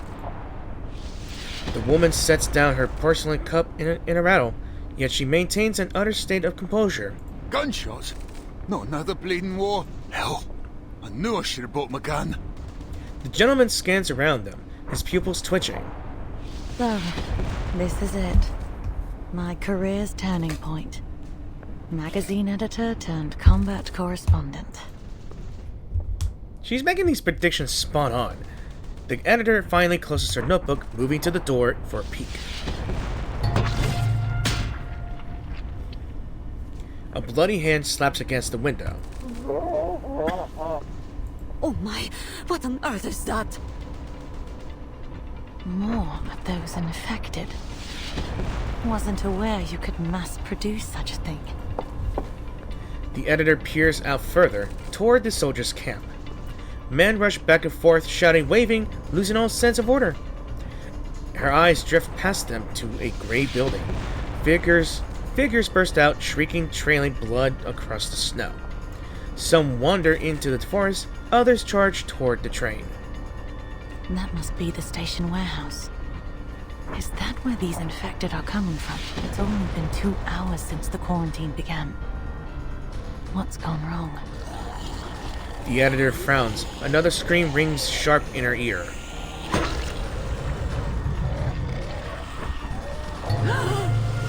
Oh heavens!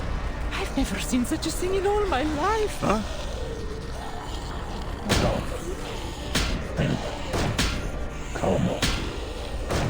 The door won't hold for long. Get something to block it. I highly doubt. What are you all standing there for? Get out of the way. Gunfire rattles, dark red bursts bloom across the train windows. Through the smoke, armed figures emerge, faces pale and bloodied. Think I strained my shoulder. I did warn you.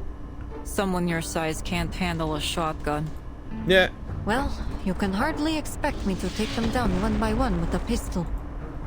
If this is some kind of robbery, then I'm afraid you'll be disappointed. A writer always travels light. It isn't. We want your help.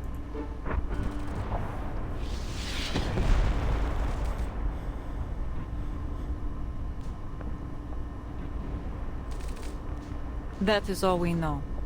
Most of the soldiers stationed here have been infected.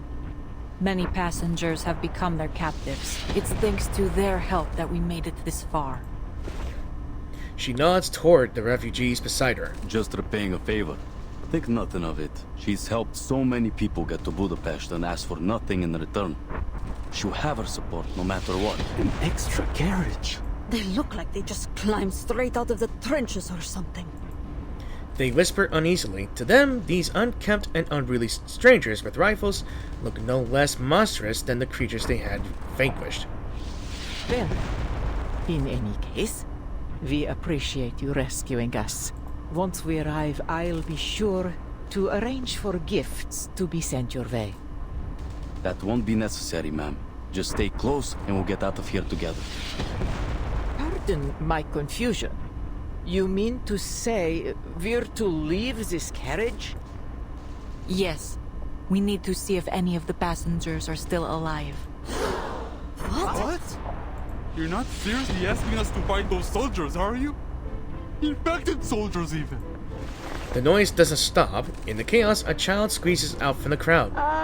Miss Conductress, is Robushka there too? I still haven't seen her. Before Corvus can reply, another voice cuts in. Robushka? You mean that fake vampire? She was one of the first ones they took away. Fake vampire? But she has red eyes and pointy teeth. Don't listen to her. Robushka is a real vampire. Are you one of her familiars too? Come on, let's rescue her together. I like how enthusiastic this kid is, but she's a kid. Yes, let's. He protected us. I have to pay her back. We pinky promise. Oh, don't make me die with cuteness, you kids. And it's sad for me because I saw that my nephew is growing up too fast. Yeah, funny that. Time does wonders to a life. Children, aren't you afraid of those monsters outside? Yeah. Never. Good for them. They'd be best friends. The bold, if childlike, answer surprises everyone. See? Even the kids have got more guts than you. You...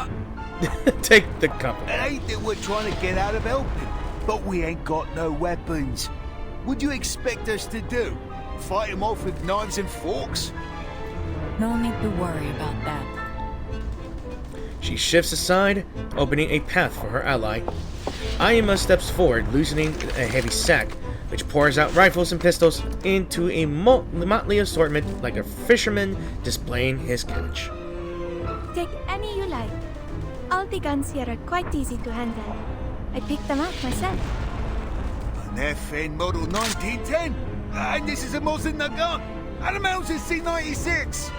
The gentleman lunges into a pile of boyish glee. This one's excellent, consistent firepower. But this beauty, she's got a smoother pump cycle. Lovely for follow-up shots. Will the fighting ever cease?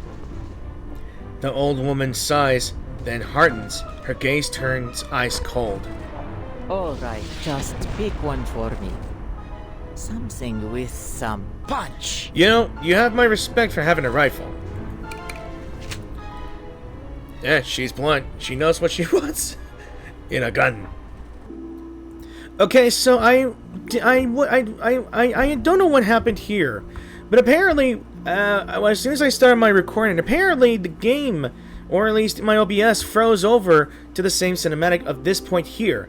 And I've already upgraded Corvus to Insight level 2, and it shows her,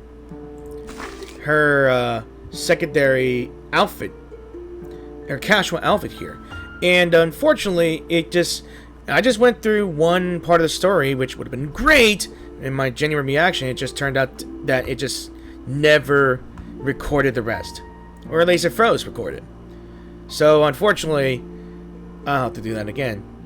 But at least it'll be separate anyway.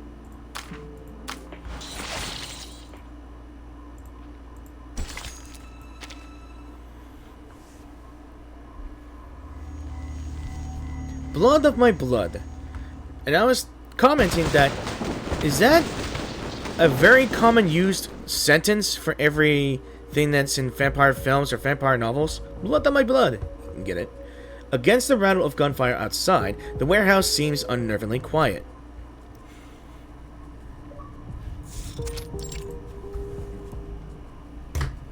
The vampire's invitation still awaits a response. The girl bows her head, staring at her shadow. Let me remind you that, although my life may be everlasting, my patience is not. I have to say, your hesitation is disappointing. What's this going to cost me? She looks into his crimson eyes.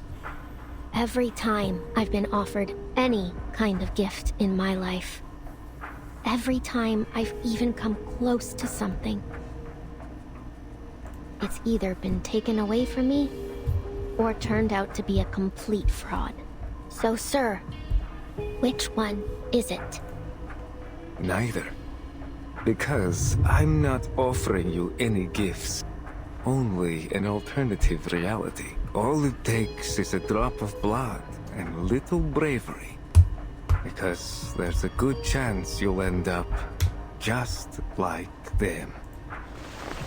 He lifts a limp arm, waving it at her mockingly. A small ask, I'm sure. For someone such as yourself, what's a little risk when your dreams are so very close? This is what you want, isn't it? He stands by the window, hand reaching out for her. Yes, I crave it. Babushka, I know you wanted to be a vampire, but now's not the time to be... Is this the hypnotism charm? Dizziness grips her. A sudden crushing tide of fortune crashes over Babushka. Stone, walls, cargo, everything melts away.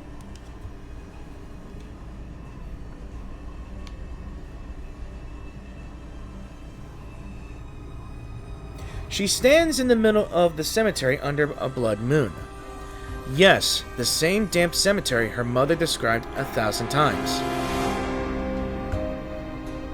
Before her looms the vampire, Piros, cloaked in black like an ageless shadow. This is partly the hypnotism charm.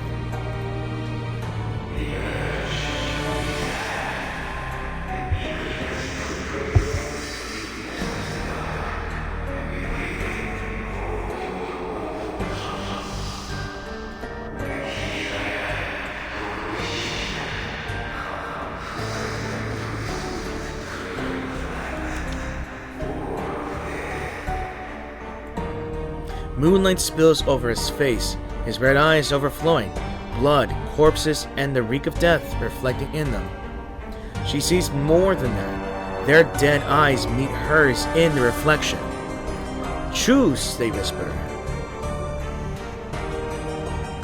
You cannot refuse us, just as you cannot refuse your past. Well, what do you say? I say, let the zoom out here so I can get a good look at the potential thumbnail that I like here.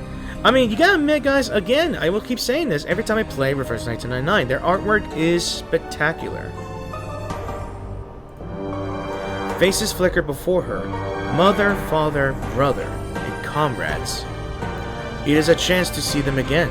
How could she refuse?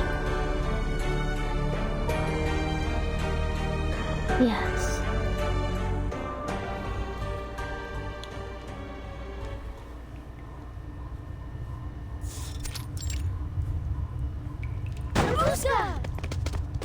He's not here. Armed men storm in, but the familiar figure is gone. Blood stains the floor, still warm, trailing like a serpent. There are drag marks. Seems they've transferred some of the captives. Yellow light cuts across the room, shadows twitch in the corners. A familiar voice whimpers faintly. Oh, I just want to go home. It's all right, child. I'm here with you. We'll be fine. William! Miss Dorothy! Annabelle rushes forward, clutching her long-lost kin. Don't. There's... Shadows launch from the opposite corner.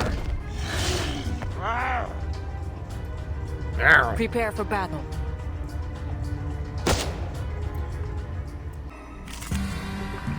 Alright, since I've already done this way before, I'll just do the secondary difficulty here to see what it looks like here. And we unite as one.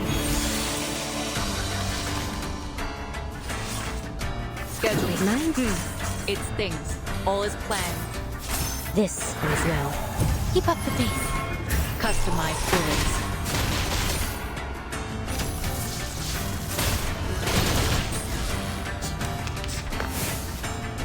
The enemies of peace shall be stamped out.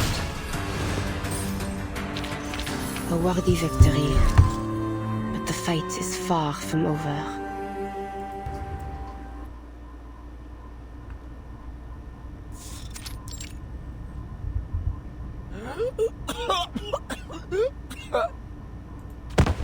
The soldier crumbles, his eyes bloodshot, veins crawling like creeping vines,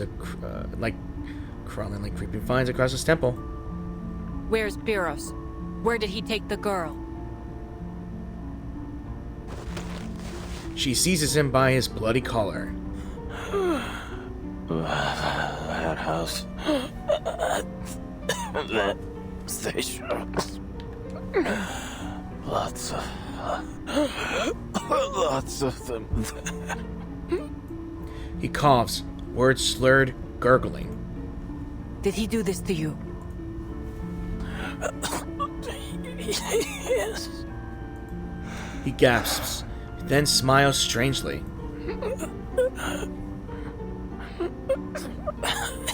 It's too late. What? Speak up.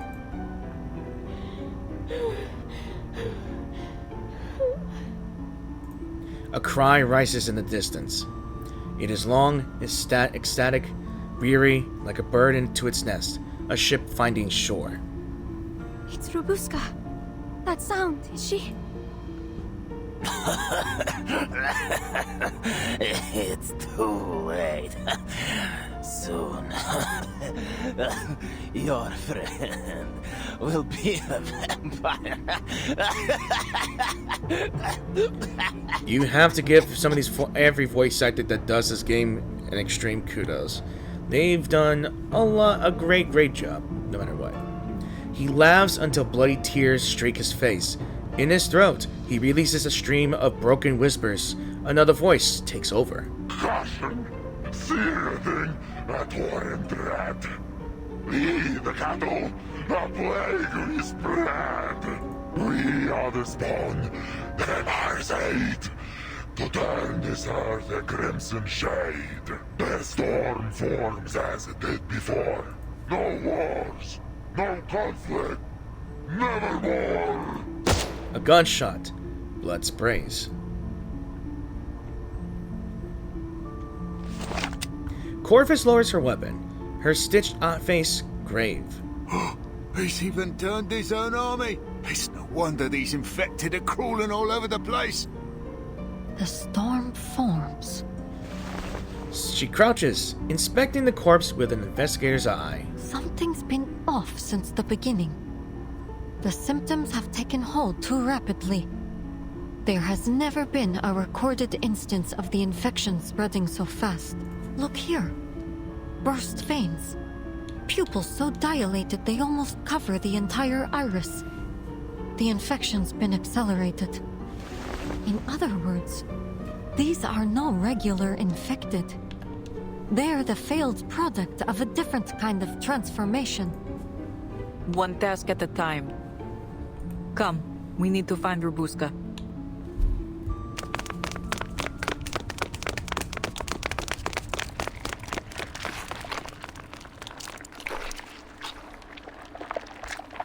Moments earlier. Well, what do you say? Yes. Very good. I knew you'd come to your senses.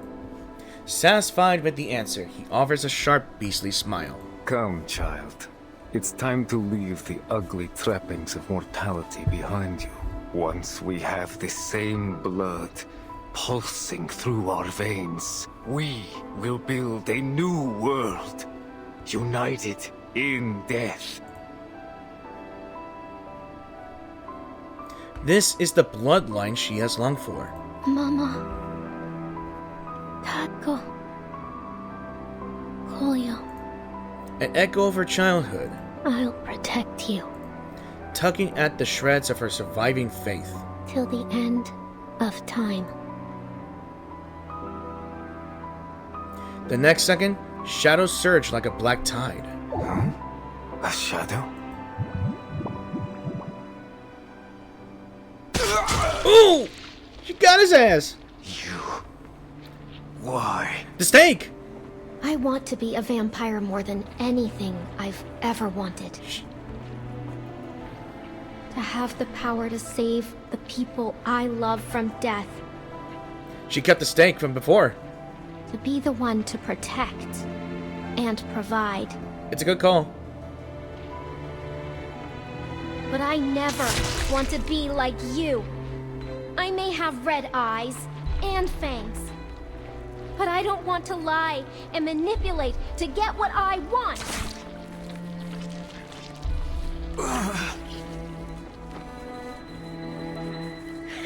Did you really think I'd just surrender?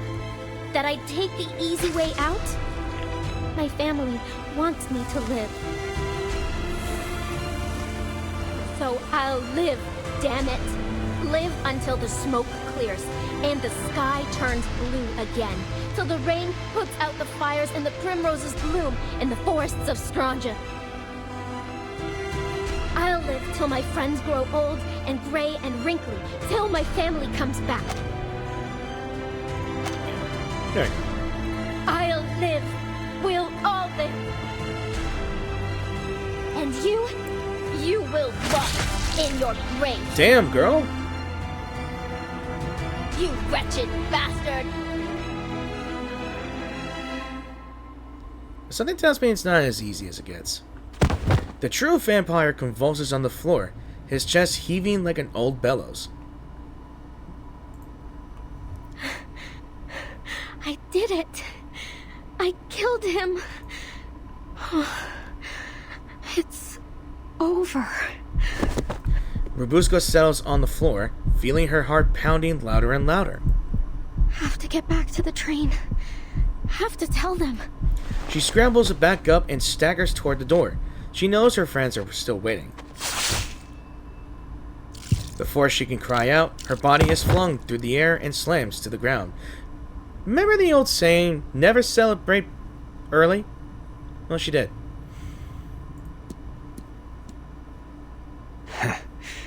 Don't tell me you believe those bedtime stories. Did she... I know she staked them in the chest, but did she miss the heart? I'm not sure. Piero stands, his face twisted into a grotesque look of a sinister joy. How? You should have... Died? Don't be absurd. Listening to that silly little speech was more painful than any stake to the chest. Let me guess. You brought holy water.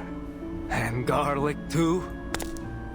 He looms over the girl, dismissing her attempt with a wave of his hand.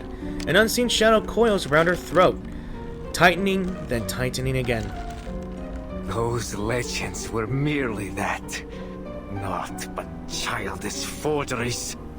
Just like you, little vampire. No. Oh, what a waste of time you turned out to be. I truly believed you might share my vision, but alas, you're just as narrow-minded as the rest of them. I suppose it's time you found your place in the dirt.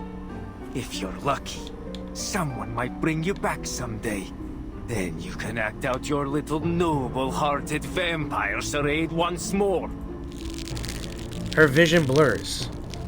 The moon, streaks of blood, the cemetery, everything that once made up her childhood crumbles to ruin. And with it, her dreams of becoming a vampire. Look! Her shadow! It's moving! You're a real vampire, right, Rabushka? It's not a lie.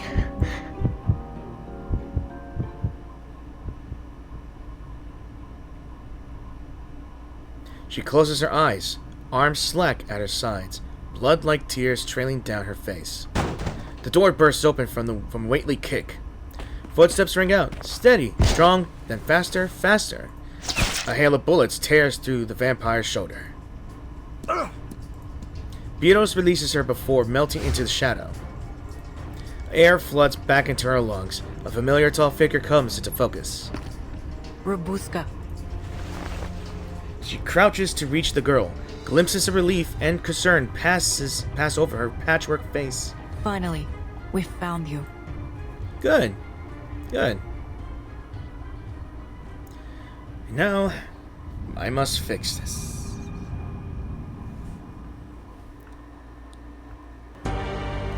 Okay. I got that done, editing this out. So we're to 19 here together. Fight on, Iglika. Fight for our home. So I'm guessing we're fighting Piros once again. What was he always been a vampire, or what? How did he change it though? We don't know. My blood flows across the city as fresh from a battlefield. It rises as the tide, seeping into the empty gaps between cobblestones, quenching the parched mouths of man and beast, and engulfing the world in its sanguine embrace. Charles Baudelaire. I'm not sure. The Fountain of Blood. I forgot. Baudelaire? Baudelaire. I think I got it right. Rabuska! A surge of friendly faces rushes to Rabuska's side, surrounding her. What are you doing here? I thought you'd never want to speak to me again. That's not true. We like you, even if you aren't a real vampire. We saw it all! Whack! You put a big gold stake right through the monster's chest. So you're not a vampire. You're even stronger. The crowd closes in on Babushka, their warmth flushing her cheeks red. Thank you. Ah, the joy of reunion. How very touching. In fact, why don't we drink to it? From the corner comes a sinister voice, drawing eyes and muzzles in its direction. Those are...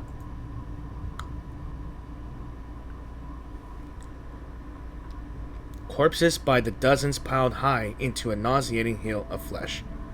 The surface layer rots away, exposing pale gray sinew, entrails dangling in tangles, blood oozing like a sticky mire. Piros sits on top of the mound, lounging. The bodies of the passengers, and the soldiers too. Is that all you see? You never did have an eye for detail, Iglika. His sharp grin deepens. Look closer. Your Foundation friend might find a little surprise. The investigator spots familiar checkered uniforms and marks among the heap. So that's where Squad 77 went. They were hunted. Squad 77.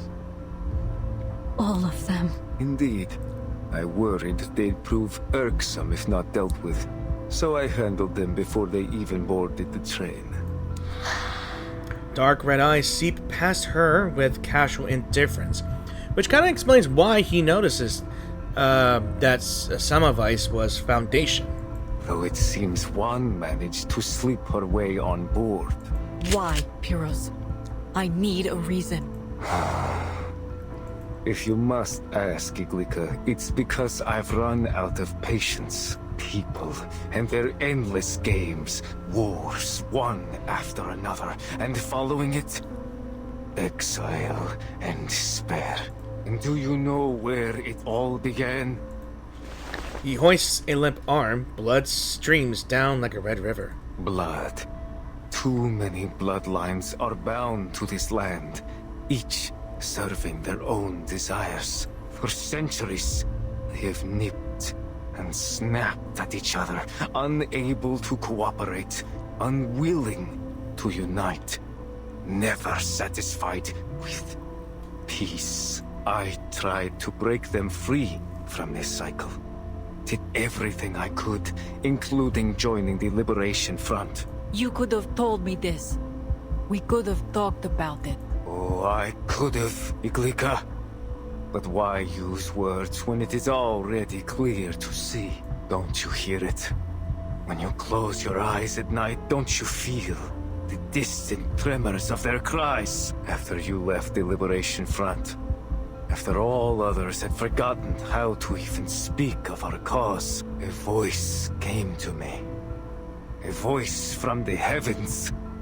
She heard my prayers and showed me a new path. It must be Arcana. He gestures toward the mound of bodies, eyes blazing. A path of unity, where all would share the same blood, the same interest, the same goal. At the crack of gunfire, Piros vanishes, the shot chip clipping only a few fluttering bats.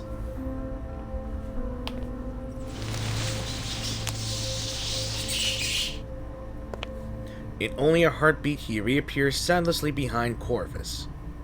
Another bullet.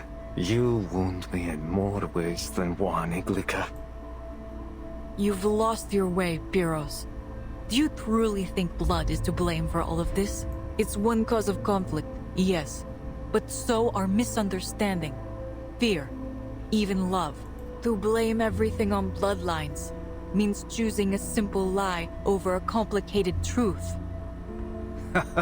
You haven't thought deeply enough then, dear Iglika. Look at these causes.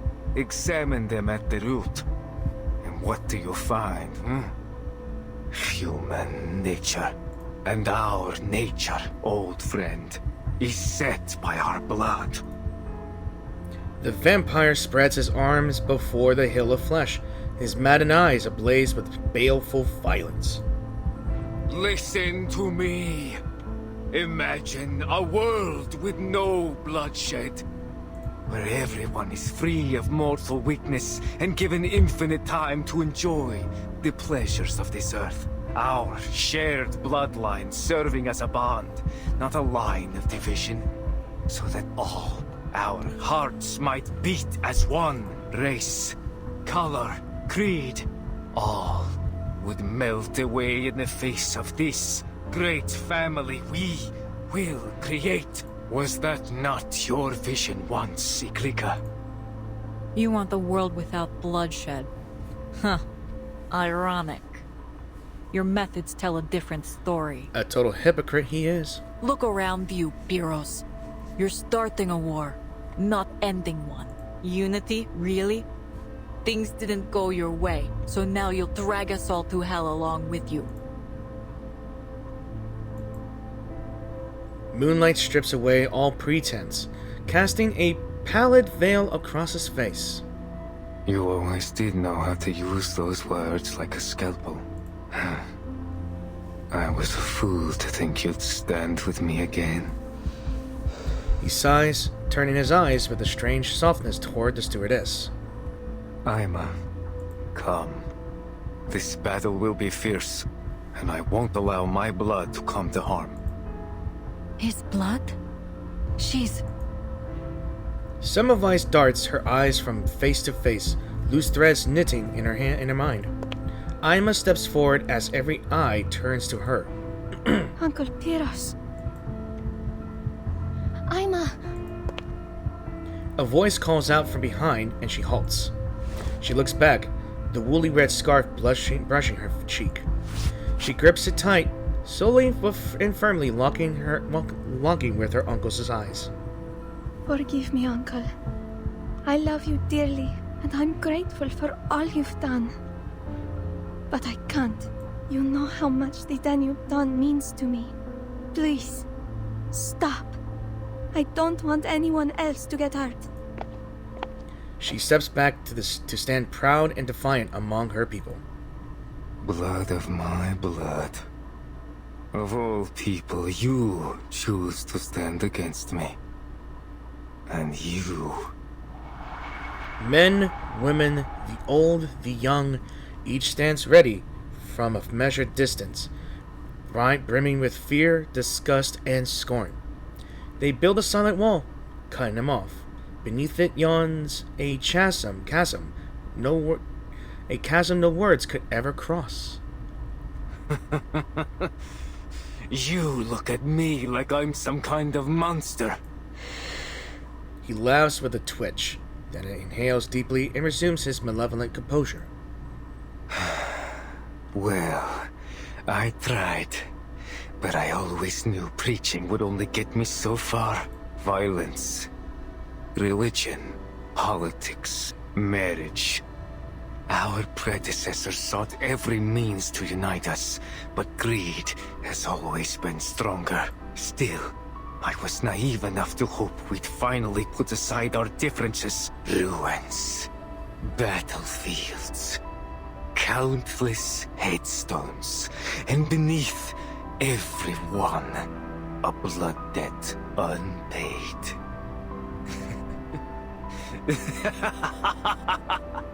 Perhaps, in the end, you were right, Iglika. If I can't have what I want... He reaches to pull out the wooden stake lodged in his chest. Fleshy bat wings sprout from his back, spreading wide to block out the hazy moonlight outside the window. Then I will drag every single man, woman, and child to hell. The monster lets out a shrill cry, eyes streaming blood. The sound spreads throughout the night like a deadly signal, drawing hordes of the infected in from the dark. Disgusting! Seething! Nevermore! The infected are swarming. He must have called for them. Incoming! Weapons ready! Pyros, I will put a bullet through your heart myself. And this is finally the boss fight. Finally, we're here. Oh, yeah. Might as well.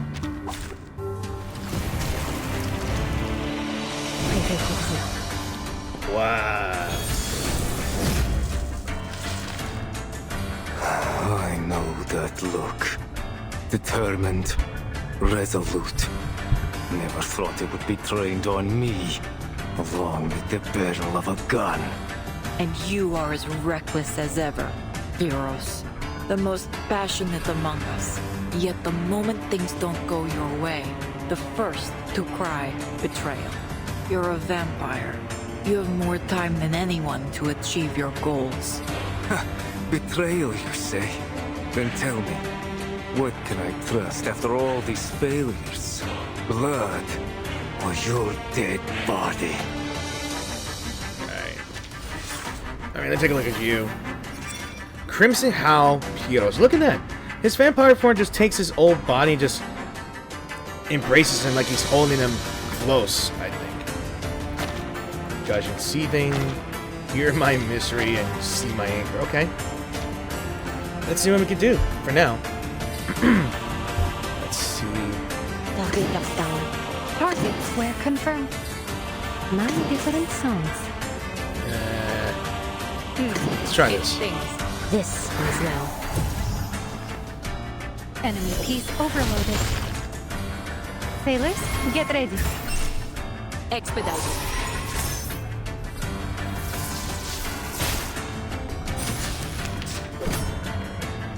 The enemy's peace shall be stamped out. Now is the time for repentance. Enemy reaction predicted.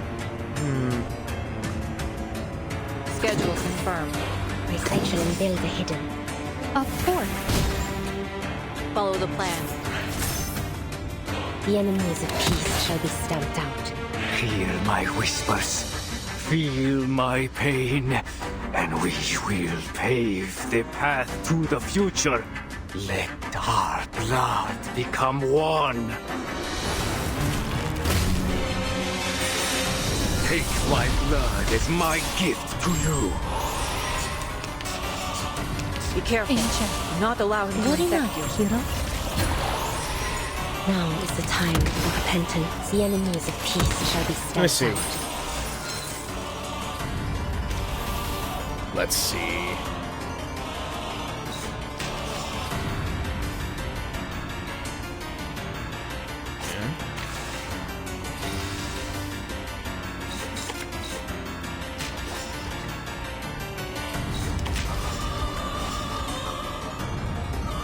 One for the sake of the many.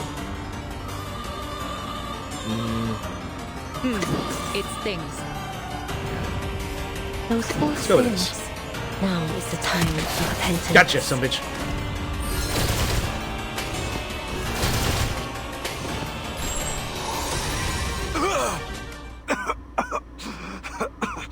No. That was for Squad 77. A worthy victory, but the fight is far from over.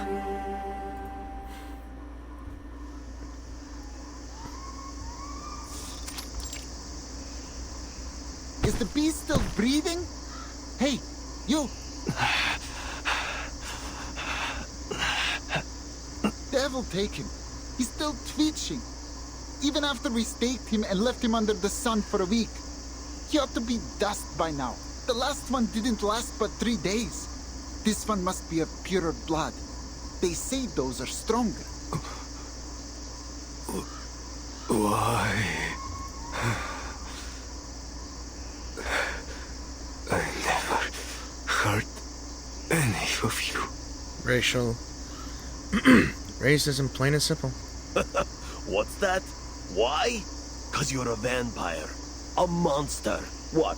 So we've got to wait until you drain someone dry before we put you down, do we? The sunlight burns him until he can no longer raise his eyes. He shrinks his neck, attempting to turn his head in vain. A vampire's hunt is a bloody one. As always, human, beast, vampire, blood spills in a tangled mess across the ground, merging into a stream that soaks his toes. A breeze stirs, carrying a distant song. The song is ethereal and light, as if drifting from a vast, boundless space, weaving into a comforting net that rises and falls. Despair, That's not Arcana. the purest of emotions. It lifts the weight of fear, frees you from the constraints of mundanity, and brings you one step closer to perfection. Who? He smells and hears the crisp, cool wind. I am your wishmaker.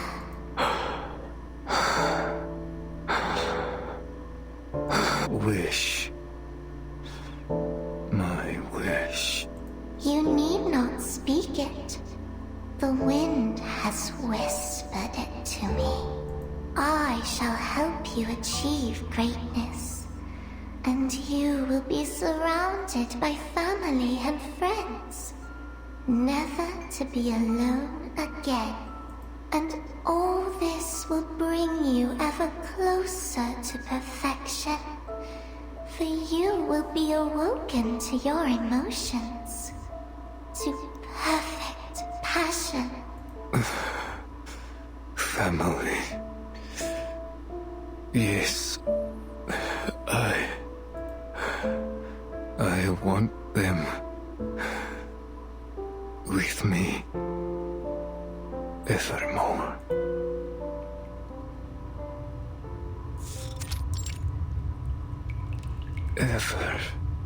Evermore. The monster shrinks back into human form, like a weather cocoon trembling in the corner, gasping for breath. His neck is torn open, dark blood flowing out like a spring. Iglenka. I'm here. His old comrade stands before him in silence. The space between them is not far, and yet it spans a fathomless deep. Is it over? It is, Pyrrhus.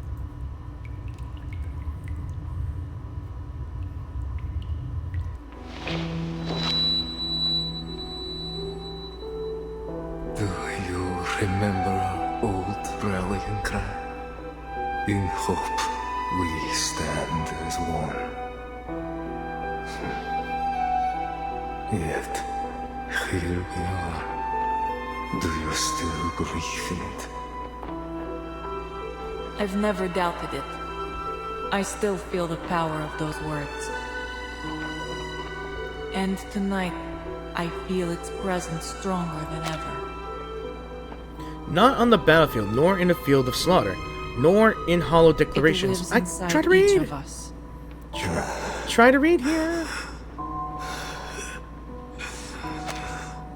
Then you found the right path. And I've strayed too far.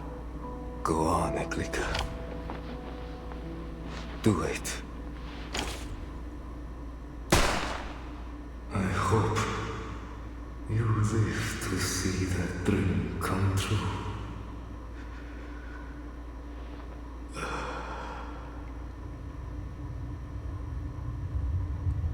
You've had your war, Pyrrhus, but ours goes on. Still, the end will come. In time. Maybe not today, maybe not tomorrow. But one day, a generation will refuse to raise their guns, refuse to trade blood for fleeting victory. When that day comes, the Danube will flow in peace once more, and lilacs will bloom again over the ruins of Belgard. When it does, we'll ring the peace bells so loud that all those who rest in the earth hear it. She lowers her weapon, turns on her heel, and walks away.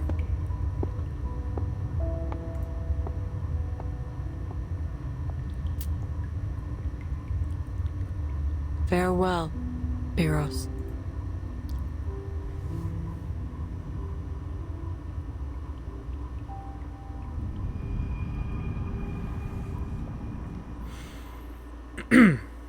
That's one crazy holiday event. Indeed. Alright, what are these two here? Bad luck, huh? Let's see, Bloodstained, 73 MV. Calling today the Semmelweis.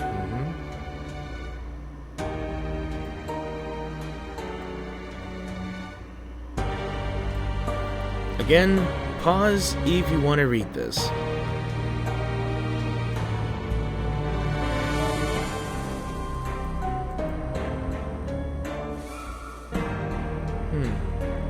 So this is probably when Pyrrhus found out about the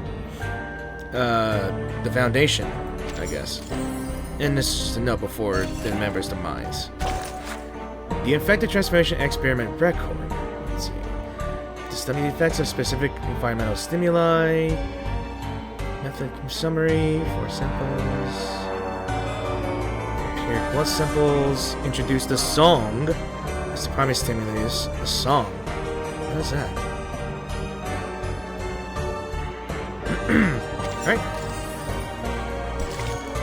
Alright. Let us continue.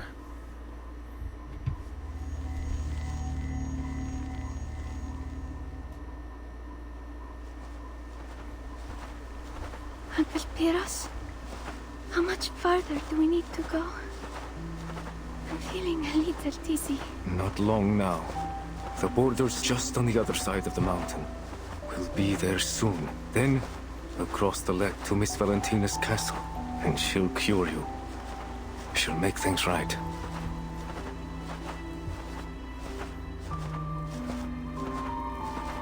But how do you know she'll help? I just know I'm A vampire always stands by her people. It's in our blood. In our blood. You'll do well to remember that, Emma. There is no bond stronger than blood. Uncle. Aima gently sets the wooden matryoshka down. Its painted smile is unchanged, as if it still remembers the winds along the Danube, the swaying on the train, the murmurs and laughter of her journey. Now its journey has come to an end. It should return to where it belongs, a world without walls, without exile. Perhaps there it will find its answer. Goodbye.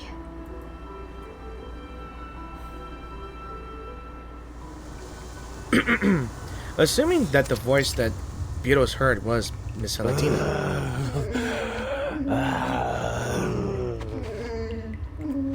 Their leader gone, the monsters prowl restlessly, their roars ripping through the silent, snowbound night.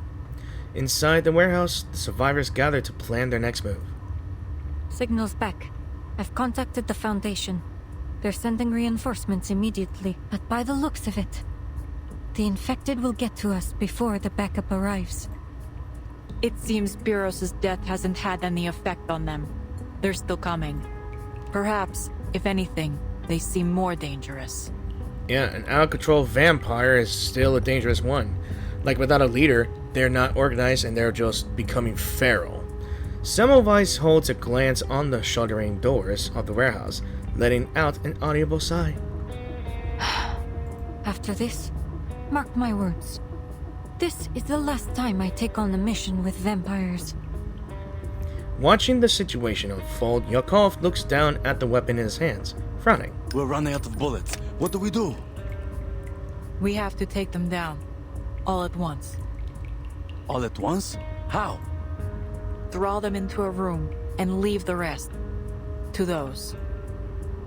She points toward a number of heavy crates bearing an ominous marking. Flammable. I noticed them when we entered, too. Explosives, I presume. Yes. Piros mentioned having seized them from a militia camp. Sounds like a plan. But how do we draw them close enough? This isn't a plan. This is madness. Do you seriously believe they'll simply saunter into a building as if it were some kind of concert? Concert? That's it! We'll play music! Lucky for us, I always carry my caval with me. Her ruby eyes sparkle with sudden inspiration as she lifts her flute. In the old stories, when the infected go loopy like this, they're easily attracted to loud noises. And my caval, well, let's just say, if you've got ears, you'll hear it. That matches with documentation I've read in the Foundation archives. A feasible solution, but that would make you the bait. Are you certain you can do it? Rubuska regrips her flute with determination. Of course. We can't.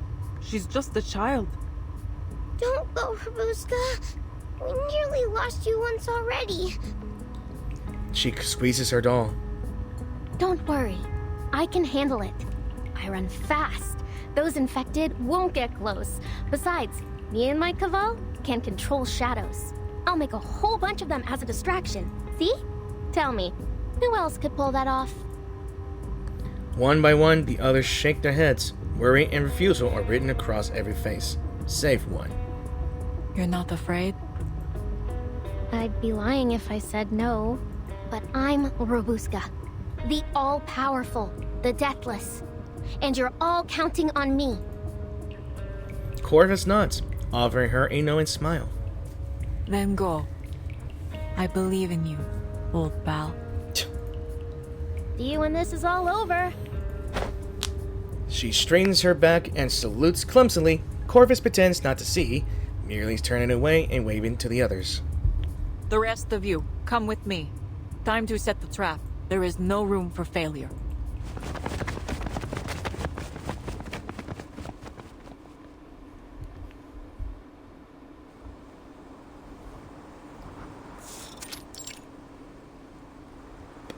Snow still falls. The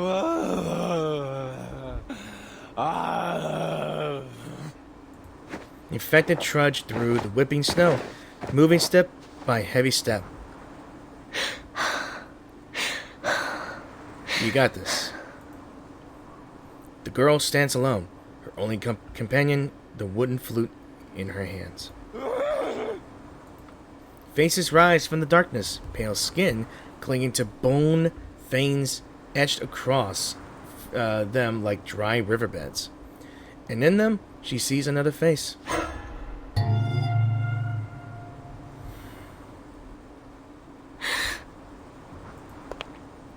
She steps back once, then forward twice. Mama, forgive me. But I'm not running anymore. The great Rubuska takes a deep breath. Lips meet the waiting flute. It starts with a few clumsy notes, followed by a jumble of uneven chords. But the chords soon weave together, and the melody resonates up through the biting cold.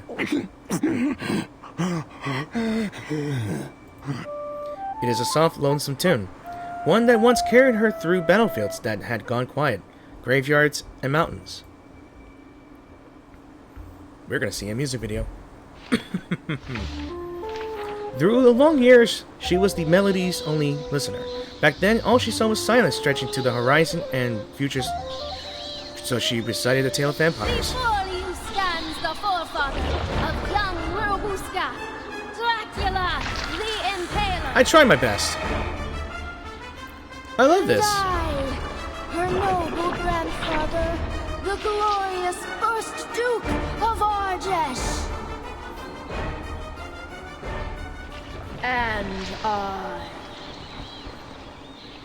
That lineage, growing ever more tangled, became her closest companion on the road. When she comes to, she realizes just how far she has wandered. Mama!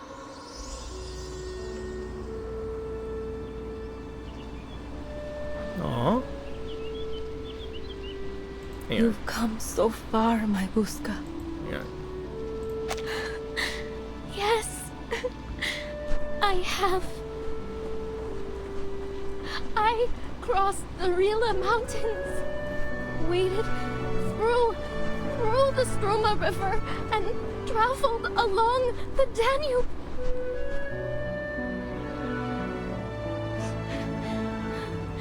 Oh, I even rode a train.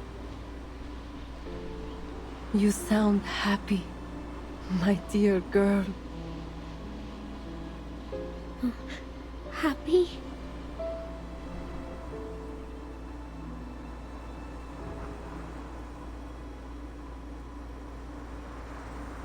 Those sights you've seen, your new friends, the train.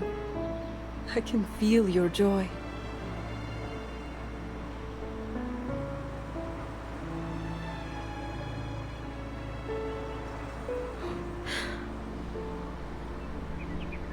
In the fading flute's descent, the last note melts into the sunlight. She tilts her face upward as if catching the April wind once more. I am happy. Aw, she got over trauma. Happier than I've been in a long time, Mama.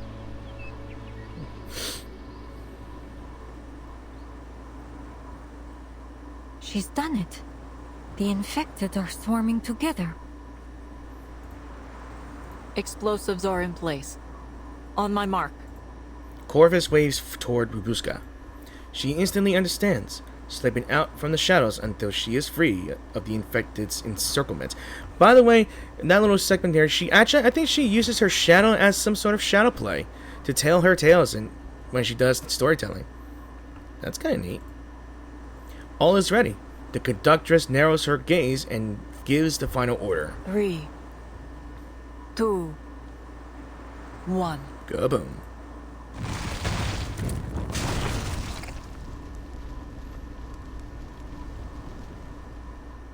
I had good timing. Aha! Let's go.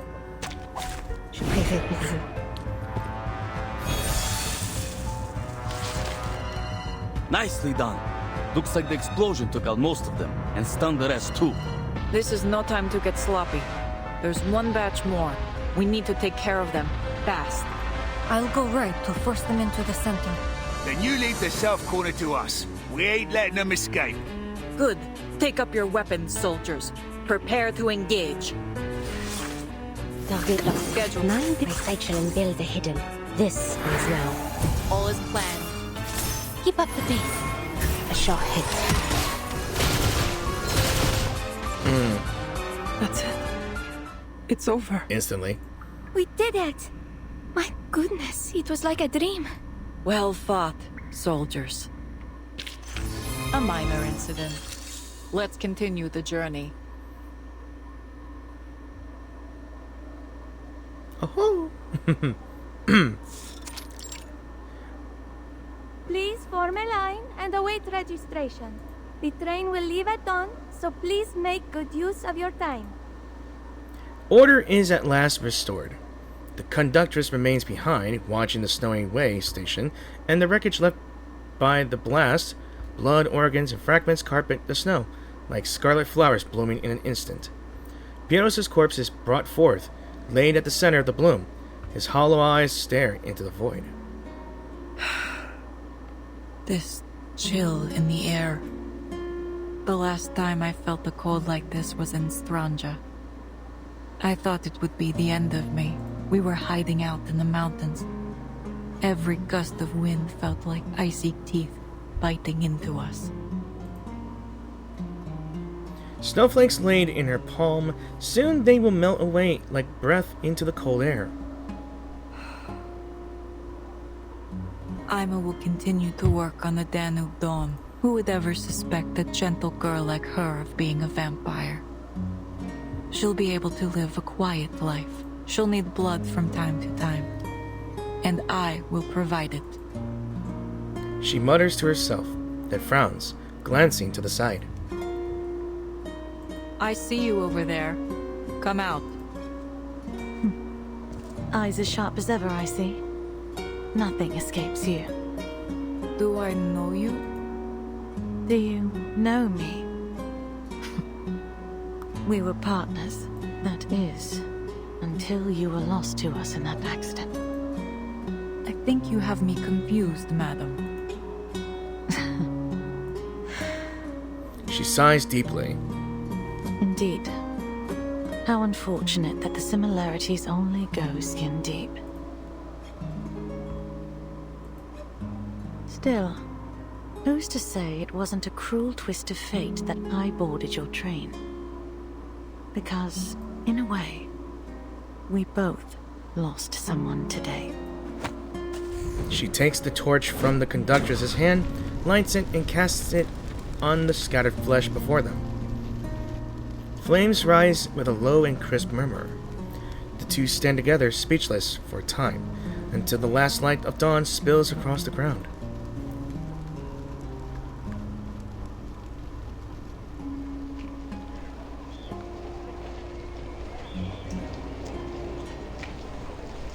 Dawn at last.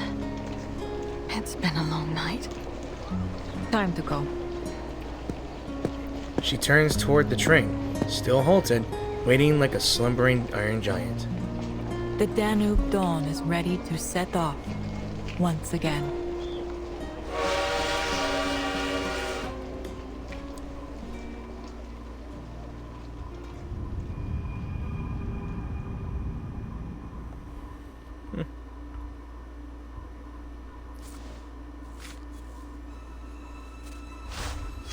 And this third-rate novel.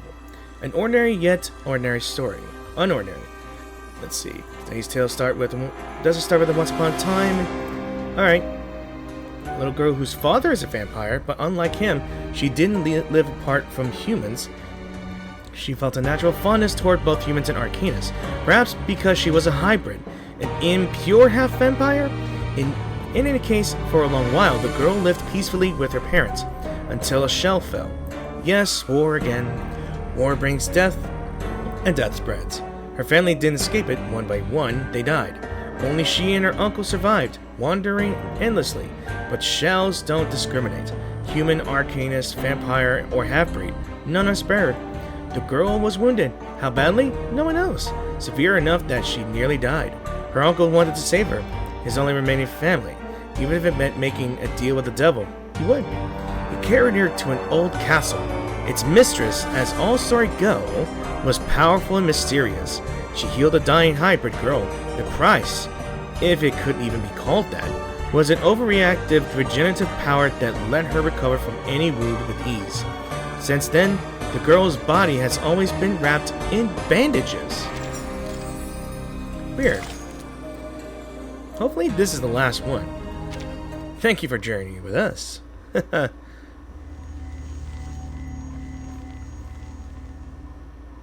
Indeed. The bloody night is over. The train pushes west, weaving across snowy fields as it follows the path of the Danube. Only when they spy the Sechenai chain bridge shimmering over the river do they realize their ordeal is over. I hope I say this right. Budapest!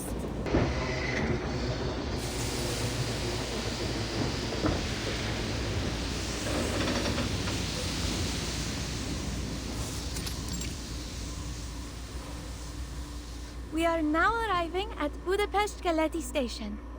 Please gather your belongings and form an orderly line. The stewardess maintains order on the platform, pale cheeks touched with the golden morning light. Thank you for an unforgettable journey. I don't believe I've ever gathered so much useful material on a single trip. I'm almost tempted to write a novel. If ever you take to writing, or simply have some thoughts to share, do write in. Our pay is quite generous. Her name may be Fervid, but it says Pandora Wilson. Editor-in-Chief? She passes a card to the stewardess. Here, our contact details. I hope to hear from you soon. Atu Magazine Editor-in-Chief, Pandora Wilson. Atu? What an unusual name. When she lifts her head again, the crowd surges by, and Verity is nowhere to be seen. Ooh. Ima stares down blankly until a loud cheer pulls her back. Goodbye, Madame Sonia. Goodbye, Mr. Yakov. And you, Mr. Arbuthnot, sir. No, don't say goodbye. Aww. You promise? You'll write to us? Children cling to Rubuska, unwilling to part. Cross my heart. And I'll send gifts. Christmas, birthdays, the whole lot. Really? Can I have a ruby eyeball for Thanksgiving? And vampire fangs for Halloween? Yeah. Oh, me too! Such naughty children. Who told you it was appropriate to demand gifts from others like that? The governess, stern scolding, is drowned out by their joyous shouts. I do apologize. I don't know where their manners have gone. No need to worry, ma'am. I'd love to send them some things. It would make me more than happy. You're very kind, Miss Rabuska. I'll be sure they prepare something for you in return.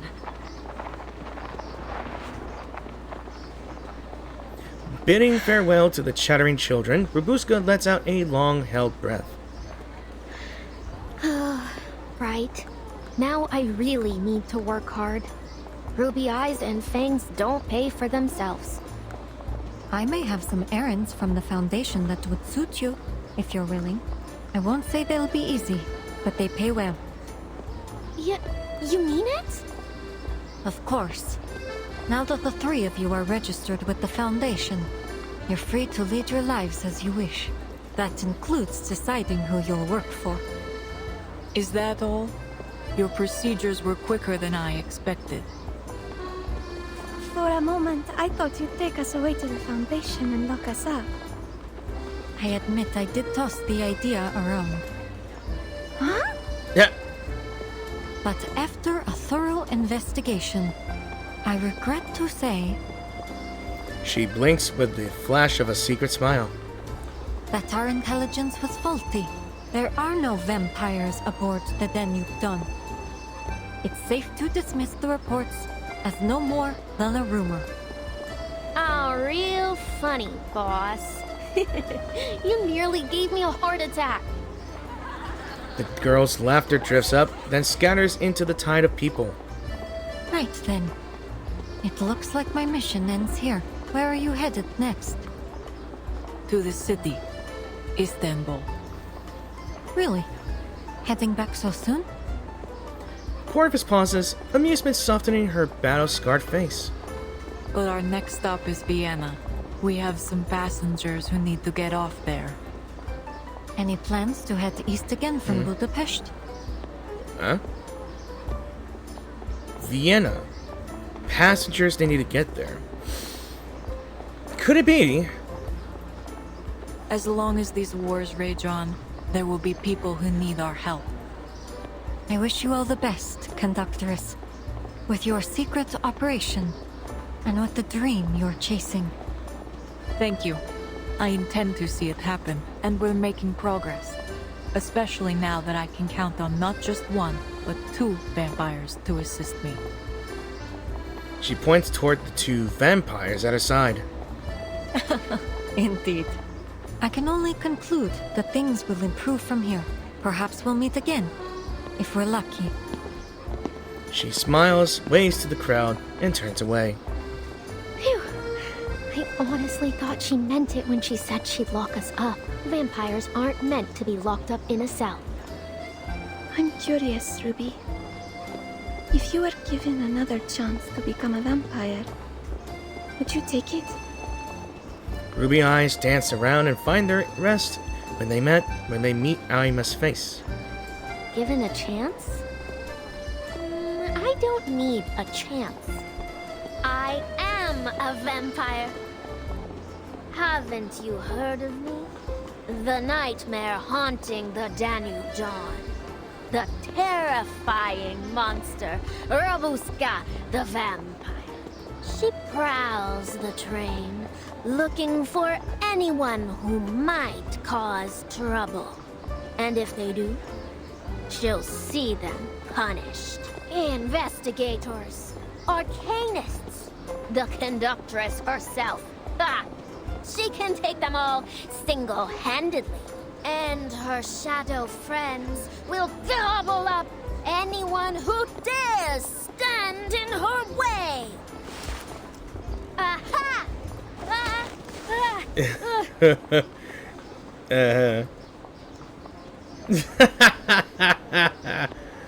Single-handedly, you say? Let's see how our monster manages her chores first. The 5th carriage windows need wiping. Chores? How could you do this to me? I mean, you did say you will work hard. Funny. I recall someone saying they'd do anything to stay on the train. Well, yeah, but we can't have a noble vampire scrubbing windows. We just can't. It's funny that she lifts her up so friggin' easily. It's funny. A beam of sunlight pierces the morning fog, warming everyone at the station. Bathed in gold, the conductress's scarred features soften. Jokes aside, I must be clear. Working on the Danube Dawn is no easy task. Indeed, not an easy task indeed. This might be a good thumbnail. I don't know. You will learn the service manual by heart. Oh. And I will be testing you, so you'd better start reading. The station bustles. Soon-to-be passengers rush past, oblivious to the small exchange. After a night steeped in death and violence, the conductress and her crew brace themselves for a renewed journey. Still, they dream of these days painted gold by the morning sun.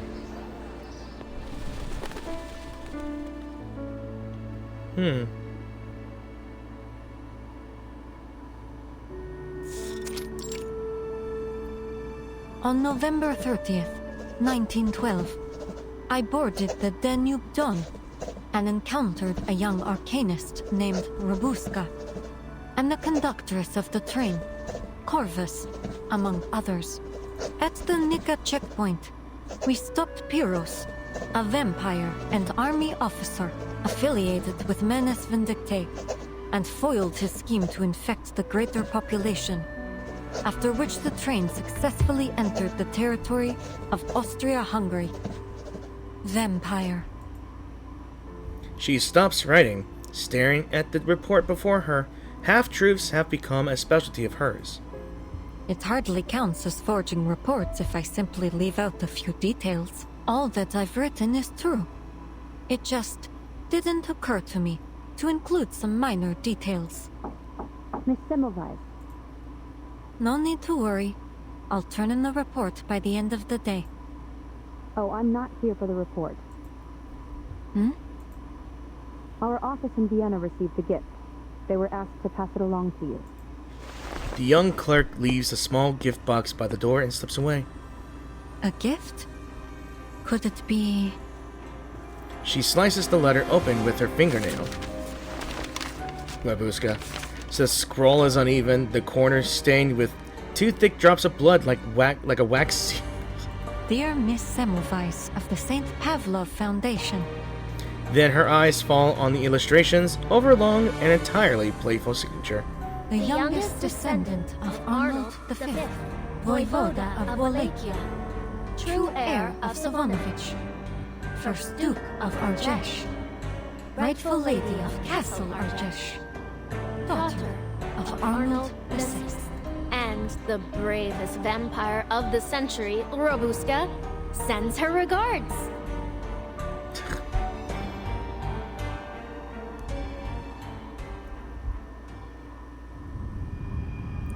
In the end, she will still claim that title. And that is it. That is all there is to it, and hard mode is unlocked and will not do so. Alright, the last thing I will read is this. To the Utu editorial team. Dear colleagues, regarding Corvus, the conductors of the Danube Dawn, as you all know, she was once one of us, and my most trusted partner. Thus, for personal reasons as well as curiosity, I have attempted to glimpse traces of the partner I once knew. I must admit, she's changed. There is barely a trace of the person I remember. The glimmer in her eyes remains, yes, but where that gaze now falls no longer has anything to do with me. Still, in a way, our destinations aren't all too different. For that reason, I still cherish this brief journey we now share. As for Miss Pandora Wilson, it's been some time since she vanished. Since then, I found it difficult to sense her through the wind. It's as if some unseen force quietly erased every trace of her. Yet lately, I faintly detected something, an echo which mimics the wind. I have tried many times to re-establish contact, but I've received no response. Even so, I still believe she is out there somewhere. Despite this, Utu continues to publish articles in her name and tone. I understand why. Losing her would mean losing the very spirit of Utu, something none of us could bear. That's why I took it upon myself to handle external correspondence under her name. Yet the unease lingers. We are all trying to imitate her style, her rhythm, the way she thought. The words she might have written, but none of us truly understand the meaning behind them. For me, this imitation is like calling out a name in the dark, over and over again, knowing it will never answer back. As for the strange happenings aboard the Danube Dawn, and the many details pertaining to vampires, I will explain everything in full once I have alighted. Verity Utu editor been aboard the Danube Dawn. Alright, so that is it for the Midnight Whistle. I have done the entire thing, and boy oh boy, it's going to be a long one, because I just read a lot of that. Alright, so, like I mentioned before, I have missed out on Robuska's story, which I later find out that it will come out as a anecdote. It is an anecdote, and it will be released sometime in the past month or two, or at least a couple of weeks or two. I'm not sure, but know this, that I will go through this. Maybe next time in the next video, and I hope you guys really enjoyed the video. I will do Cold Steel, which is Corvus's story. So I hope you guys enjoyed the video. So thank you for watching this video. Again, I hope you enjoyed it. If you did like the video, if you did enjoy the video, please click the like button if you enjoyed the video. Any comments in the comment section down below will be awesome and will be appreciated. And of course, click the subscribe button if you wish to support my channel. It'd be greatly appreciated, and I will love you all for it. And I will say thank you to new subscribers, to anyone who are new. Maybe I won't. I'm not sure how it works. Maybe it's... I just appreciate you guys. And I hope you guys really enjoyed the longer videos, because I've been getting into the habit of making longer videos than ever, to be honest. Like, I'm not sure if I should do it in parts, or maybe hour parts, maybe. But if it's like games, stories like these, maybe I'll do it in the full game. I'll do the full story. If you guys want me to, that's fine. You can just let me know in the comment section down below, or just like the video if you enjoyed longer videos. And they're barely going to be edited anyway. I might edit things up, but hey, it's fine enough. So, yeah, it was quite enjoyable. I finally, like I said, I finally got back into the game, despite missing out on some good stories like Babushka's little thing here and there. And it's disappointing for me. But hey, the story was fun. It was a load of laughs. And of course, more war and despair after that. And am I assuming that the end event, the timeline of the event would be right before we got to the main story in Vienna, I think. Because, yeah, I think this was way before Chapter 7, I think. What is it, Chapter 8? No, Chapter 8 was the...